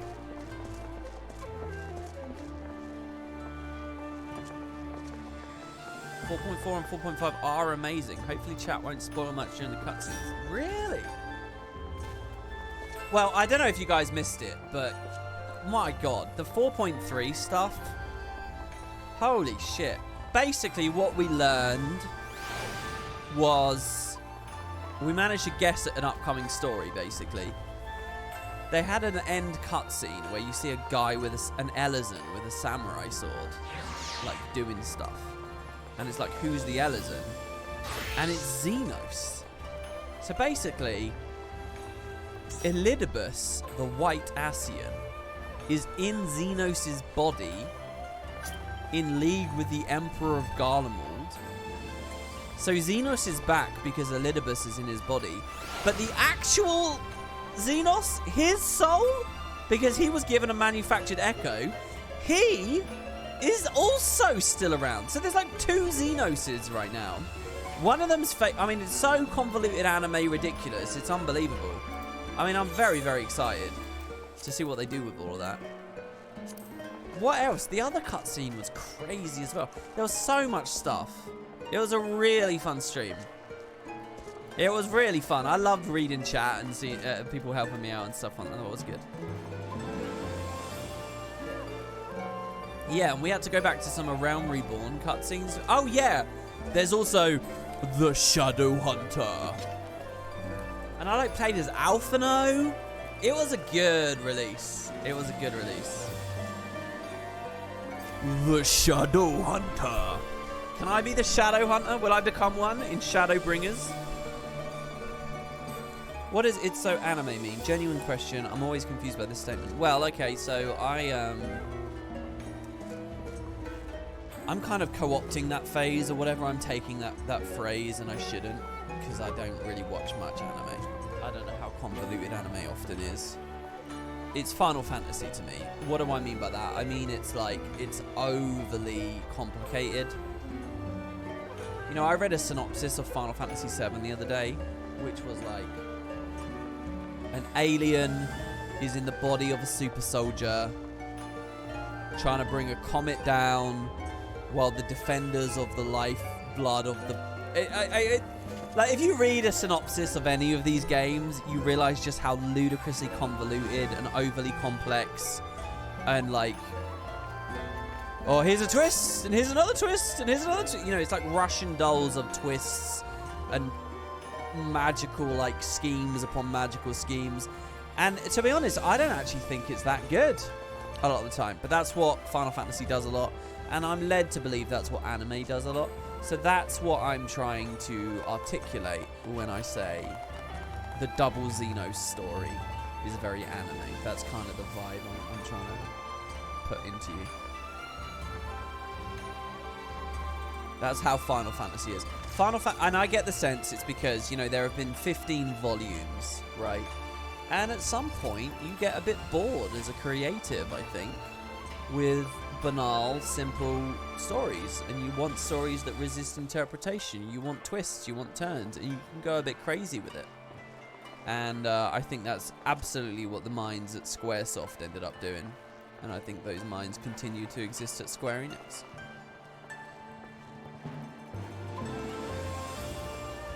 You should watch the Donkey video on the lore of FF7. I mean, yeah, it's not just 7. Take any of the games. Any of them. And quite often it's to their detriment. You know, my favorite installment is 10. And even in 10, it's like, you know, when you really think about, like, if Tidus is a dream of the Faith, why is he able to do the things that you can do? Like, it's a bit weird how a dream ends the dream. It just ends up weird, you know, and the lines never really connect. You can't ever really be too specific about these games. Not really. I don't consider any of them high art. I don't consider any of them, like, great stories.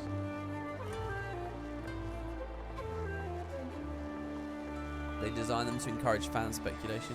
Yeah, they just don't want to be predicted. I think that's what it comes down to. I think there's a fear of predictability, so you end up having these very messy narratives. But I don't know whether that's the right answer. I don't know. But also I wonder sometimes if I view film narrative with the lens of film. That I view game narrative with the lens of film narrative, and I shouldn't. You know, I can't expect, like, emotional... Like, the perfect blend of fantasy and realistic, like, grounded kind of, like, emotion and beauty to me is the movie Her. I don't know if you've ever seen that movie. But, it's kind of like... It's a really fascinating take on sci-fi and the idea of the world of the future that's not too dystopic. And it's kind of the story... It's like an examination of love.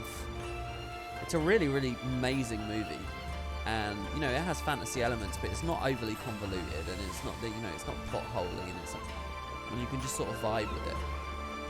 And that I would consider that movie high art. That is something I would consider high art. I would never say any Final Fantasy ever got to that, even if sometimes they cross themes. Anyway, somebody else did a ready check, which is a good idea. So we have a ton of people. Are they all stream viewers? Is my question, or is it Party Finder? How do I know? What's the alliance?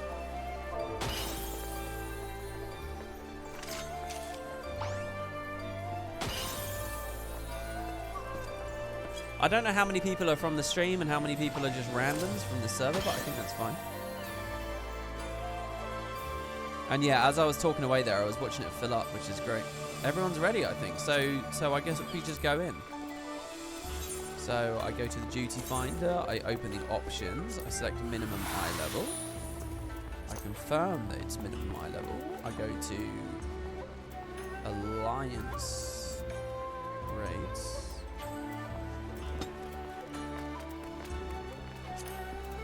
it's under the raid section maybe?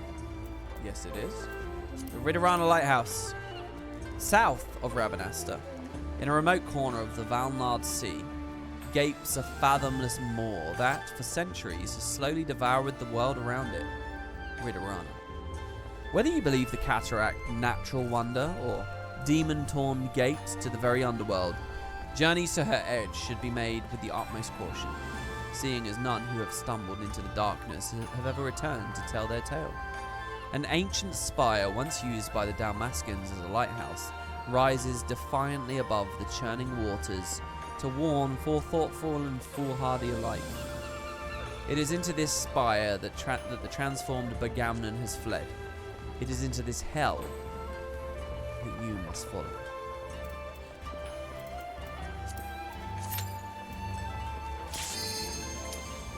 Here we go. Blades 13. Hey everyone, first time in stream. Hello, welcome Blades 13. Feel free to use chat as much as you can, or as much as you want. There's no such thing as too much spam. Can he even do math with his UI fucked up like that? I think that's incredibly rude. It's not fucked up. It's immersive. It's precisely calibrated and well tailored. And the answer is no, but I'm going to tweak it.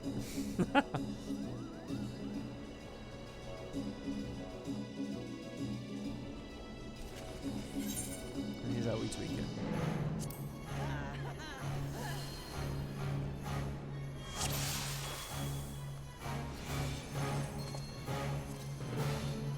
UI, parameter bar,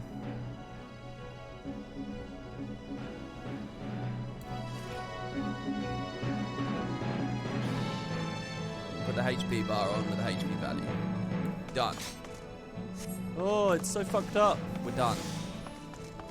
Okay, so I'm gonna enjoy the music and stuff here. Sorry if I talk a little bit less, but I'm kind of geeking out a bit here. Dig. I didn't know you could write that. I don't know when this maths mechanic is coming up. By the way, I would much rather off tank. If someone else has the bigger balls and wants to main tank, please feel free, go ahead.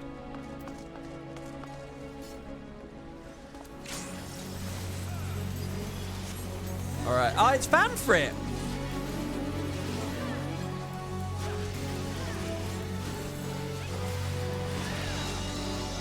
Did Sid summon it? Is Sid here? Other Sid, I mean. Should I stand away? Oh, he's using water magic. He's the same element as well. I like that. Oh my god, I have 2 blood spillers already. I'm going to keep blood spilling. I'm basically just playing this like a DPS. Oh my god, it's the combat music. It's straight up. Was this true in the previous raid? It's straight up the 12 combat music. Do you guys hear that? Oh shit. Oh my god. Tank privilege.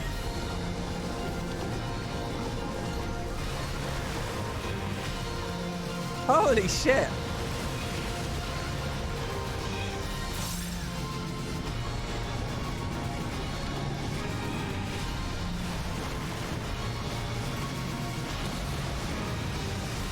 I want to plunge, but it's too risky right now.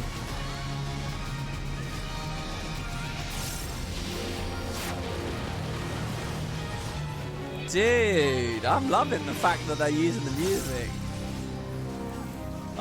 I just put a huge smile on my face, but it's such a petty reason. Oh shit.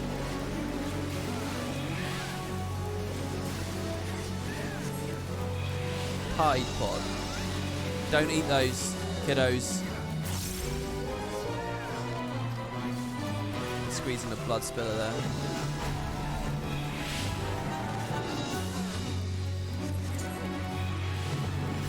Oh, this is so great that they picked this music again.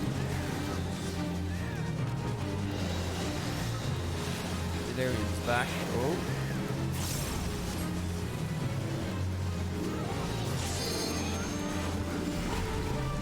Holy shit. It's actually quite tricky.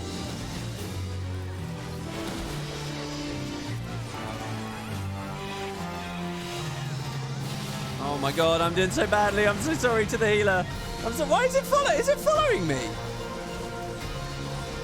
I don't know if it was following me. What's going on with the ground tails, by the way? Do these actually matter, the ABC?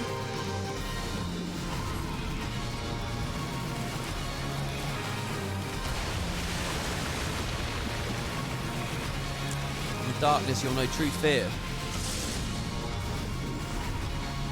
Everyone's moving away, so... Oh, God.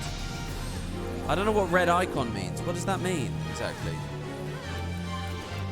Good or bad? Oh, shit, I got knocked up.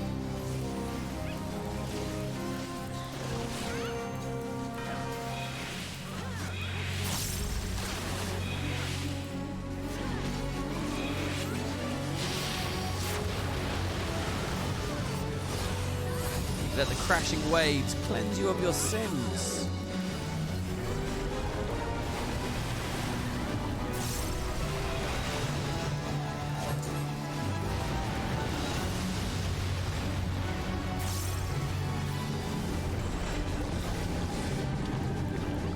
So I wonder how much influence Matsuno had on FF14 before this series. Like, did he know they'd already picked the Scions of Light as Lahabrean Ascian names? Was he flattered by that if he wasn't a part of that decision?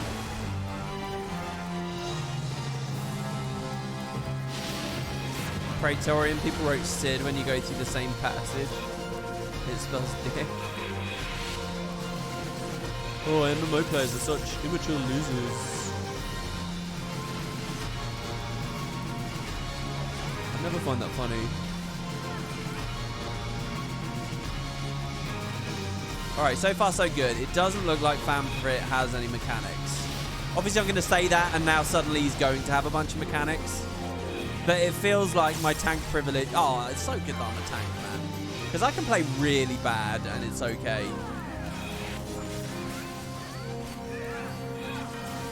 Yoshi P is a huge fan of FF12 tactics. So, what's the deal with Yoshi P? Is he like new? Is he like new blood? What was his first project? Is this his only project at the studio? How did he come into, you know, a prominent position at 12? Do you get what I mean? What's the dealio there? I know that the community loves him. What's his rise? A couple of Dragon Quest games? I should watch the documentary. God, I've been recommended that so much. Is there an ASEAN Yoshi P? You know, if he's Heidelin, is there a Zodiac? Who was the guy that did 1.0? Or guy? Yeah, I mean, I don't like any of this shit. It's a whole team that did it. What's their thoughts on all of this?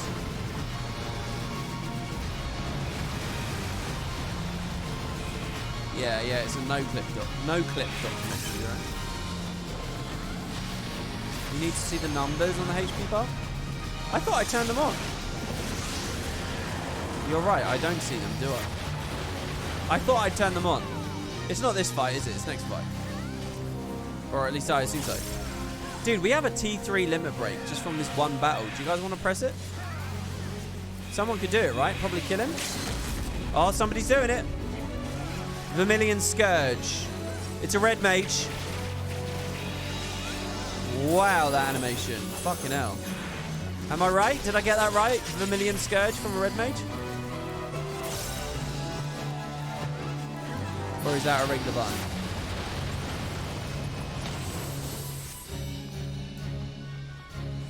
Red mage LB3 literally kills runs, lol.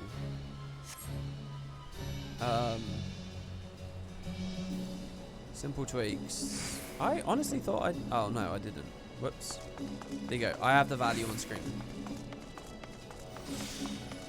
Malaya too shy with LB3. They're flat out priority in nearly all situations. Dude, I spam that shit. I'm a monk main. I know that I'm showing a lot of Dark Knight stuff here. You guys never believe that. But I really do consider myself a monk main, and I spam that shit. I spam it so much that I think I do it too much. But whatever, you know. Oh, we're indoor. What? Oh my god. Hold on. Whoa. What the shit? Do they have like the whole elevator sequences and everything?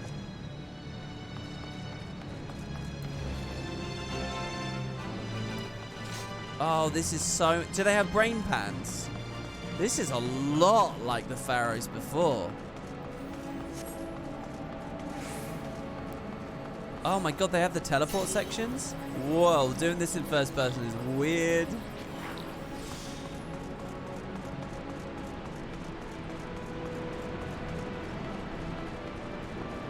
There were a lot of Enix employees who worked under him and loved him. When 14 launched, lots of employees asked him to appoint him as the director. Oh, I see, okay. Ooh.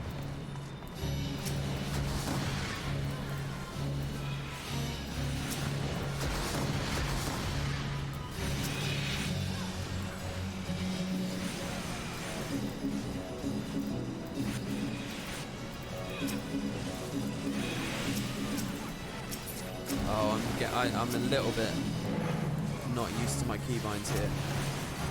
Sorry guys, the tab targeting is being really weird at the moment. I'm just sort of trying to wrestle with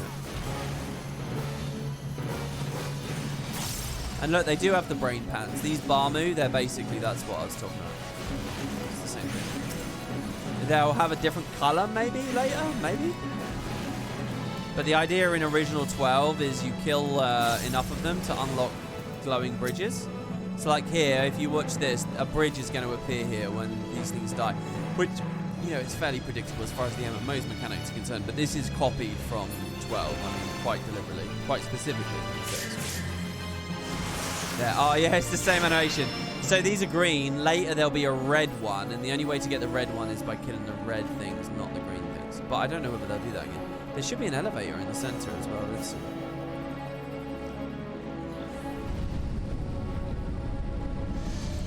Oh my god!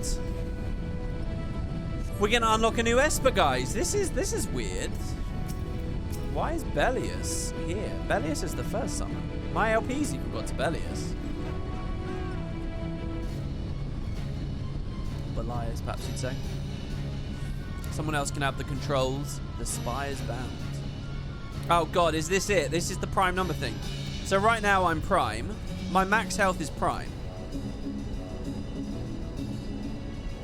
Right? So if I'm a max health... Oh, how am I supposed to know though? It's not this boss. But still, it's going to be true anyway, right? This isn't the number thing. The Simon Says thing was completely insane for me to figure out. I just couldn't do it. Oh shit, here we go.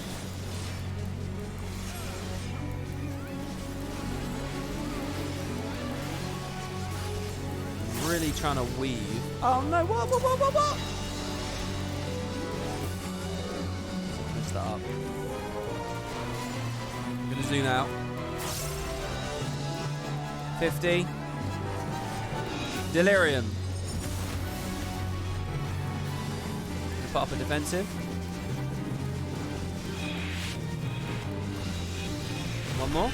Oh shit, what? Ooh. Oh, this is so much cooler than the original fight. There's arrows, so I want to be here, right? Oh no, I don't want to be there.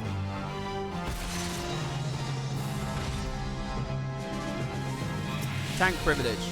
Oh, I don't have aggro. Oh, no, it's the other guy. Oh, look at how cool that shit looks. Look at that tiny-ass little Lalafell down there. Look at that fucking boss. Drawing the ire of a god. You'd think it would feel stupid or something, but I really like stuff like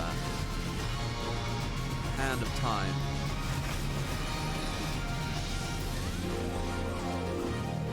I mean, it's a shame auto-attack animations are sort of lame in this game. I want the god to look mad. No matter how big it is, I want them to look really angry. Desperate to take out their target. And their target refuses to move.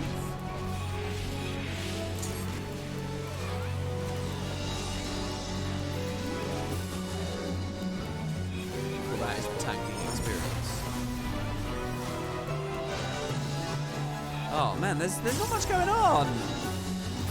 Are you guys all just a lot better at the game than the previous raid we did? Okay, we've got some Gigases. Which is interesting. Isn't his title Lord of the Gigas? And now we actually have some to fight. What do they look like?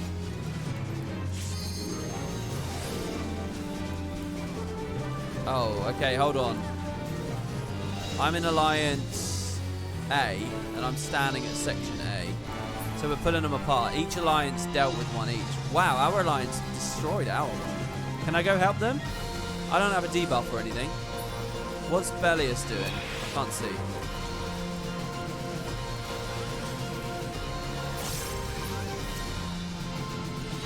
Step into the Inferno. Step into my Hellfire.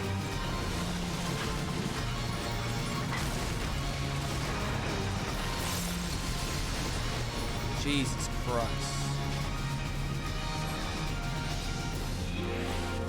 See, I kind of wish I was a monk right now, because then I could be rearing and flanking a lot right now. What are these? So the arrow is it going to lead it away? Oh, it is. Oh, that's interesting. So each time you step on it, you turn its orientation. What are these? Tethers? You trying to get me hit? What do you want me to do? Stand in that? Time is stopped.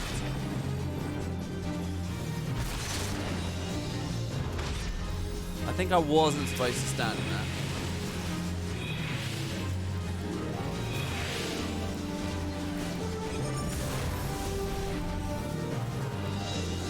I mean, it looked vaguely red, which obviously means, you know, isn't too exciting. Confidence inducing, let's put it that way. So how do I avoid this? I don't really get... Is this just like a raid wide? Oh, look, they're all dealing with the mechanic again. So they're all pointing away again. So I'm fine in the middle, right? Because they're all pointing away. Because everyone's really good at this and they figured it out already.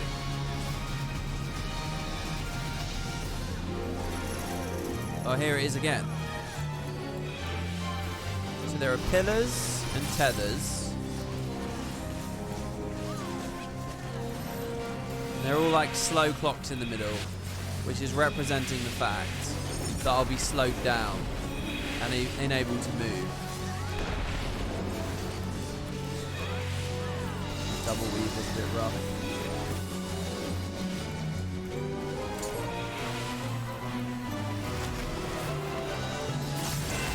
So I was double weaving with the plant. Okay, it's doing it again. So if someone accidentally overdoes it, you're screwed, aren't you? So it looks like people are moving. Oh. Well, I clearly just face tanked that when I shouldn't have. I probably should have followed the pack.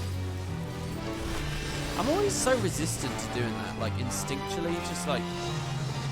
But maybe I should do it. Like, see, everyone moved there, so I should go with them. They probably know what's up.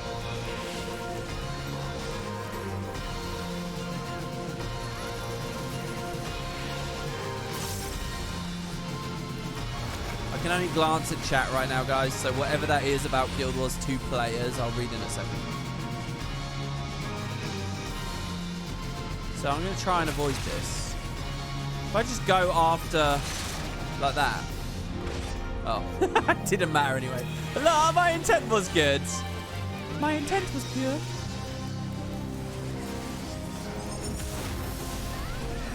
All right, LB. We're doing this one so fast that the limit break isn't even ready. I kind of want to use my one. I very rarely see my one. Okay, I won't. Don't worry, guys. I bet someone's waiting for the T3 to trigger and press it straight away. No, we never got it.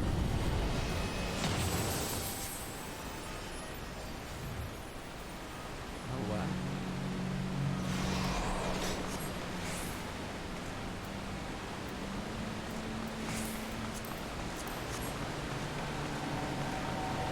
Oh my god, look, they look just like the 12 Waystones. Look at that shit. Well, not just like, but given. Oh, we didn't even open all the... Oh, no, we did open these, yes.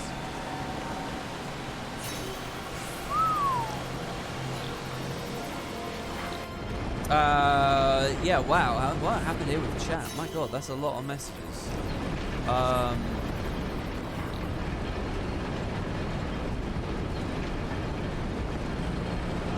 I'll read it in a bit, guys. I'll read it in a bit. There's 24 people here. I can't just stand there slowing them all down. I think that's a bit rude.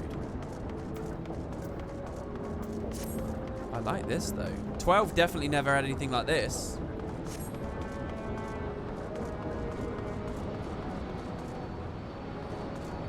Sorry, so is there anything I should know? Can anybody help me out here?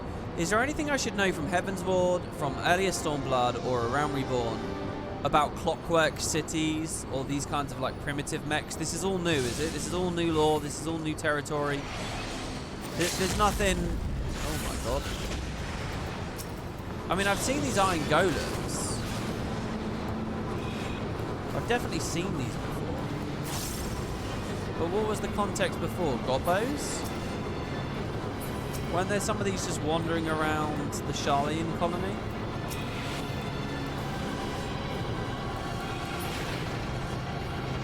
Is this a full-on encounter? I guess it's down to A? well. This is really pretty. I like all the moving platforms and stuff.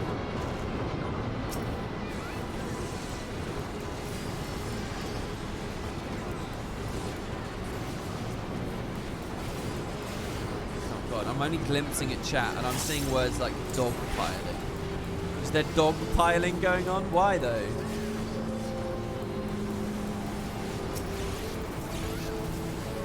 Quotes is so lovely. Yeah, I quite like it. This is something we missed out on in Guild Wars with the cancellation of Utopia, right? Utopia was going to be sort of doing these kind of environments to a degree. You have a little bit of concept art. What's this tether? Does that defend the thing so it's very resistant to damage?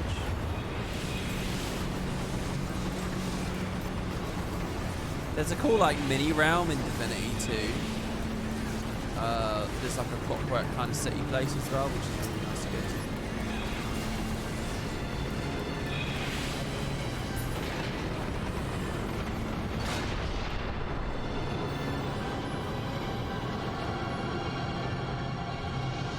to. 4WP, no one here to watch him, just cram FF14 for life into chat.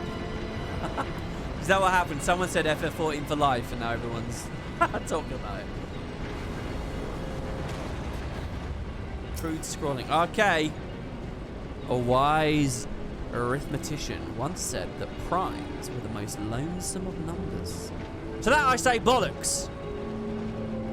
2, 3, 5, 7. This is not just single digits.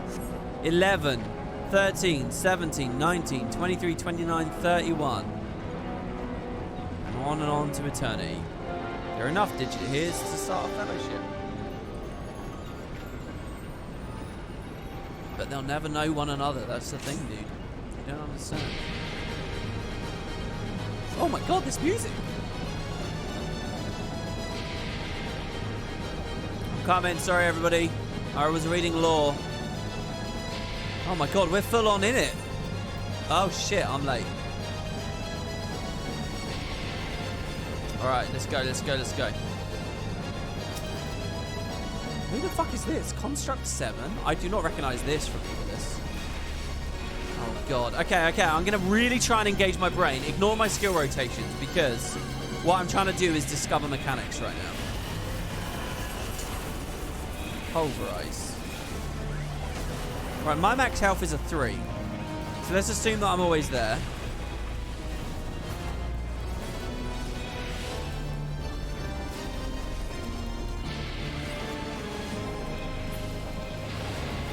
Oh, he left. Oh, the worst timing on a delirium.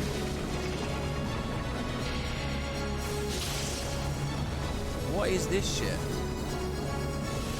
I'm just going to pop a defensive there.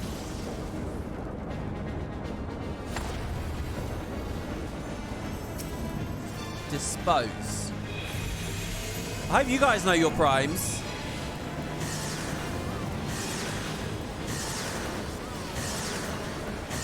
Oh shit. Oh shit, it's fucking Sabbatha.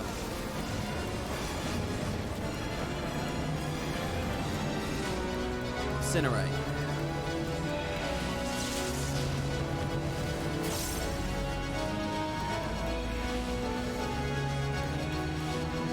He's got such a weird stance.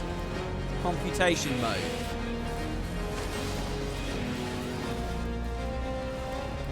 Basic load. Protocol loaded. Initiating lesson. Command. Align current vitals with specified multiples. So, a multiple of 2, 1, 3, or 4. I'm a multiple of 3, right? Divide by 3?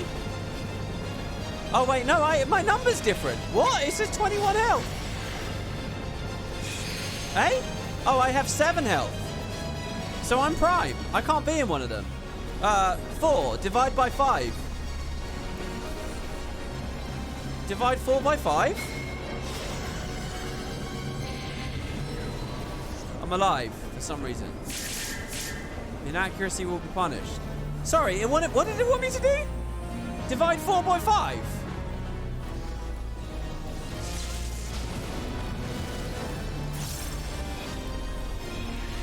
Like 0.85 or whatever that is? What is that? There's not a 0.95 platform. Tartarian Protocol loaded. Standing in the puddles adds to your health. Oh, what the fuck is this?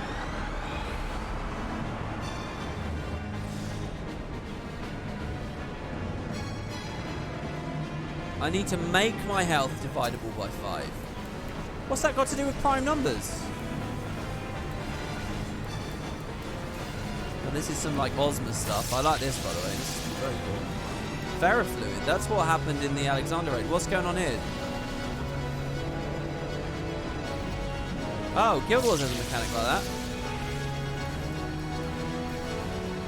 One of the fractals.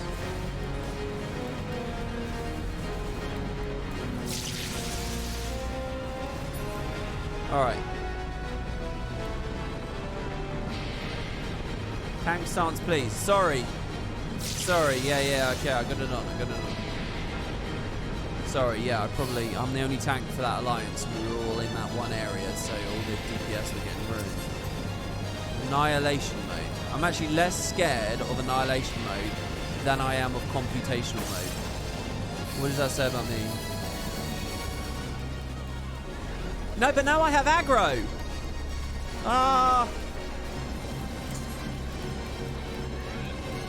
Shirk. How do I shirk? 9. Shit.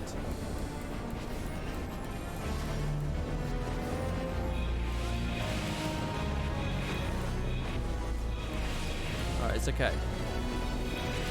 You can do this. I get aggro from my superior skill queue.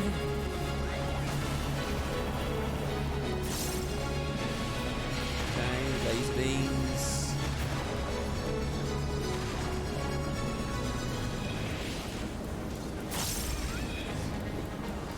Alright, the other guy's got aggro now, right? So I can stand to the side of it. I don't know whether I should though, because what if he suddenly snaps to looking at me again? I'm just going to keep choosing Shirk off cooldown. No, he's on me again.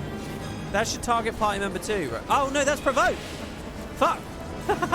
Wait, Shirk is on control 2. There we go. Increasing difficulty. Okay, align current vitals to specified multiples. Wait, but what do I want? I'm on 7. What does he want me to do? Where do I read it again? Right, I did it. Oh, I'm really good at this. Wait, where? I don't understand though. Calibrate vitals multiples of 4. So add 1. 7 plus 1 is 8. What? Oh no, I have to stay standing in it. Oh, I thought I added it. All right. I get it now. I have to. Oh, how was I supposed to know that? I couldn't know that. I thought it just added to it. It's all good. Right. Math god, yeah. 8 for the 7 plus 1. Woo! There's some real good maths right there.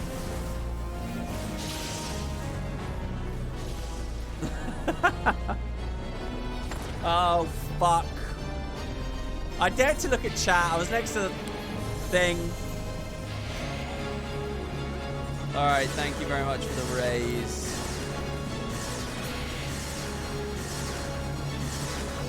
Oh no, don't.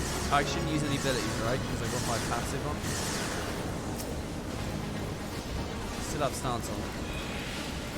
Okay, good. This other guy's obviously got a lot more enmity because I've been doing no damage because I've been there. It's all great.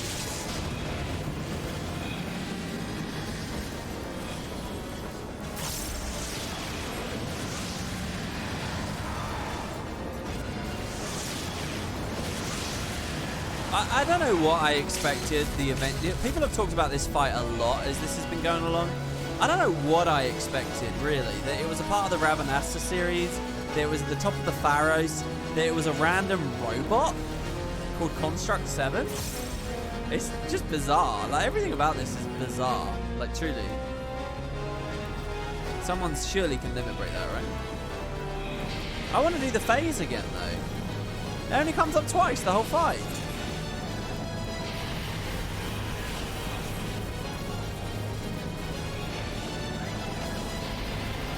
Everyone ran away there. Should I have stayed? I mean, I could squeeze out more damage by staying.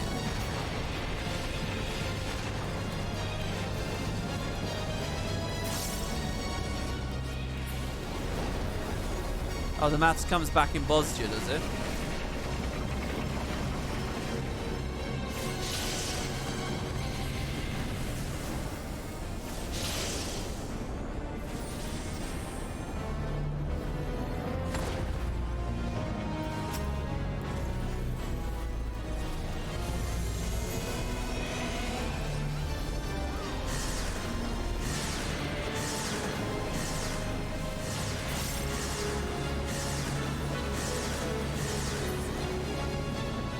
Alright, there we go.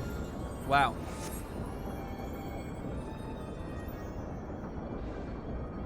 Oh, the robots from Tactics. The boss is a reference to the arithmetician job in Tactics. It could target magic on units with stats of specific multiples. There is no mistaking it. We're in the legendary clockwork city. I thought the city was underneath, not on top. Oh, I wonder if they're doing a sort of a dual nature thing. There was a city under Rabanasta. There was a city above. Well, maybe it makes sense. Is that the source then? After you finish the next boss, before leaving the instance, please come back to this math boss location for a nice Easter egg. Okay, will do. What was all the chat about earlier, guys?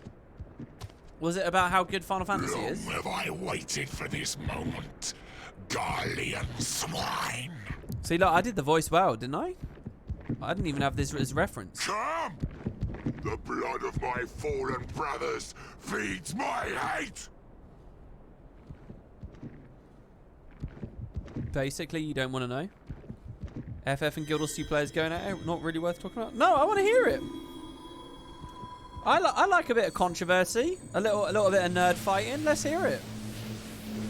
I'll get you guys started. I think that Final Fantasy's the best game ever. I don't think there's ever been a game made better than Final Fantasy. Don't you guys agree?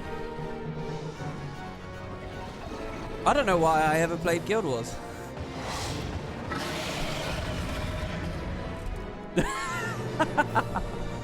Alright. Alright, hold on, I'm coming. I'm not ready. I was watching the cutscene. You can't blame me for watching the cutscene. Oh, look at this. This is a bit like the being at the top of Taria. Whoa!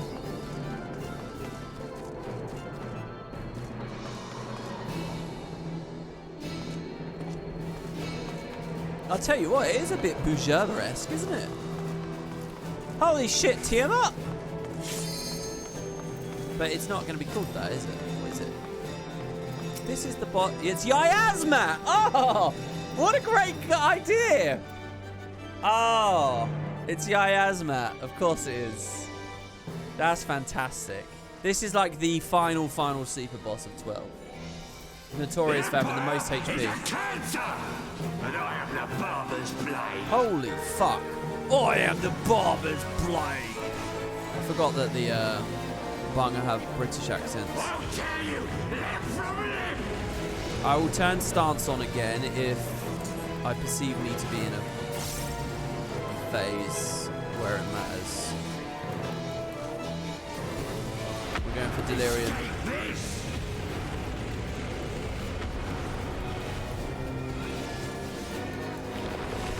I'll try and save a little bit of MP here. Do I get the last one? Oh, I did. Nice.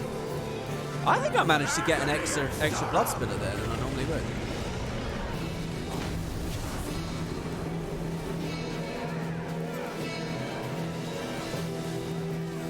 What's he got? Pulsing with power. Is not yet over. Oh, he has white breath. Nice. Do traps appear in the arena, guys? Are there going to be a bunch of traps in the area? I'm just wondering what else they can take from the Iasmat fight. Can I fuck him up with holy damage? How would they implement that though? Wait, what? What is this? Escape this! What is exhibiting a positive charge? Holy fuck. Are people trying to stand away from me? Is someone around with a negative charge? Oh god, I should use the Blackest Night. Should I stay over here? Like a knife through butter!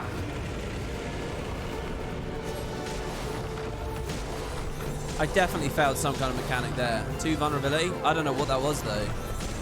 I find it so hard to figure out mechanics in this game. Is it the expectation I should figure out on my own instantly? Your suffering is not yet over.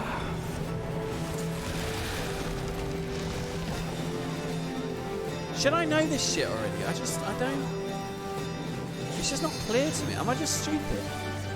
I'll tear you from it. Holy shit, he's so tanky. It's just like the real fight. Look how tanky he is. Clearly there's something coming up. Escape this! They're doing the thing. They're basically... They're... This is very cool. This is pure wank-off over 12, this is. They're making you think, oh my god, this is going to take a million years. But there's going to be a phase that lets us nuke it. Your pain is my pleasure. Shit, I should have really got some. Stand in the opposite element. Check the floor. Windazers? I will not have mercy. He does wind damage in 12.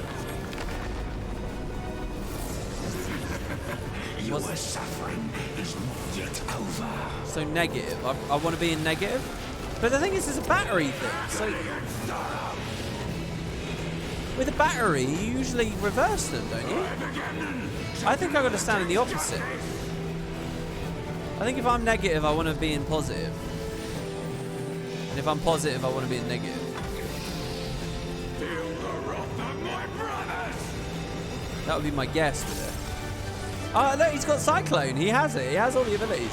Oh, shit. Oh, this is so good. Oh, they knew what to do with this raid. This is very good. You will pay for what you have done. Oh, Archaeodemons. These are the creatures outside the lighthouse in 12. Fuck, target him, Macon. Jesus Christ. Oh, I should be standing at Alliance Area A, right? Shit. Do we actually have any markers anywhere? I don't see any, so maybe it doesn't matter. I'm going to turn Stance on. And I'm going to aggro them with Unleash. Unmend that guy. Fine, provoke him. Get the fuck over here. Oh, maybe I shouldn't have done that, actually. The Archaeodemons don't look that cool, though. They look really weird, actually. In actual 12, they look really good. Okay, T2 LB is up. What the fuck?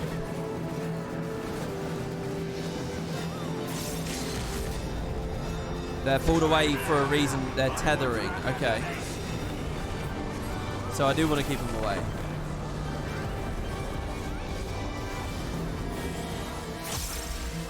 This is far from finished, Guardians. Oh, did he just say this is far from finished Guardians? I like it. Holy shit, why is my GCD so fast right now? Someone give me a buff that speeds up my GCD. Look at that. It's like a haste, but I don't have haste. Your suffering is not yet over.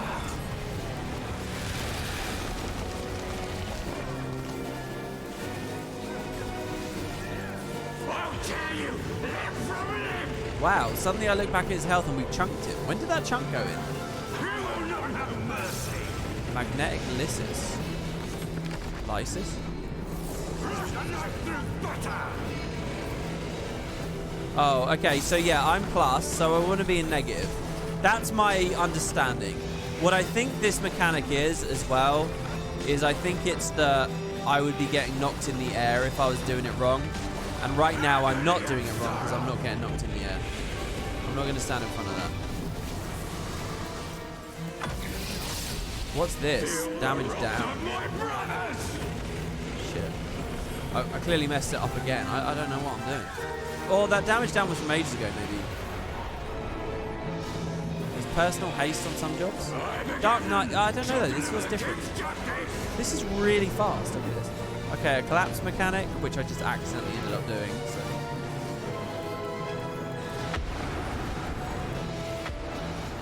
Oh no, what did I do wrong? Your suffering is not yet over. Holy fuck. I feel so stupid. When I die and then the healer reses me instantly, I feel so fucking stupid. I was standing in 3 AoEs with those. Fuck. It's like the healer has seen that I'm doing that bad. Okay, wait. I want to be in negative, right? Oh shit, it's all at once.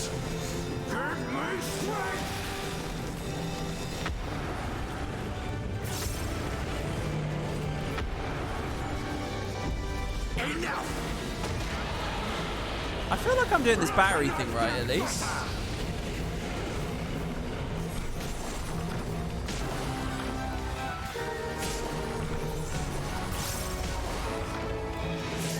I don't know really how to interpret this jumping around thing. I mean, should I be standing away for all this? Your suffering is not yet over. Can we LB him now? Oh, somebody already did.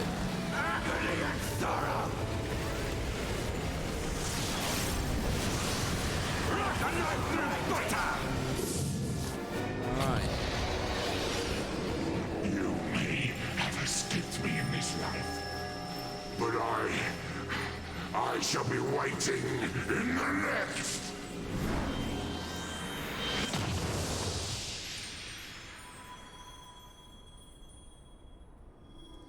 I didn't get hit by Rake, but I did get hit by the AoEs. I feel like I dodged all the AoEs except at that moment, right? Maybe I definitely had a moment where I just started looking at my skills and I guess I was just, was it the really obvious AoEs with like the yellow rings and stuff, the black circles, yellow rings? Yeah, damn it. Yeah.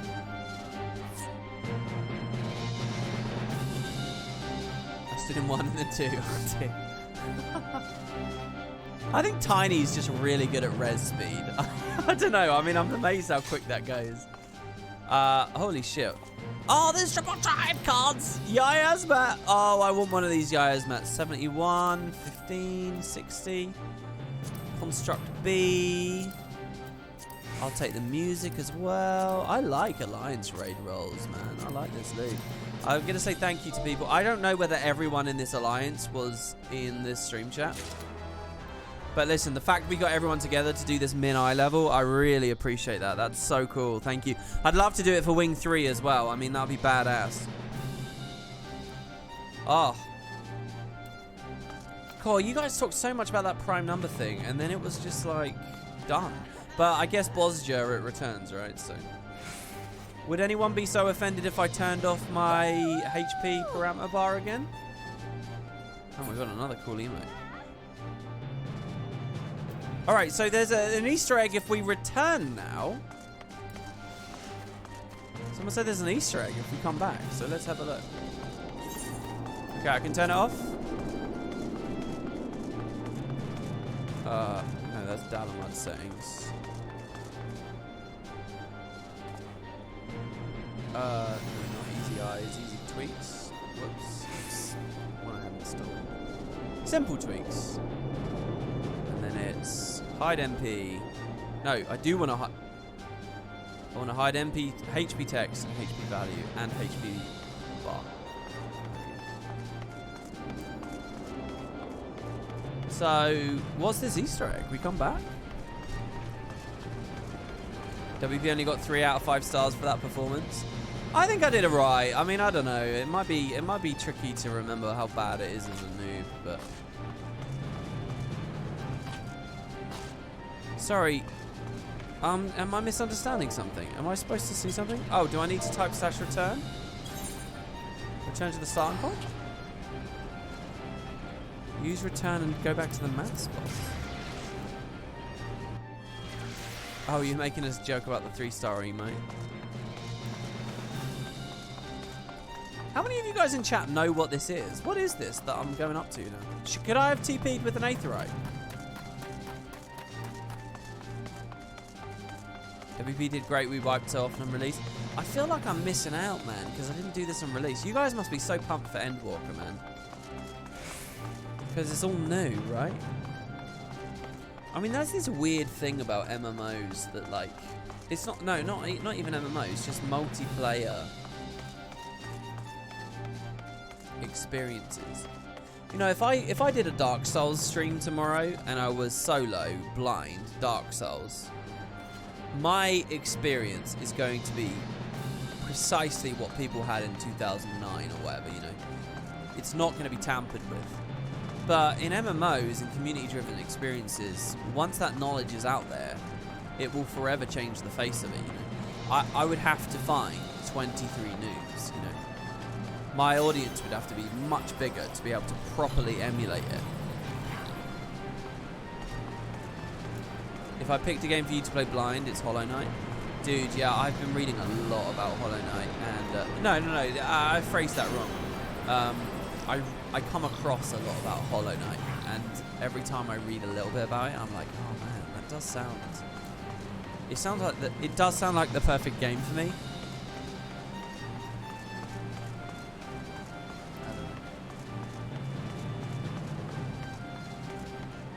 Like Asmon's streams where he did extremes with sprouts. Yeah, exactly that kind of thing, yeah.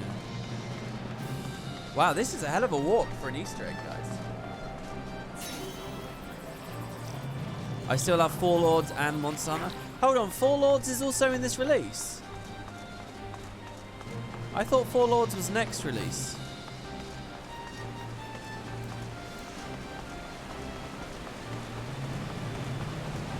It's a dungeon. Oh, there's a single dungeon. I'm excited to do that. The Four Lords dungeon.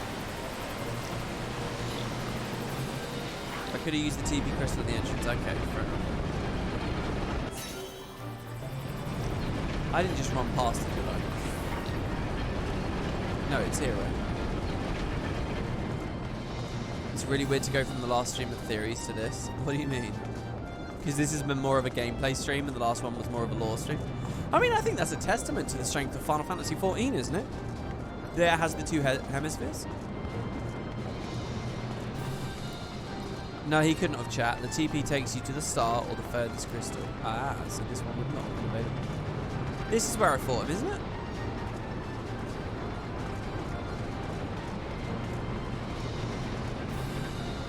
Oh no, this was like a mini... Oh my god, I don't remember walking on one of these. Did I walk on one of these?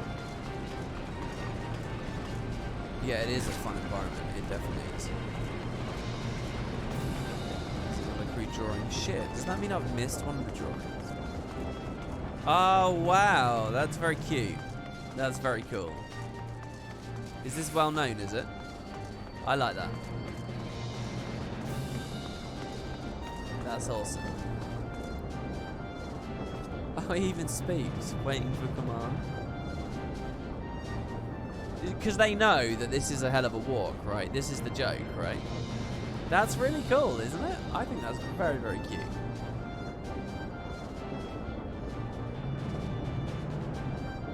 So it was the boss dying just after the ads phase if you do it quickly. Hollow Knight is the most fun I've ever gotten for my money, perhaps ever. I got it for $15, but a solid 100 hours plus a bit insanity. Yeah, I mean, it looks like an incredible game. I mean, it's spoken of so highly, and it feels like it's sort of up my alley. Yeah, that's really cool. That's a very cool Easter egg. Because, I mean, who the fuck's going to walk all the way back through the dungeon after it's been beaten? That's brilliant. Is this true in other Alliance raids, by the way? Does anyone... here's my question to chat. Have I missed some of these in A Realm Reborn or maybe in Heaven's Ward? Did the Alexander raid series... no, that's not the equivalent. Did the Void Ark have anything? I did miss some stuff. What else is there? Let's hear it. Oh, no? Oh, crap, almost 2 AM here. Yeah, actually, what time is it? Yeah, it's only midnight for me. But not always alliance raids, sometimes dungeons. No, I know each expansion has alliance raids. What I'm asking is, are there cool Easter eggs like this? Like, this is cool. Alright, so, I mean, strap in, guys. I mean, it sounds like we have a dungeon to do. And... oh, I like skilled that you didn't know about it. I feel like skilled is so, like... I feel like you know so much about the game and you've been playing it so long that if there's any point where you, like, learn something, it makes me quite happy. Oh, shit. The Moogles. I've learned so much. Guys, skilled in chat is the person I was talking about earlier when I said who's played most, is excited about Endwalker because there's actually a Discord full of people doing it now. Mother's necklace, but what's it doing here? Unless... oh yeah, and then Monster Hunter. Monster Hunter is just going to be a Behemoth fight, right? I assume it's just Behemoth. It's so weird to me. I feel like I was playing Monster Hunter yesterday. I feel like Monster Hunter World only just came out. And it's like there's a whole expansion for FF14 in between then and now. Oh, sorry. Behemoth came to Monster Hunter. What came to this game? The Rathalos. What came to this game? Yeah, FF has its own Behemoth. It was Rathalos, right. I know it's a mount, isn't it? Doesn't it become a mount? Alma, are you there? I'm here, Ramza. You gonna be nice to her? I swear to God, I genuinely want to punch you. Extraordinary. And this dad is crazy. This guy's like... he's like so negligent or something. I just... extraordinary. The stones are different, but the craftsmanship's identical. However did it come to be in Bagamnan's possession? I should do extreme. It's full man. Look, you've seen how bad I am. I think I should probably do normal right? Normal mode, right? I thought, though they are indeed a different shape, the stones appear to be cut from the same crystal. Oh my God. Is the Sun Crest in this, everybody? Are we going to the Sun Crest? But the Sun Crest should have been at the top of the Pharos, right? And it wasn't. Oh, they are Orosite. Orosite, and what makes you say that? Can't you feel it? You can feel it, can't you, Early? Okay, chat. Can I just ask, is Gurdy in this series? I don't care if he's this patch, but next patch. Is Gurdy in this? Please tell me. They can't have Herdy and not Gurdy. You don't think so? No, really? Oh.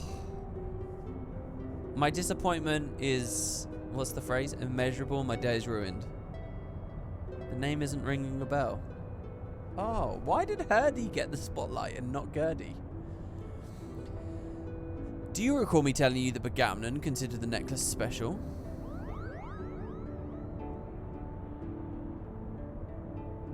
Jesus Christ. It was special because it was entrusted to him by Prince Rassler. He was to return it to Princess Ashelia upon delivering her highness from Naubana Fortress.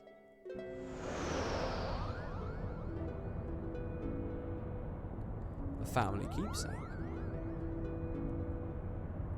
Of course, and each necklace, each Orosite has acted as a lodestone, drawing both of our pies closer and closer to Ivalice. Guys, do you feel like these mustaches are coming back into fashion or not? Just type yes or no. Because I sort of get the impression they might be, but I still don't really like them too much. Alright, there's a lot of no's there. I feel like they might be coming back in though. 10 years? No, it's definitely not my taste either, but I feel like... Hello, Bear with Laser Eyes. That's a brilliant username. Bear with Laser Eyes. Of course, in each necklace, each Orosite has acted as a lodestone, drawing both of our pies closer and closer to Ivalice.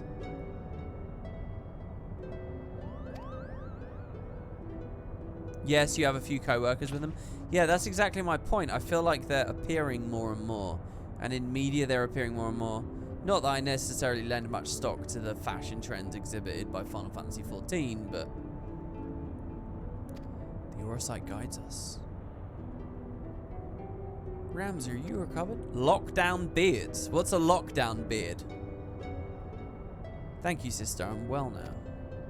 I'm losing the plot here at the moment. What? From what we know of the Duma and the Otius, vestiges of one's will may endure in an Aurosite. Could it be then the desire of the former owner or creator of these necklaces was simply to return to Ivalice? But who could that have been? Well, it's him, isn't it? It's the stand-in. WP stun-locked by chat. Wait, what? How am I stun-locked by chat? They said it. They said the name of the series. Sorry, what did I miss? Oh, Return to Ivalice is the name of the raid series. Right, okay. Ramza! That went over my head because I think that's more of if you were following the patches kind of thing. He wanted people to return to his homeland and uncover the truth beyond the kingdom's founding. But then why show us Lysalia and Goog, you ask? Simple, we're being tested. Well, I think it's him. The Aurosite is a measuring of our worth, seeing if we're deserving of that truth. You say these things as if you knew them, but how could you? Nothing we've uncovered suggests anything of the kind. It only just struck me how crazy her eyes look. I know you have your doubts, but I can assure you they are misplaced. For now, I must ask you to trust me. Lady? Since when did you... You guys will notice I've opted to just not even try saying her name. Ramsey, you feeling quite yourself? Makoto's eyes. Of course I am, sister dearest. I've never felt better. I like how they framed this with the axe in the shot. Twice. I sense a disturbance in the aether. Father, these necklaces are gifts. Gifts from the old gods who once watched over the Ivalicians. It is proof we have their blessing. With the necklaces and the Otius, we can finally prove... See, look, I could see this coming. He's the biggest dickhead, so of course he's going to get access to these things. Sus is an understatement, Calvin. Thank you, Macon. I don't know what came over me. I don't like it.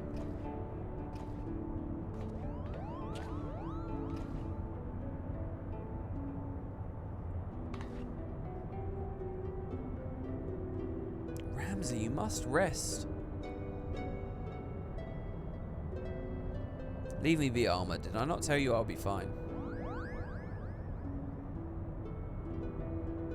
You literally had no idea what was going on in this entire raid series? You say had, past tense. Do you mean until now while watching the streams, or do you mean even now while watching the streams? Another adventure under our belts, eh, Macon? I best put pen to page before the details fade. Oh my god, please tell me what you've learned, because the details will fade for me. Lysalia, now Goog. Now, one would think our discovery is more than sufficient to prove Lexentel's claims, at least with regard to Ivalice's existence.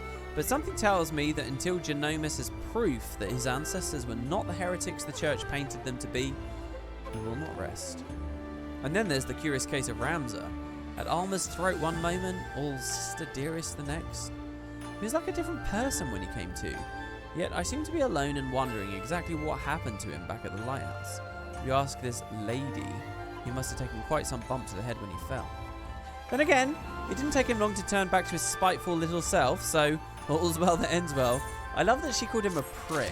I mean, I don't know, is it just a UK thing? But calling someone a prick is like, I don't know, man. That's pretty heavy. Okay. So we added these orchestration roles. And then this is 4.5 actually. Wow, actually hold on, that quest, the Path of Most Resistance, that's the last patch before Shadowbringers, right? Whoa. Interesting. Okay, so, I want to do something. And here's what I want to do. I want to go to Ul'dah. The land of the free. And the home of the brave. I don't know why. It's America, guys. Ul'dah is America. Okay, we're going to Ul'dah. Can I just say again, sorry. Oh, the alliance is basically empty. Everyone's gone. Just thank you to everyone who came and did that. That's really awesome. And, I was a little worried that maybe the last one we did was a fluke. Clear all search data. How do I get out of the party finder? How do I turn this thing here? How do I get rid of that? I assume I need to... I don't know. What do you guys think? Just leave the party. What party? I'm right clicking.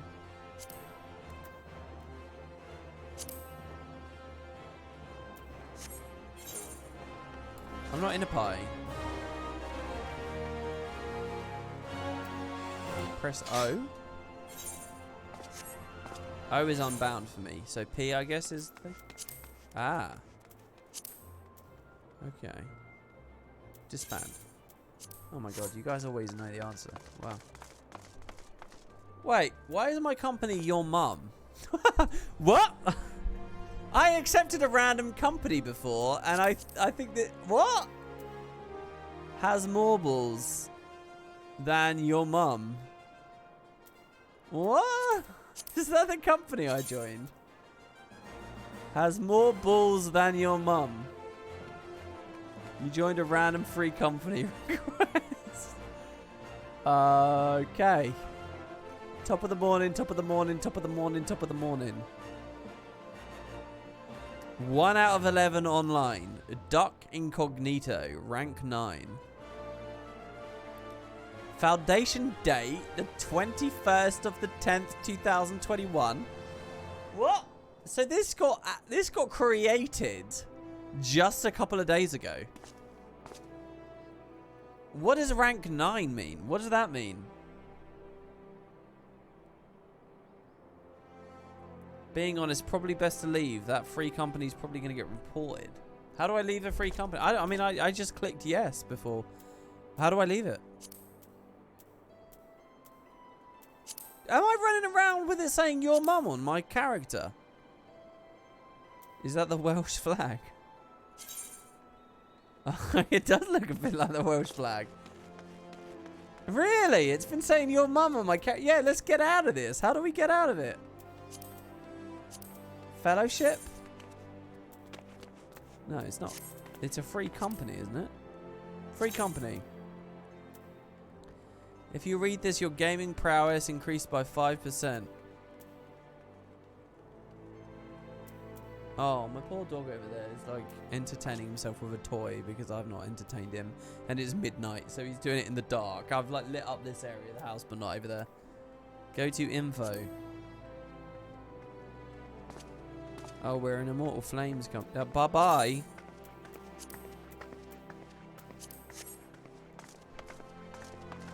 Outrageous.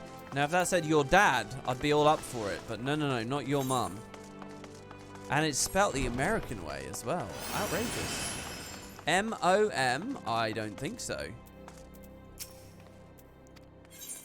It's M-U-M, everybody. The Queen's English. Alright, okay, so here's what we do. Here's why I'm here. I know you're all desperate to know. Oh, God. How am I supposed to know, though? How do I find a... First of all, this is not as many songs as I thought it was going to be.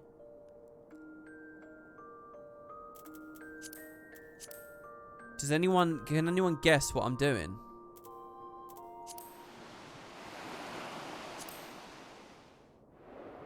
I'm turning this up IRL. It's not that. It's not that. Well, this is clearly not right. Others.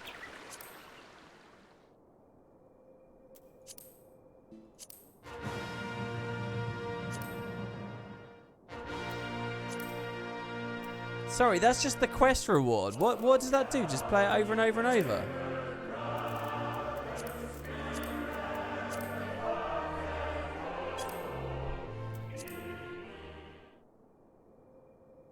Iroa, you guys know? Is this the one?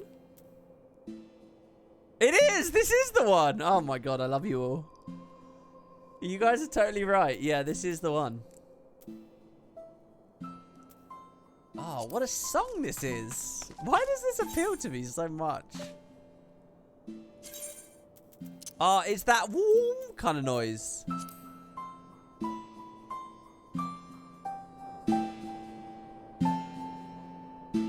Wait for it. Oh, there it is. What is that instrument? What is that sound?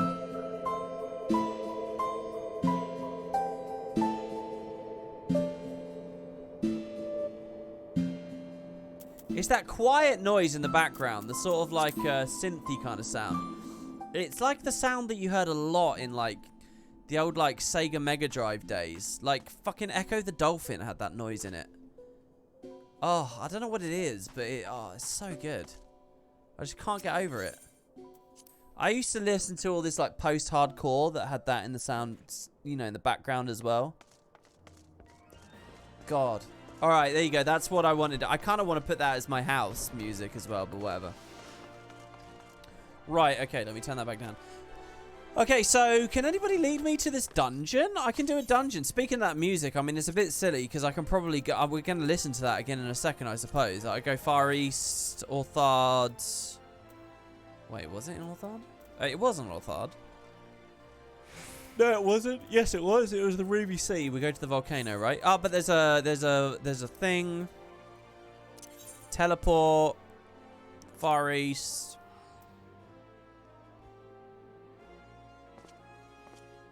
Tamamizi? No. Onokoro. Wait, was it Tamamizi?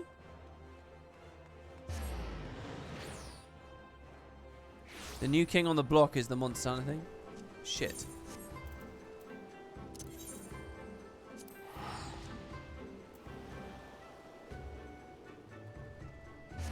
It's from Final Fantasy XI. That music is FF11, is it? No, it's not Tamamizi. I thought there was a thing directly in there.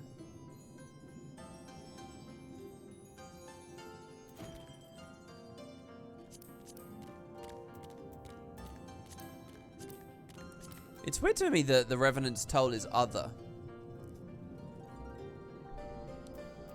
The load time? Is it what? Good or bad? It's right by you. Oh, sorry. You guys are just leading me to the quest. I understand. Sorry. Thank you for that whisper there. I understand. What I was really looking for was just the room with all the happy little cute creatures in it. All right, Bunchin has not heard from Soroban.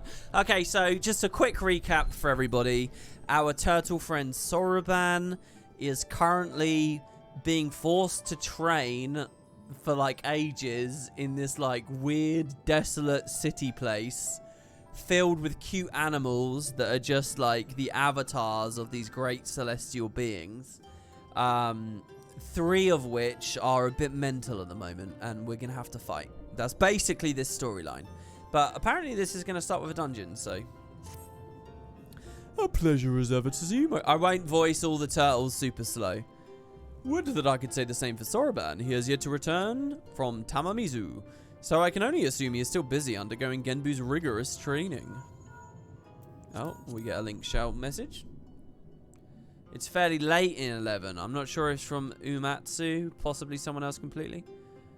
Oh, wow, I'm really impressed that people in chat know about a song that appears super late in 11 development. I mean, what? Do we really have 11 players in chat at the moment? That's mind-blowing.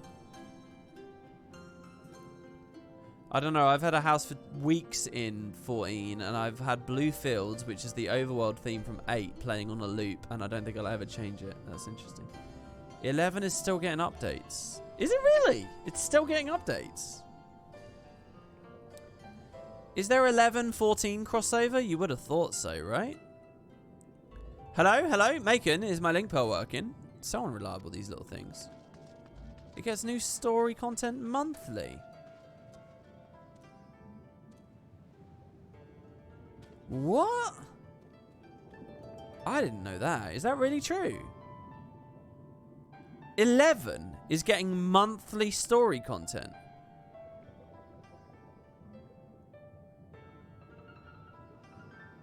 Wow. Teach me more, guys. Teach me more. In the meantime, I'm going to pay a visit to the Ricin Temple to see Soroban, give him a treat to keep his spirits up. If you're available, you should come too. I hope you haven't forgotten how to get there, but in case you have, look for the cute animal trying not to look like a guard on duty in the middle of the volcanic island. I was, of course, not privy to your conversation just now, but on the off chance you're bound for the Ricin Temple, give Soroban and Genbu my regards. Yeah, will do, dude. You eavesdropping fool. So I suppose if I was an original player of the game at this point, I'd probably be riding around on those skimmers already, right? The giant manta rays, because I probably would have had time to grind the race rep. The race things are weird to me because the way that I'm playing the game at the moment, I'm actually missing out on that. That feels very relic quest and beast tribe stuff. Those two, more than any other feature, feel like areas of the game that I am just missing because they're like mid-patch grind features, which I just skip because they've just got... it's great. There's so much content in this game. It just isn't running out. I got... Are all the Shadowbringers patches out already, by the way? So let's see. I'm in 4. Blah, blah, blah right now. So is 5.55 already out? It's all out. Jesus. So I've got a whole expansion and all those post patches to do. And Endwalker itself is 19 days, which is then another whole... Oh, it's crazy. Oh. Hello. Headed for the temple, just taking in the wonderful smoky air. I'm taking in the wonderful smoky air. Oh, what the fuck? Hell's Lid is just the... It's just straight away. Wait, no, I've already done that. I'm going in.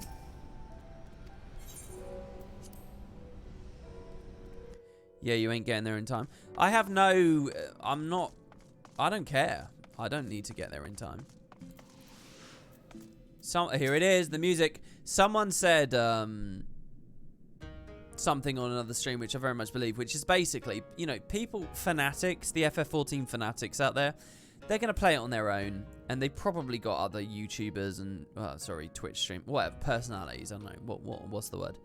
They've got people that they're watching, and, you know, little old me in the corner, it doesn't really matter, does it? I don't need to race for the star or anything like that. I'm under no delusions that matters. I'll just be, you know, I'll be sitting there doing a couple of little Shadowbringers streams or something probably as that's going on, and that's fine. And then once I get to Endwalker, it's probably actually even better because everyone's done now and they've had their spoilers, and then they can just go sort of come back and watch, you know, and I think that'll be fun. Vicarious enjoyment. So, I'm fine with my pace. I really am. I think it's fine. Ho! Well met, brave adventurer. Oh, sorry. No, this is Genbu. Ho! Well met, brave adventurer. You come along this day? What of the urchin girl I recall nipping at your heels? Look at the dark shading over her nose. That's Tataru! Tataru! Ta-ta-ru! And I'll thank you not to forget it, or else you'll get no takoyaki from me. What's takoyaki? Oh my, that would be most unfortunate. My sincerest apologies. I shall endeavour to remember, little urchin Tataru. It's an improvement. Of course, your name I will not soon forget, for you saved my dear friend Byako from descending into madness. It is good you are here, Macon. There you go. You see, he remembers my name. What do you think of that, Tataru? Huh? Huh? Remembers mine. Soroban has made great strides in his training. It is true, but I believe we need to consider more drastic methods. Poor Soroban. Though he is not without potential, Soroban, as he is, simply lacks divinity. Should we carry on as we are, he may not be ready when we have need of his strength. As Byakko before, there will come a time where we must confront Seiryu and Suzaku and quell the raging Aramitama. Oh shit, I think I got it right. Aramitama, yeah, within them. Accordingly, we must use every means at our disposal, no matter how dangerous, to ensure we are prepared. No matter how dangerous?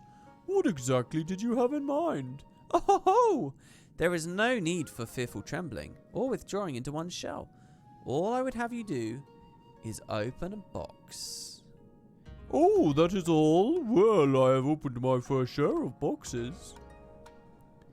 But I know that it is no ordinary box you must open. It is a Tamate Bako of geomancy, a sacred vessel which harbors the very power of time. What the fuck? Time itself. And yet you say there is no need for fearful trembling. This box sounds terribly dangerous. To what end would you have me open it? That you may bathe in its temporal magics and age 1,000 years in an instant. I would not fucking do this. That you may undergo the change and become an auspice. Albeit until the magics dissipate. What the fuck? You would have me become an auspice like the Four Lords?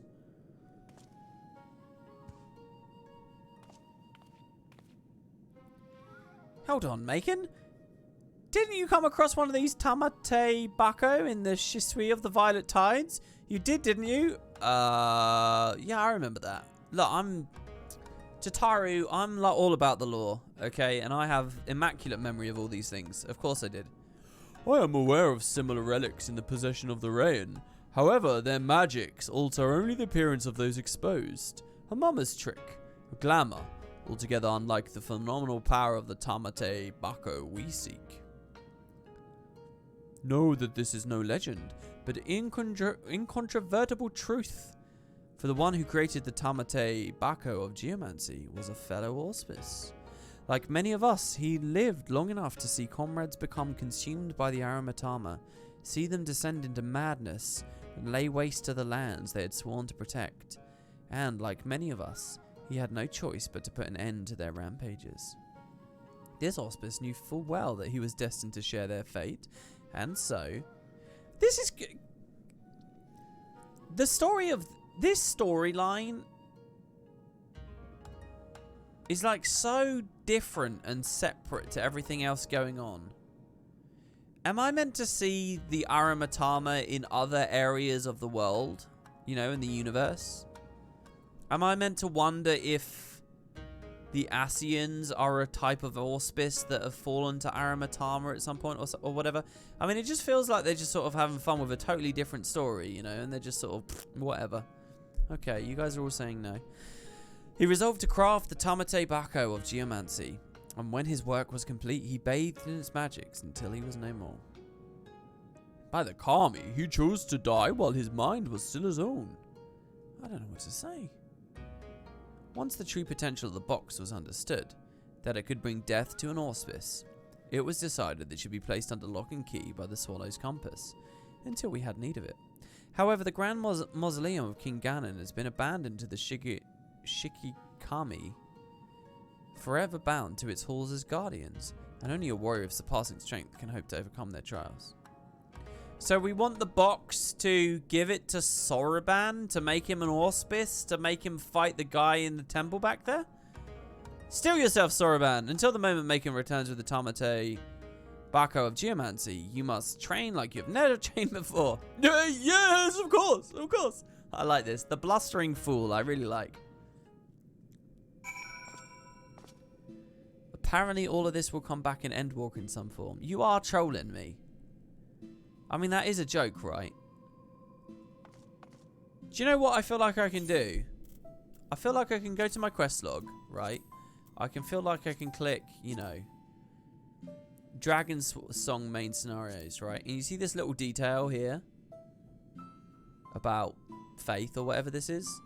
I feel like I can say, yeah, that one never got answered, did it, guys? And someone in chat is going to say, It's coming back in Endwalker. They confirmed it in an interview last week. There was all this press, and it's coming back in Endwalker. what is not coming back in Endwalker? The writer recommended playing some quest lines, among which this one is this one, I think. She specifically said this, the Omega Raid and Coils. Damn. Coils as well.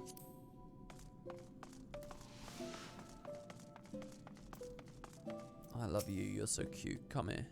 Jump on my shoulder. You will go no further. Alright, whatever. Okay, so we go to the dungeon to receive the box, to supercharge Soroban, to prep for the next Lord. Just to be clear, the Lord wasn't actually in this patch. The Lord was in the next patch, right? But we do get a dungeon. Oh, I still don't have flying. I've got to take time to learn it. Aramitama is a real world Japanese mythological thing. Not unlike how Western games will have Greek things, such as the Medusa, like snakes. I'm assuming this story would make more sense to Japanese players. Okay, I always wonder that, you know. I wonder what cultural boundaries are inhibiting my enjoyment of a story. And I always wonder that when it comes to Final Fantasy. Because this is one of the only big franchises that I play that, you know, is produced in the East.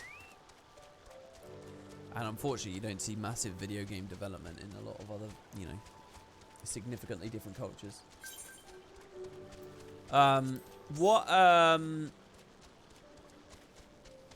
What I just said there probably sounds really ignorant. There's probably a lot of stuff, but I just haven't interacted with it much. What do you think I'm missing out on, if anything? I mean, you can speculate there probably is, but does anyone want to give me a little bit of insight? Any chance you'd ever watch the no-clip documentary of 14 on stream? I think many of us would love to watch with you and hear your thoughts on the development. I feel like that would be a copyright issue, wouldn't it? It's not my content to re-host.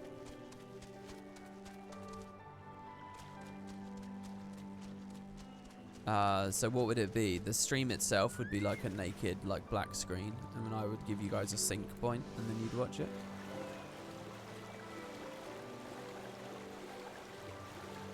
A bunch of other people have done it. That's actually a bad argument for me, to be honest, guys. If it's just a thing that lots of other people have done, I don't know. It sounds... I kind of do want to watch it.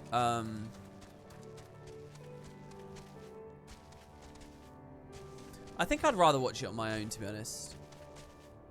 I don't know. It is a weird one, because I know that this sort of that pure first experience is fun to share sometimes. But on the other hand, sometimes I just like to interpret something at my own speed, and I don't know. No clip seems fine with reactors, but if it's up to you. Well, it depends how. Yeah, I don't know. There's a lot to think about with that. If this is the dungeon, we do have people out the entrance, so I'll throw invites in a second. Oh, hello. Oh, hey, you made it finally. I've only been waiting here forever and a day, but hey, it's not like we've got potential calamity to worry about or anything. Anyway, I've already taken care of the ward sealing the tomb's entrance, so you're free to go in and get the box. But whatever you do, don't open it. Oh, and one more thing. I'll wager they told you about the Shikigami. But they forgot to mention the box itself is guarded by one of us. A tougher bugger and a half. But you're pretty much a tougher bugger yourself, eh? You gave Byakko what for, after all. Just don't say I didn't warn you. Okay, so there is going to be an auspice. It's just not one of the big 4 lords. Oh, I like this. Skillfully dodged. Okay, so apparently I'm already in a party. I don't know how that happened. Have I got, like, auto accept parties? By the way, I can respect the chocobo barding. Jesus, you've got such a big one. Oh, I like it. Is it because you're tall? Maybe it's the other parts of the barding. All right, well, let's see what the lore is here and get on in. Chiseled into... Wait, oh, that was the other thing. I knew I was forgetting something. Where are we?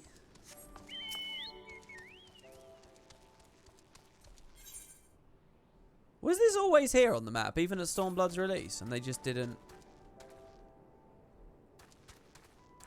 Or did they add to the environment art? Did they add, like, the building against the cliff? Was it just an empty cliff? It was always here.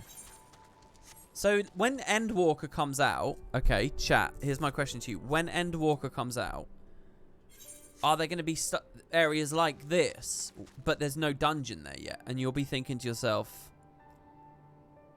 Are they going to put a patch, some patch content here? Is that like a part of the magic of expansions? I feel like it would be for me. To be like, oh, they might do something with this. They might do something with that. They might do something with this. I mean, to be honest, everything's important. Some things just need world building, but most big things, raids, allies, are best to do before Endwalker. Yeah, I mean, if it's tying a bow on all the big story ages at the moment. Min-eye level. I mean, yeah, I like to do that because it slows it down, basically. I don't think it makes the fights more interesting necessarily, but it slows it down to the point I can see more of them, which I quite like. The Swallow's Compass. This is an interesting name as well.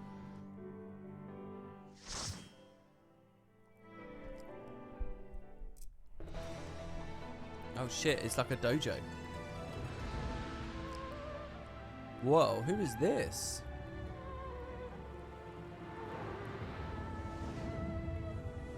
Do I like streaming late in the night or in the morning? It makes no difference to me at all. It really doesn't.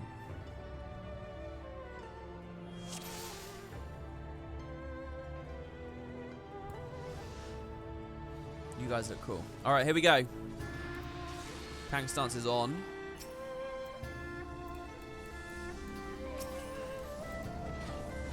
Should I? What's over here? Wow, this is an interesting environment. Is this right? What about the doorway back there? Non-shoulder. Whoa.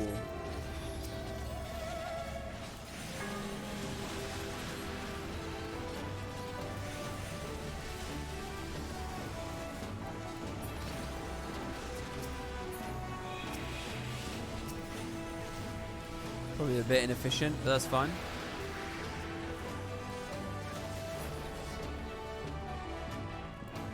That was interesting. You wish they did more for Blue Mage in 14? Every stream I've started the past week... No, let me rephrase that. The past 7 FF14 streams I've started, I've wanted to open with Blue Mage content, because I want to do Blue Mage content so badly. And I just haven't got around to it. I really love that style stuff. The whole skill stealing thing, like, it's so good. It's exactly what I really like about, like, Guild Wars' vision for, like, rangers and pet classes. Specifically ranger as a pet class. You know, like, just, like, find new tools out in the environment, apply them in fun ways. I really like it. I've liked it in all Final Fantasy games. Guild Wars 1, still skill stealing as well as a Mesmer, you know? All that kind of stuff. I love it so much. I'm going to Delirium and Quietus spam.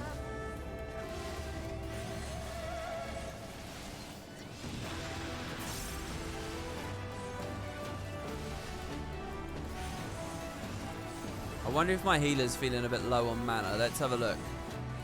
It says they're max mana, right?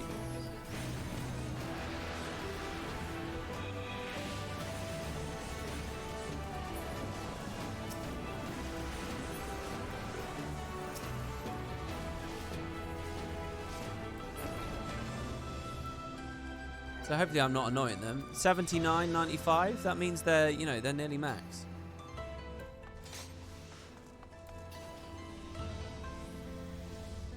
Eh? Oh. Oh, we do a loop and then we can go in. I see. Who are these people? Ooh. Or Tengu. But this game needs a bestiary. It's the big thing missing. Even in Plants vs. Zombies, I get a bestiary. It's called the Almanac, but still.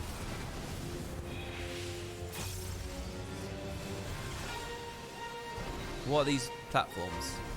These little flames. Little flames. Brilliant, hot, then gone.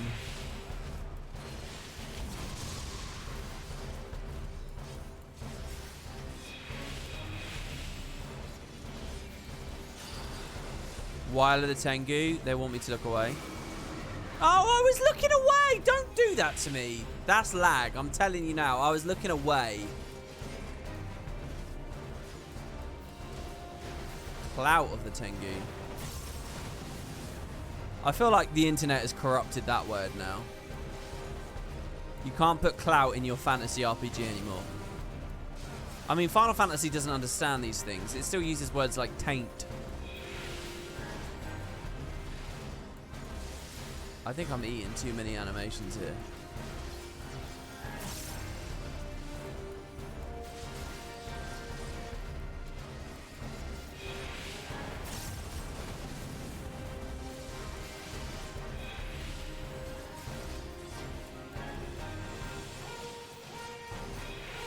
So I think as long as I just stand away from the embers, I'm alright, right?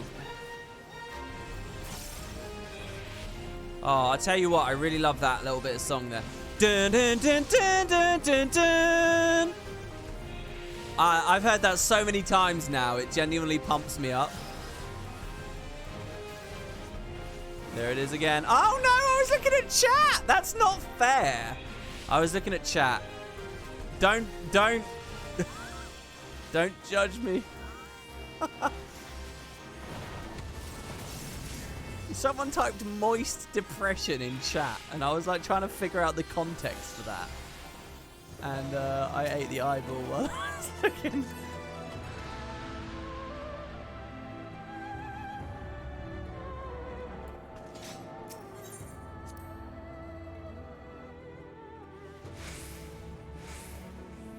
The character needs to look away, not the... Whoa! Oh, it's like being in an aquarium. This is always the best bit of any aquarium.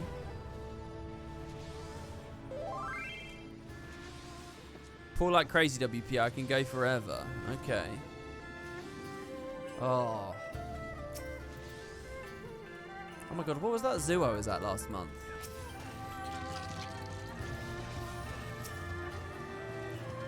Oh my god. Can chat help me with this? Chat, in the UK there are two zoos that sound almost identical, but they're separate. Do you know what I'm talking about?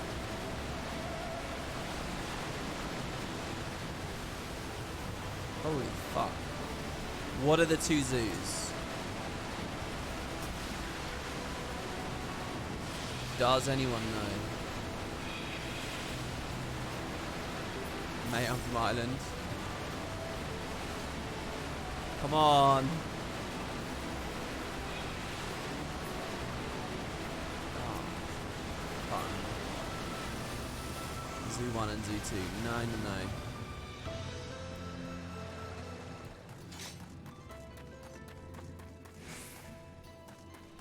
I want to say it begins with CH, but I think I'm wrong. Holy shit, there's a Marlboro. Anyway, I was at a zoo with one of these, and there were seals all around us, and it was brilliant.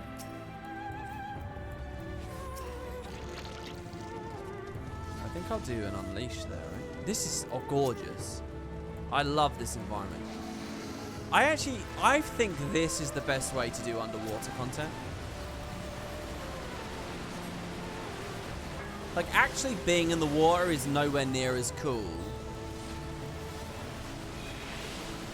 as this. I'm gonna abyssal drain that because, oh my god, look how much healing I got there. Did you see all those green numbers? I should Arm's length. I should also quietus. I mean, Jesus. I'll zoom out as well. Salted Earth. I mean, there were a lot of buttons I could have pressed there. Yeah, there you go. Chester and Colchester. Chester and Colchester. You guys all know it. Well done. Yeah.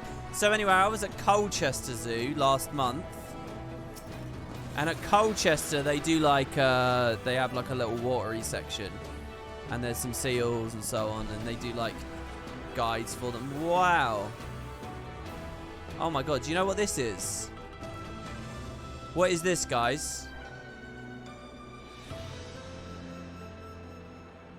Oh no, it's not really this, is it? It's a little bit like this. What's this a little bit like?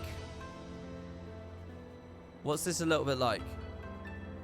Yeah, there you go. Modri knows. It's the factions character select. It's the Canthan character select. This is a lot like what it was like. And the thing spins around. I like how quick you guys got that. I really like how quick you guys got that. Well done. I mean, that's the Canthan character select. I mean, that got replaced by Nightfall and then replaced by the Eye of the North one very quick. So the fact you guys know... What the fuck is this?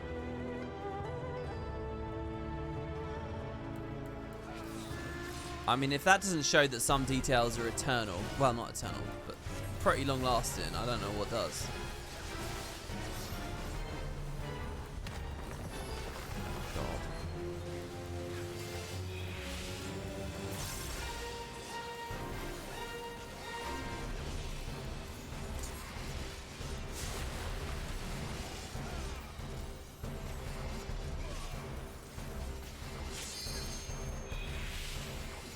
T1 LB up. I was very late with the plunge, but whatever.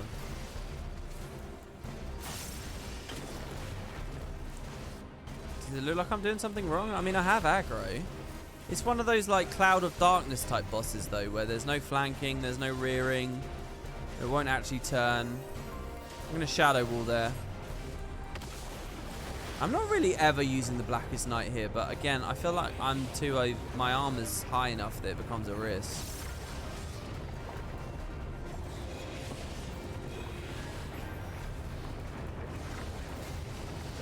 Holy fuck.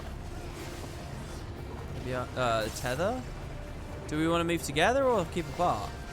That's the question. I don't really know. We just took a lot of damage there.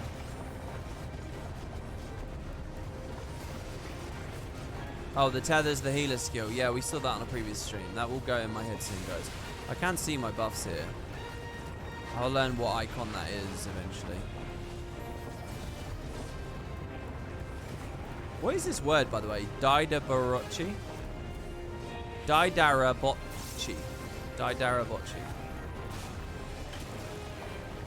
Daidarabotchi. Try and say it as fast and naturally as possible. I just had a weird moment, I don't know why, but where suddenly I started thinking about the fact I've got a tablet here and I wanted to draw on it, like real bad. I got really excited for a second, like a kid at Christmas.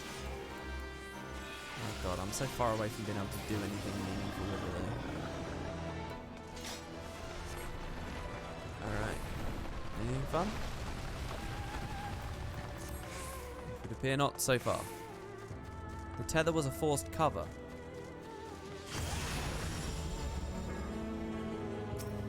Oh, it's a blue mage skill, not a... Wait, is that a blue mage? That person with the mask? Oh, I like this. The rickety bridge. Mask is blue mage. Ah, okay. This is like a remix of the Kugane music. I'm gonna arm's length here.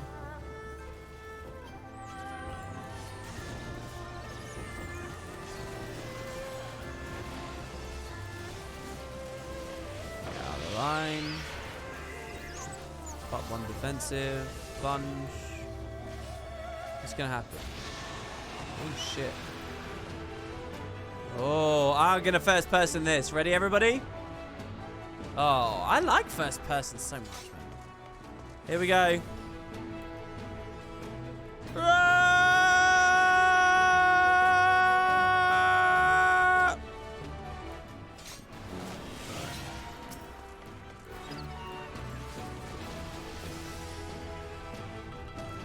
Look at this. First person, even while dungeon tanking. Have you ever seen something so efficient? Me shouting there really freaked the dog out.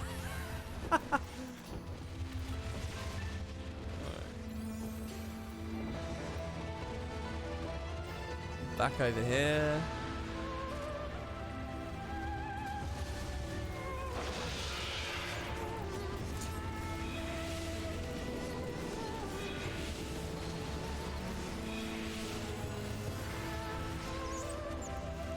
Question, I always wonder if I should Delirium and Quietus or not. I mean, I don't know. I feel like we're all so power crept and gear crept that it doesn't matter. I feel like in Endwalker there's going to be a lot of stuff that I do that I just don't currently do. Whee! Ooh, we're quite high up now. Defend the Tamate Bakyo of Geomancy. This is it. We're near the end now. Sorry, I can't aggro that. My bad. Well, I can. I just failed. I got it.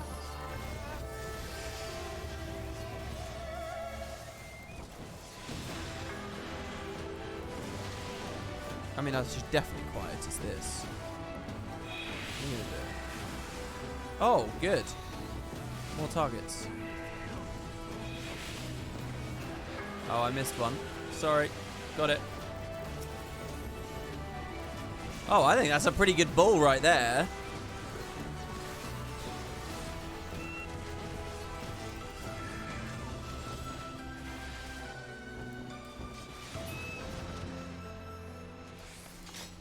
A very slidey hard slash there. I keep getting a lot of messages on the Guild Wars 2 versus FF14 review, and people really want to talk about combat on there. Some people just won't hear a bad word said about the FF14 combat. They just won't. Oh my god, it's Wukong the Sun God. Holy shit, it's like 100% Wukong. Look at that. Kitan Dasheng. I don't know what Kitang Dasheng means. Let's go.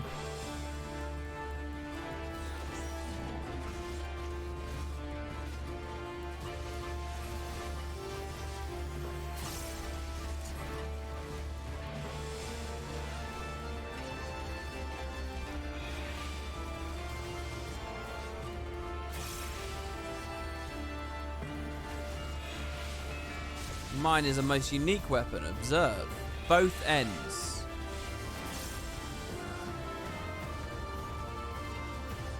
It's the Stormblood remix. Well, I think it's just the... It's not even... It's just Stormblood song. Oh, no, you don't. You take my Delirium.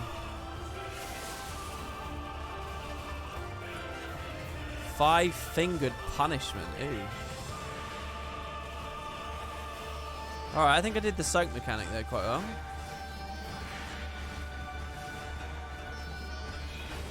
What? I'm telling you that's lag. I'm telling you that's lag.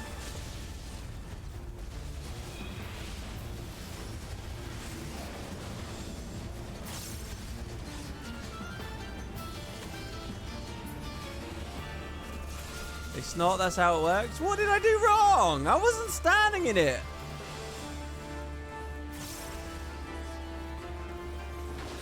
It snapshotted earlier. Well, the server thought I was further back than I was because of lag. Oh, it's just a general... Oh, shit. I'm sorry, team. I'm looking at chat trying to talk about lag. Sorry, team. Yeah, I got it. I'm a good tank. Alright, it's all okay. Okay.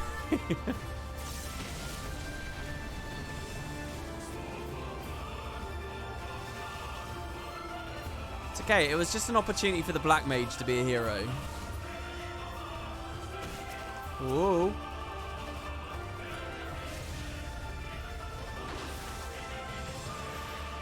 Whoa.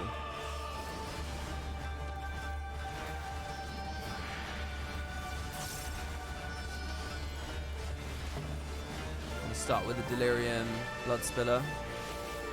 I'm going to put a debuff up now because I actually feel a bit nervous that there's big damage coming.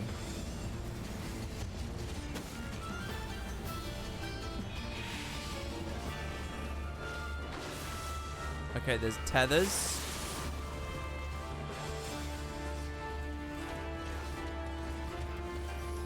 Should I be keeping the part? It is Wukong, right? I mean, Jesus. They've even got like the split idea, right? Which Wukong in League does too. The like leave a clone behind thing. Oh, it's on me. No, it's not on me. It's on this guy. It's on Rin. Here we go. So can I just ask, guys, is that like a threshold and then nothing else matters? Or is... like, how incremental are the stack mechanics? Have I phrased that correctly? Do you guys know what I mean by that question?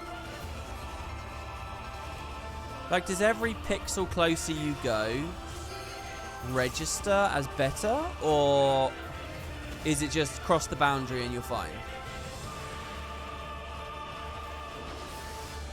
Okay, people are saying no in chat. I don't know what. It's pass fail. Okay, so I'm going to interpret that to mean cross the boundary and you're fine. Oh, I'm sorry. I stole your limit break animation. Oh my god, look how scary he looks. Oh, the game's been a lot quieter this whole time than I thought. I've probably been hearing it a lot louder than you guys on this. I've turned it up.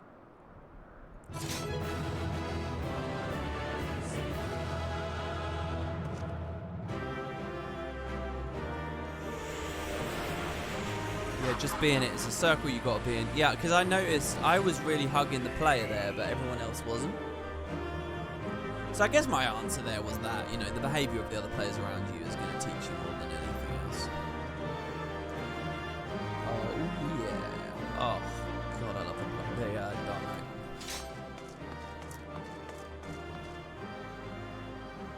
Woo! I also like people emoting like this as well after each thing. And even standing off on the side, not doing an emote, looks pretty badass too when everyone else is. Look, it's the box.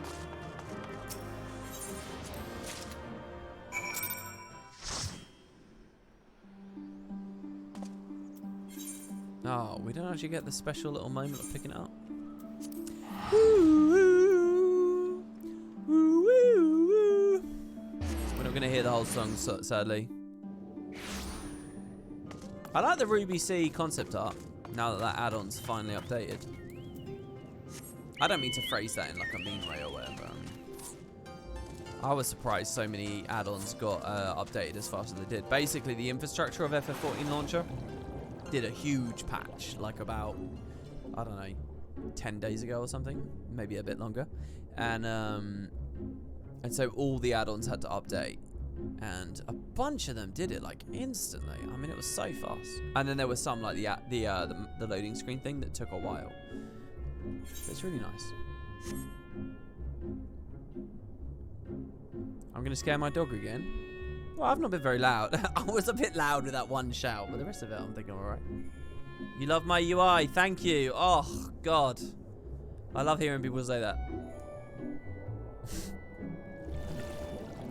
It's a nice counterbalance to all the rest. It's so dysfunctional. Non-functional.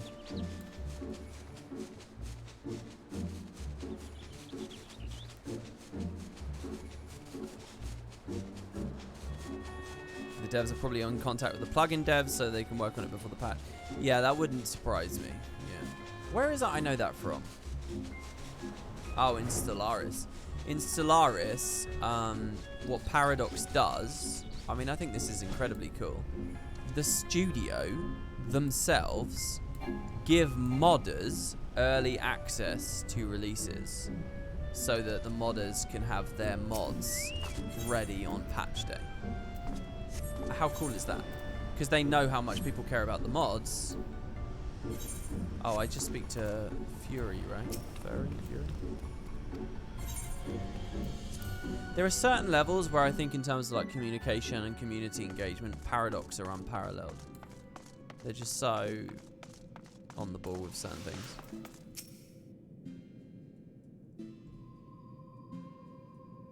You are returned. Weirdly, it's the middle of the night and I just heard my doorbell go. So give me a second here, guys.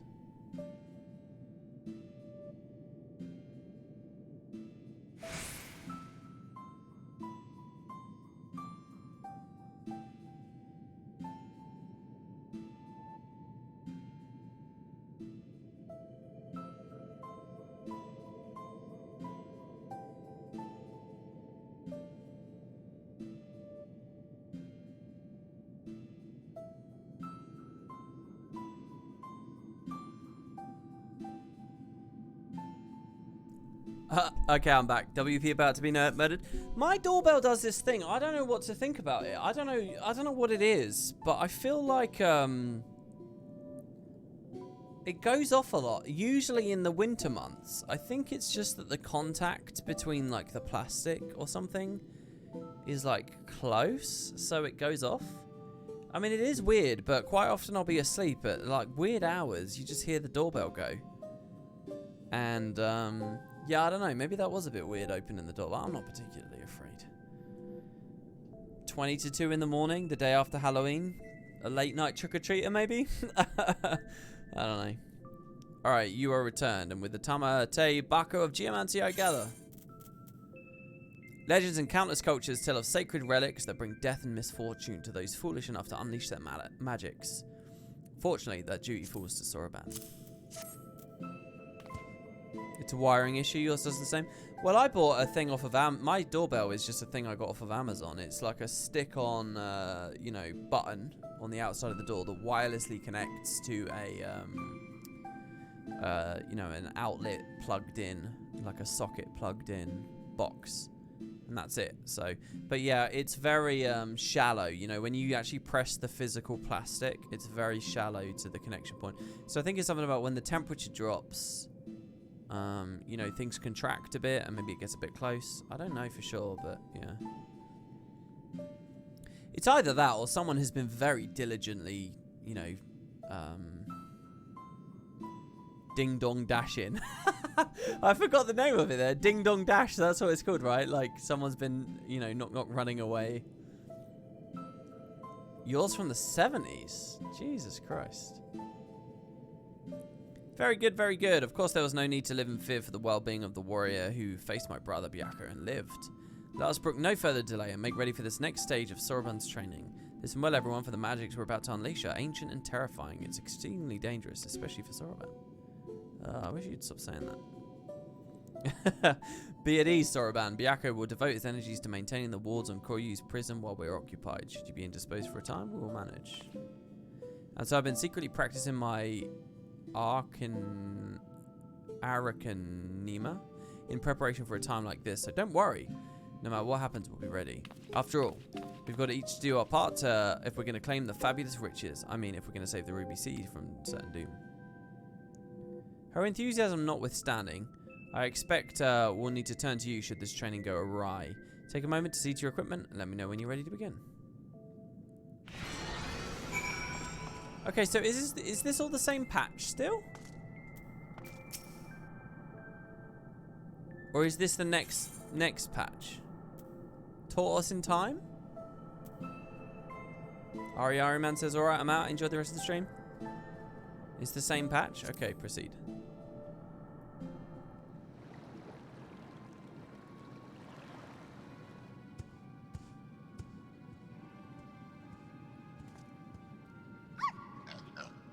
Oh, I like how he's here in his original form.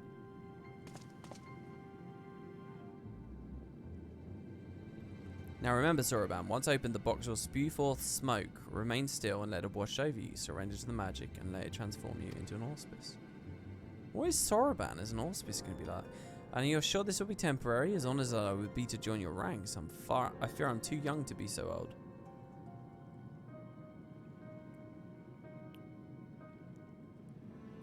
Come on, you lot. Let us retreat to a safer distance. So he didn't even really respond to him.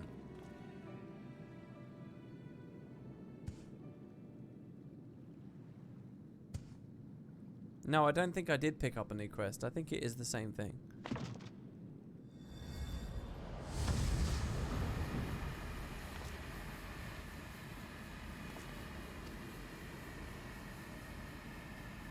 He's coughing and hacking and wheezing.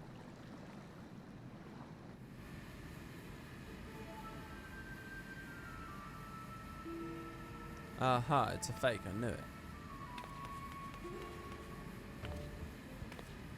Gosh, what a waste of time. There'd better be some treasure or something interesting inside.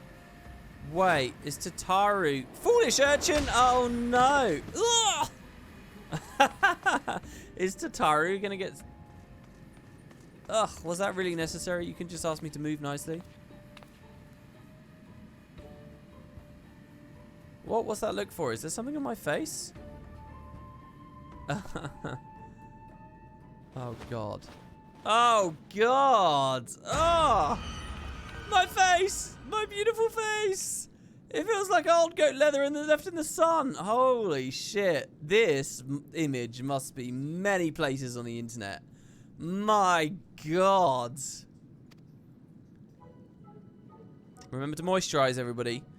Get a hold of yourself, child. You've been aged, nothing more. Be grateful that you were not exposed longer. You would have surely died.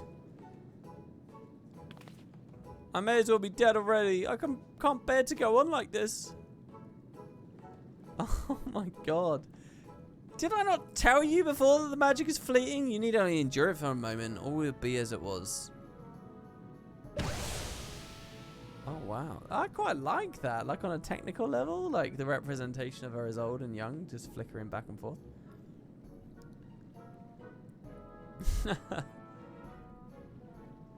Bah, so preoccupied with the urchin I've been that I completely forgot about Soroban. I hope he's not been overexposed. If he has been aged to excess, his aromatama may already be. Oh shit. So what is it? A Soroban boss fight?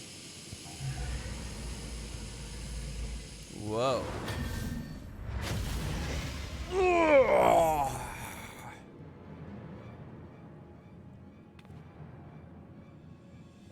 Well, that answers that. On your guard.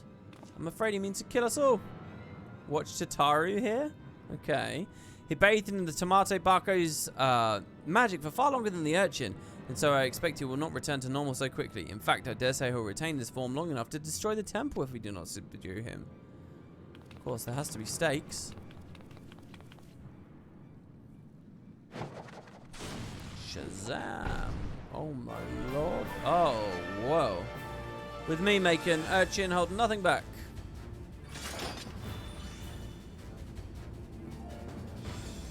Yeah, Shazami. I didn't realize this was a DC game.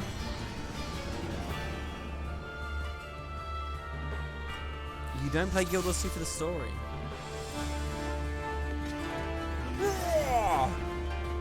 Go, Carbuncle, go!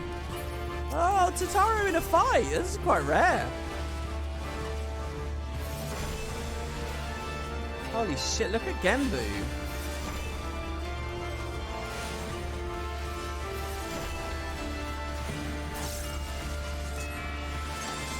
I was probably a bit late with that. I'm glad I didn't delirium yet. 12k. What am I going to be hitting after Endwalker's over? Any Dark Knights in chat? What would Bloodspiller be doing after Endwalker's over? I'm on 12k at the moment-ish. Probably 15 at a push.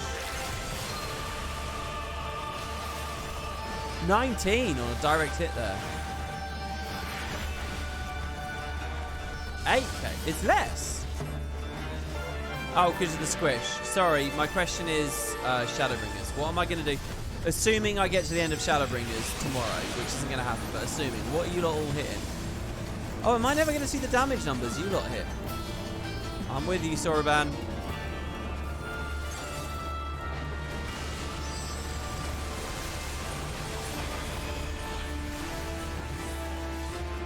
Oh, he's gone. Oh, bye-bye.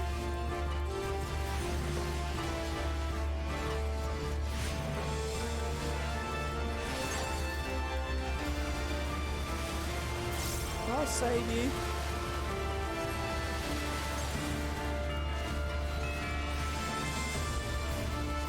I like Soroban a lot. A little help making? What do you want help with?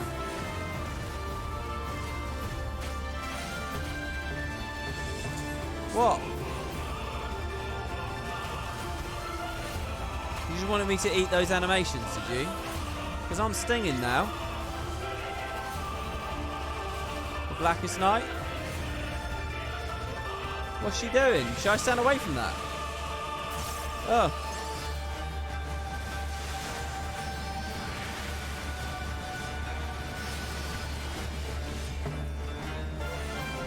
I feel like my GCD's really quick. I don't know why. Not always. It seems inconsistent.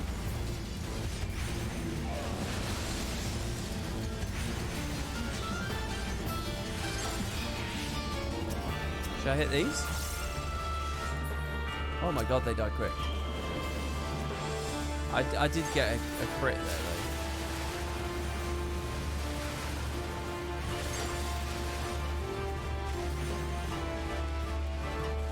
Should I hit that one? Looks like they do some delayed damage after a time. Yeah, 19k. So what's the number you're all enjoying at the moment? Endwalker's going to squish it, so... Oh, I quite like my movement there. I felt like that was pretty efficient.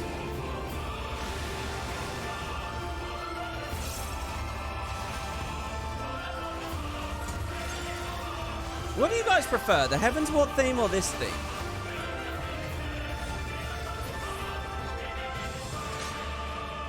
I feel like I'm more in the Heavensward camp. Oh, it looks pretty matched, actually. SB by far. This theme not even close. Really? I wonder if there's a bit of a bias there because you guys are listening to it right now. I mean, honestly, the Heavensward one's good.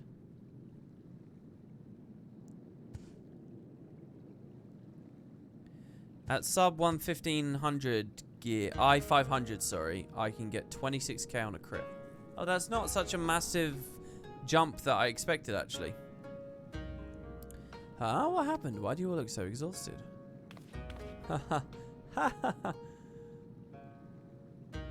Oh, my dear Soroban. I knew you had potential, but I assume I grossly underestimated your capacity for chaos.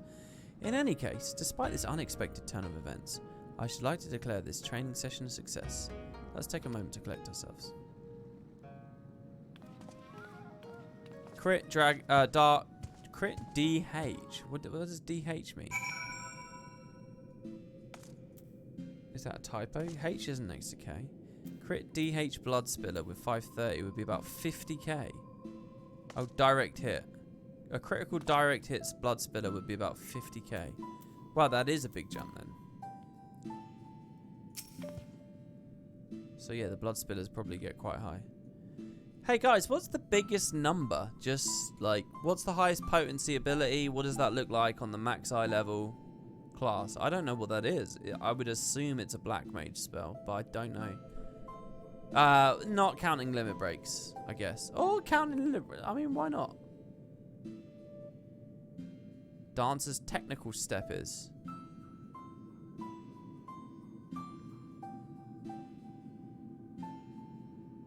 Technical finish is 1,500 potency. Wow.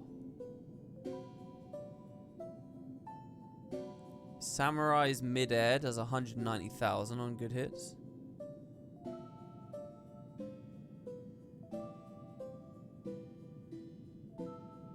Dancer is higher than Samurai 100%. Well, so what does it land though? What's the number? Not the potency. What's the number?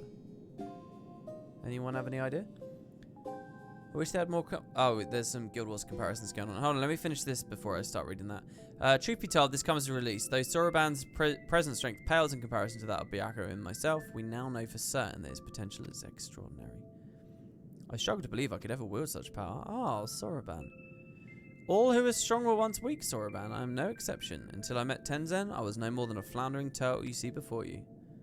You never did tell us how you fell in with him. Ah, well, if you wish to know the details...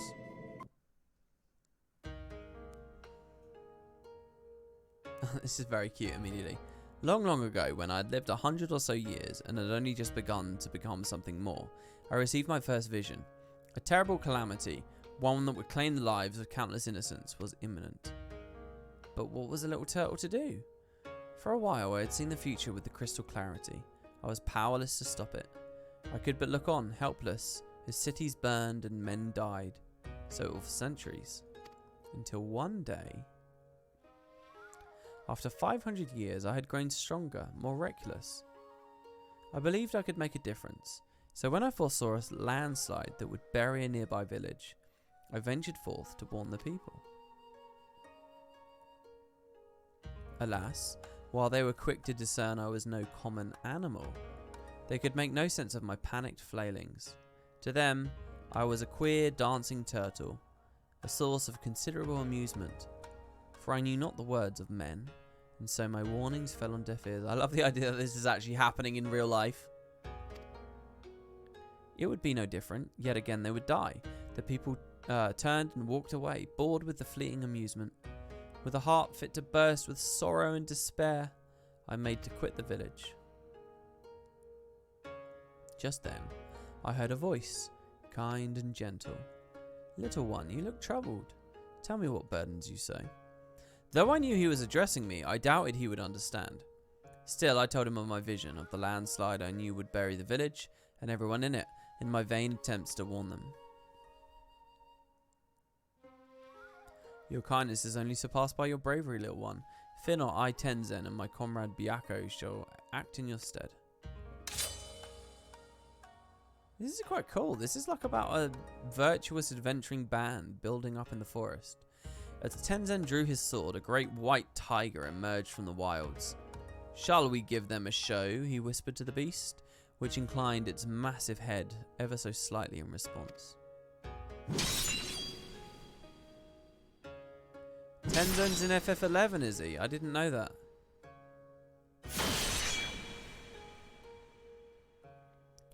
Sorry, wow, looking at chat. Like a guy said in comments in WP's video, Guild Wars 2 is a great supplement companion game because it requires no continuous commitment. Just drop in when you want that different experience and leave when you grow bored with it. That's what I've been doing with Guild Wars since launch. Well, here's the thing. I get you saying that, but I also feel like Final Fantasy fits that bill as well a lot too. And I feel like there's kind of a struggle there between like which game do you consider to be the baseline and which is not.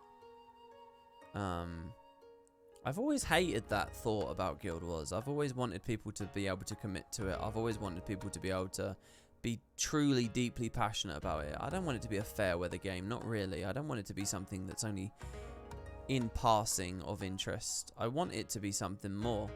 And it always kind of crushes me, or used to crush me. I don't know how I feel anymore when people would say that about Guild Wars. I feel like for it to be in that space is for it to have not lived up to its enormous potential. And there's some devastation in that, isn't there? On technical step, I had one that could have done 152k if I'd been on the original target, but it's AoE. Oh, okay. Then they ran to the center of the village, and I began to fight as if they were bitter enemies intent on killing one another, blade and fang flashing too fast for the eye to follow. The two broke apart for an instant, and Tenzen bellowed, "Hearken to me! The white demon thirsts for the blood of man. If you value your lives, flee this place. Seek shelter in the next village." Needless to say, the bewildered villagers gathered up whatever was at hand and ran screaming, too terrified to even look back. As the three of us watched them go, I heard the white demon mutter, "You know full well I have not once tasted man flesh." The village was later destroyed in a landslide, as I had foreseen. But for the first time, I had managed to make a difference.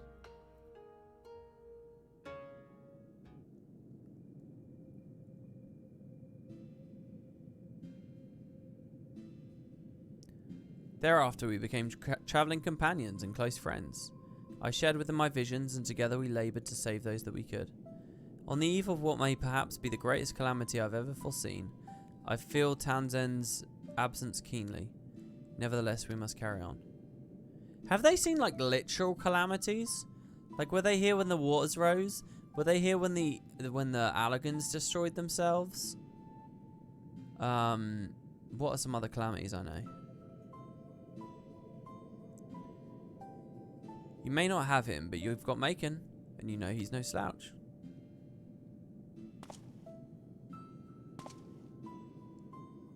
Oh, indeed I do, and for this blessing we are grateful beyond measure. Right then, Soroban, we must resume your training at once. Ere we forget the lessons of your time as an auspice. Yes, yes, of course. Getting back to it. In that case, I should return to the mountain of paperwork in Kugane. I've been doing my best to ignore. Oh, and Soroban, I left the takoyaki with Kamaitachi for safekeeping. You're not to get any until you've earned it. Right. I like her gloves, her black gloves. When next we call upon you, Macon, I expect it will be to deal with one of my comrades.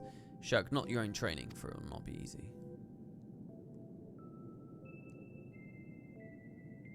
Under these circumstances, I do not think I will have time to return to Tamamizu with an even short spell. If you'd be so kind as to inform the elder.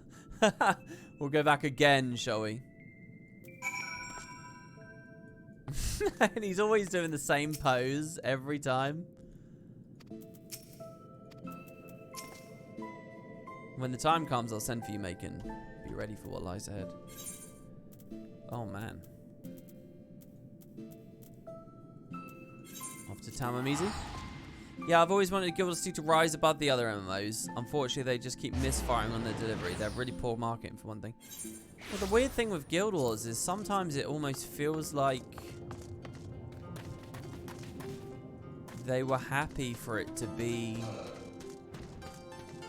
I don't know, do I want to say that? I don't know whether that's true. I think I've just been drinking the Kool-Aid of the internet. I think the internet will want to tell you that they're happy for you to not play it that much, but I don't think that's true. I think that's just a little lie that people tell themselves.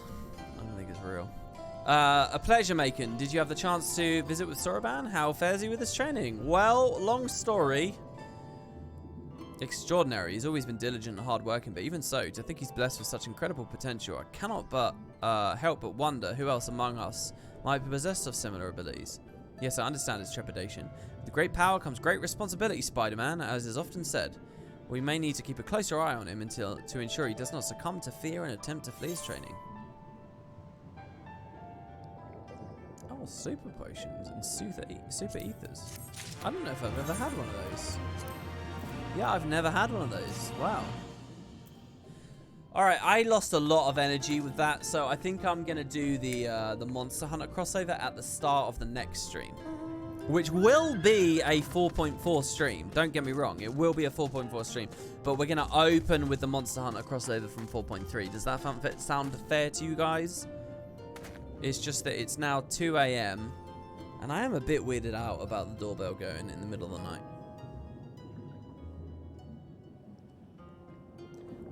So yeah, we'll see that there, and yeah. So let me have a look at chat here. What are we talking about with the Guild Wars stuff? Guild Wars has no sub. Yeah, no, I know it doesn't have a sub, but I feel like that doesn't matter. You know, they still get revenue from the gem store and still are invested in having active, retained players. All right, they still want enthusiasm. They still want, you know, a core user base. They still want to hold your attention. They still want to be in the conversation.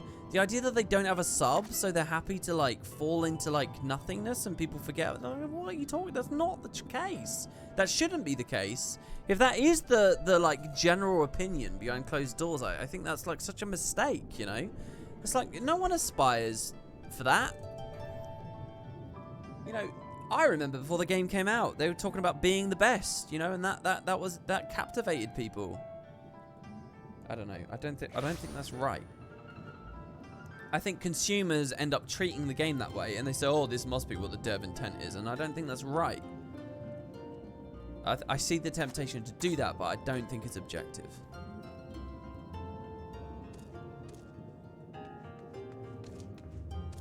I think nowadays people are mixing their MMOs for content. I think that's definitely true. I think consumers do that. I don't think there's anything wrong with that either, but I think if I was at a studio, I would never say, oh, this is okay. I would never aspire. I would never set my bar so low. Do you know what I mean? I don't know. Listen, I almost, for a living, think about this topic, and I don't know what I think about it, really, because maybe it's okay to set your bar that low at a certain point, but if you're going to, I mean, maybe it's, like, derisive to even say that that's a low bar. I don't know. Maybe there is a problem with unbridled ambition or something.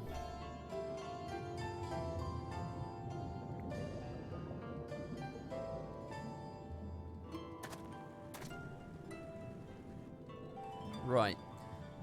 Well, I think I'm going to leave it there today, guys. Thank you very much for all the advice, for all the pugging, for all the talk about mechanics, the talk about lore, the fun Guild Wars chat, just the whole lot. It's just been really, really fun. It's been a brilliant stream. Can I just point out, we have a Discord, which has a very active Final Fantasy channel, where you can talk about FF14 or any other Final Fantasy, I suppose, in there.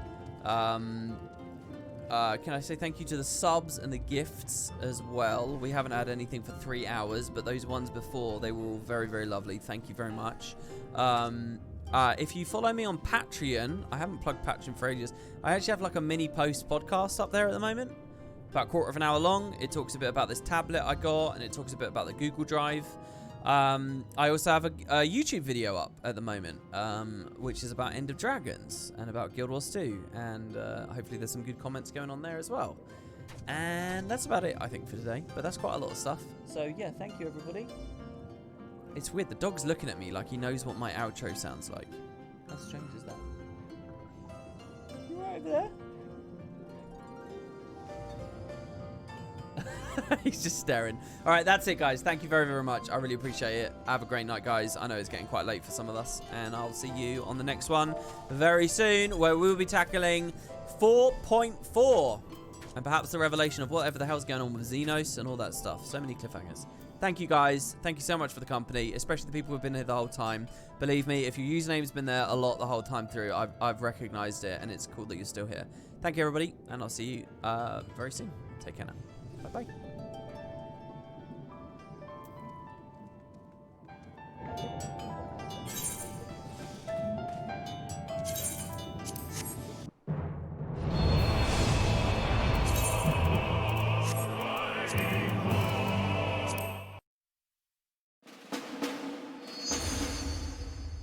Yeah, not Heaven's Wall, not Shadowbringers, this one.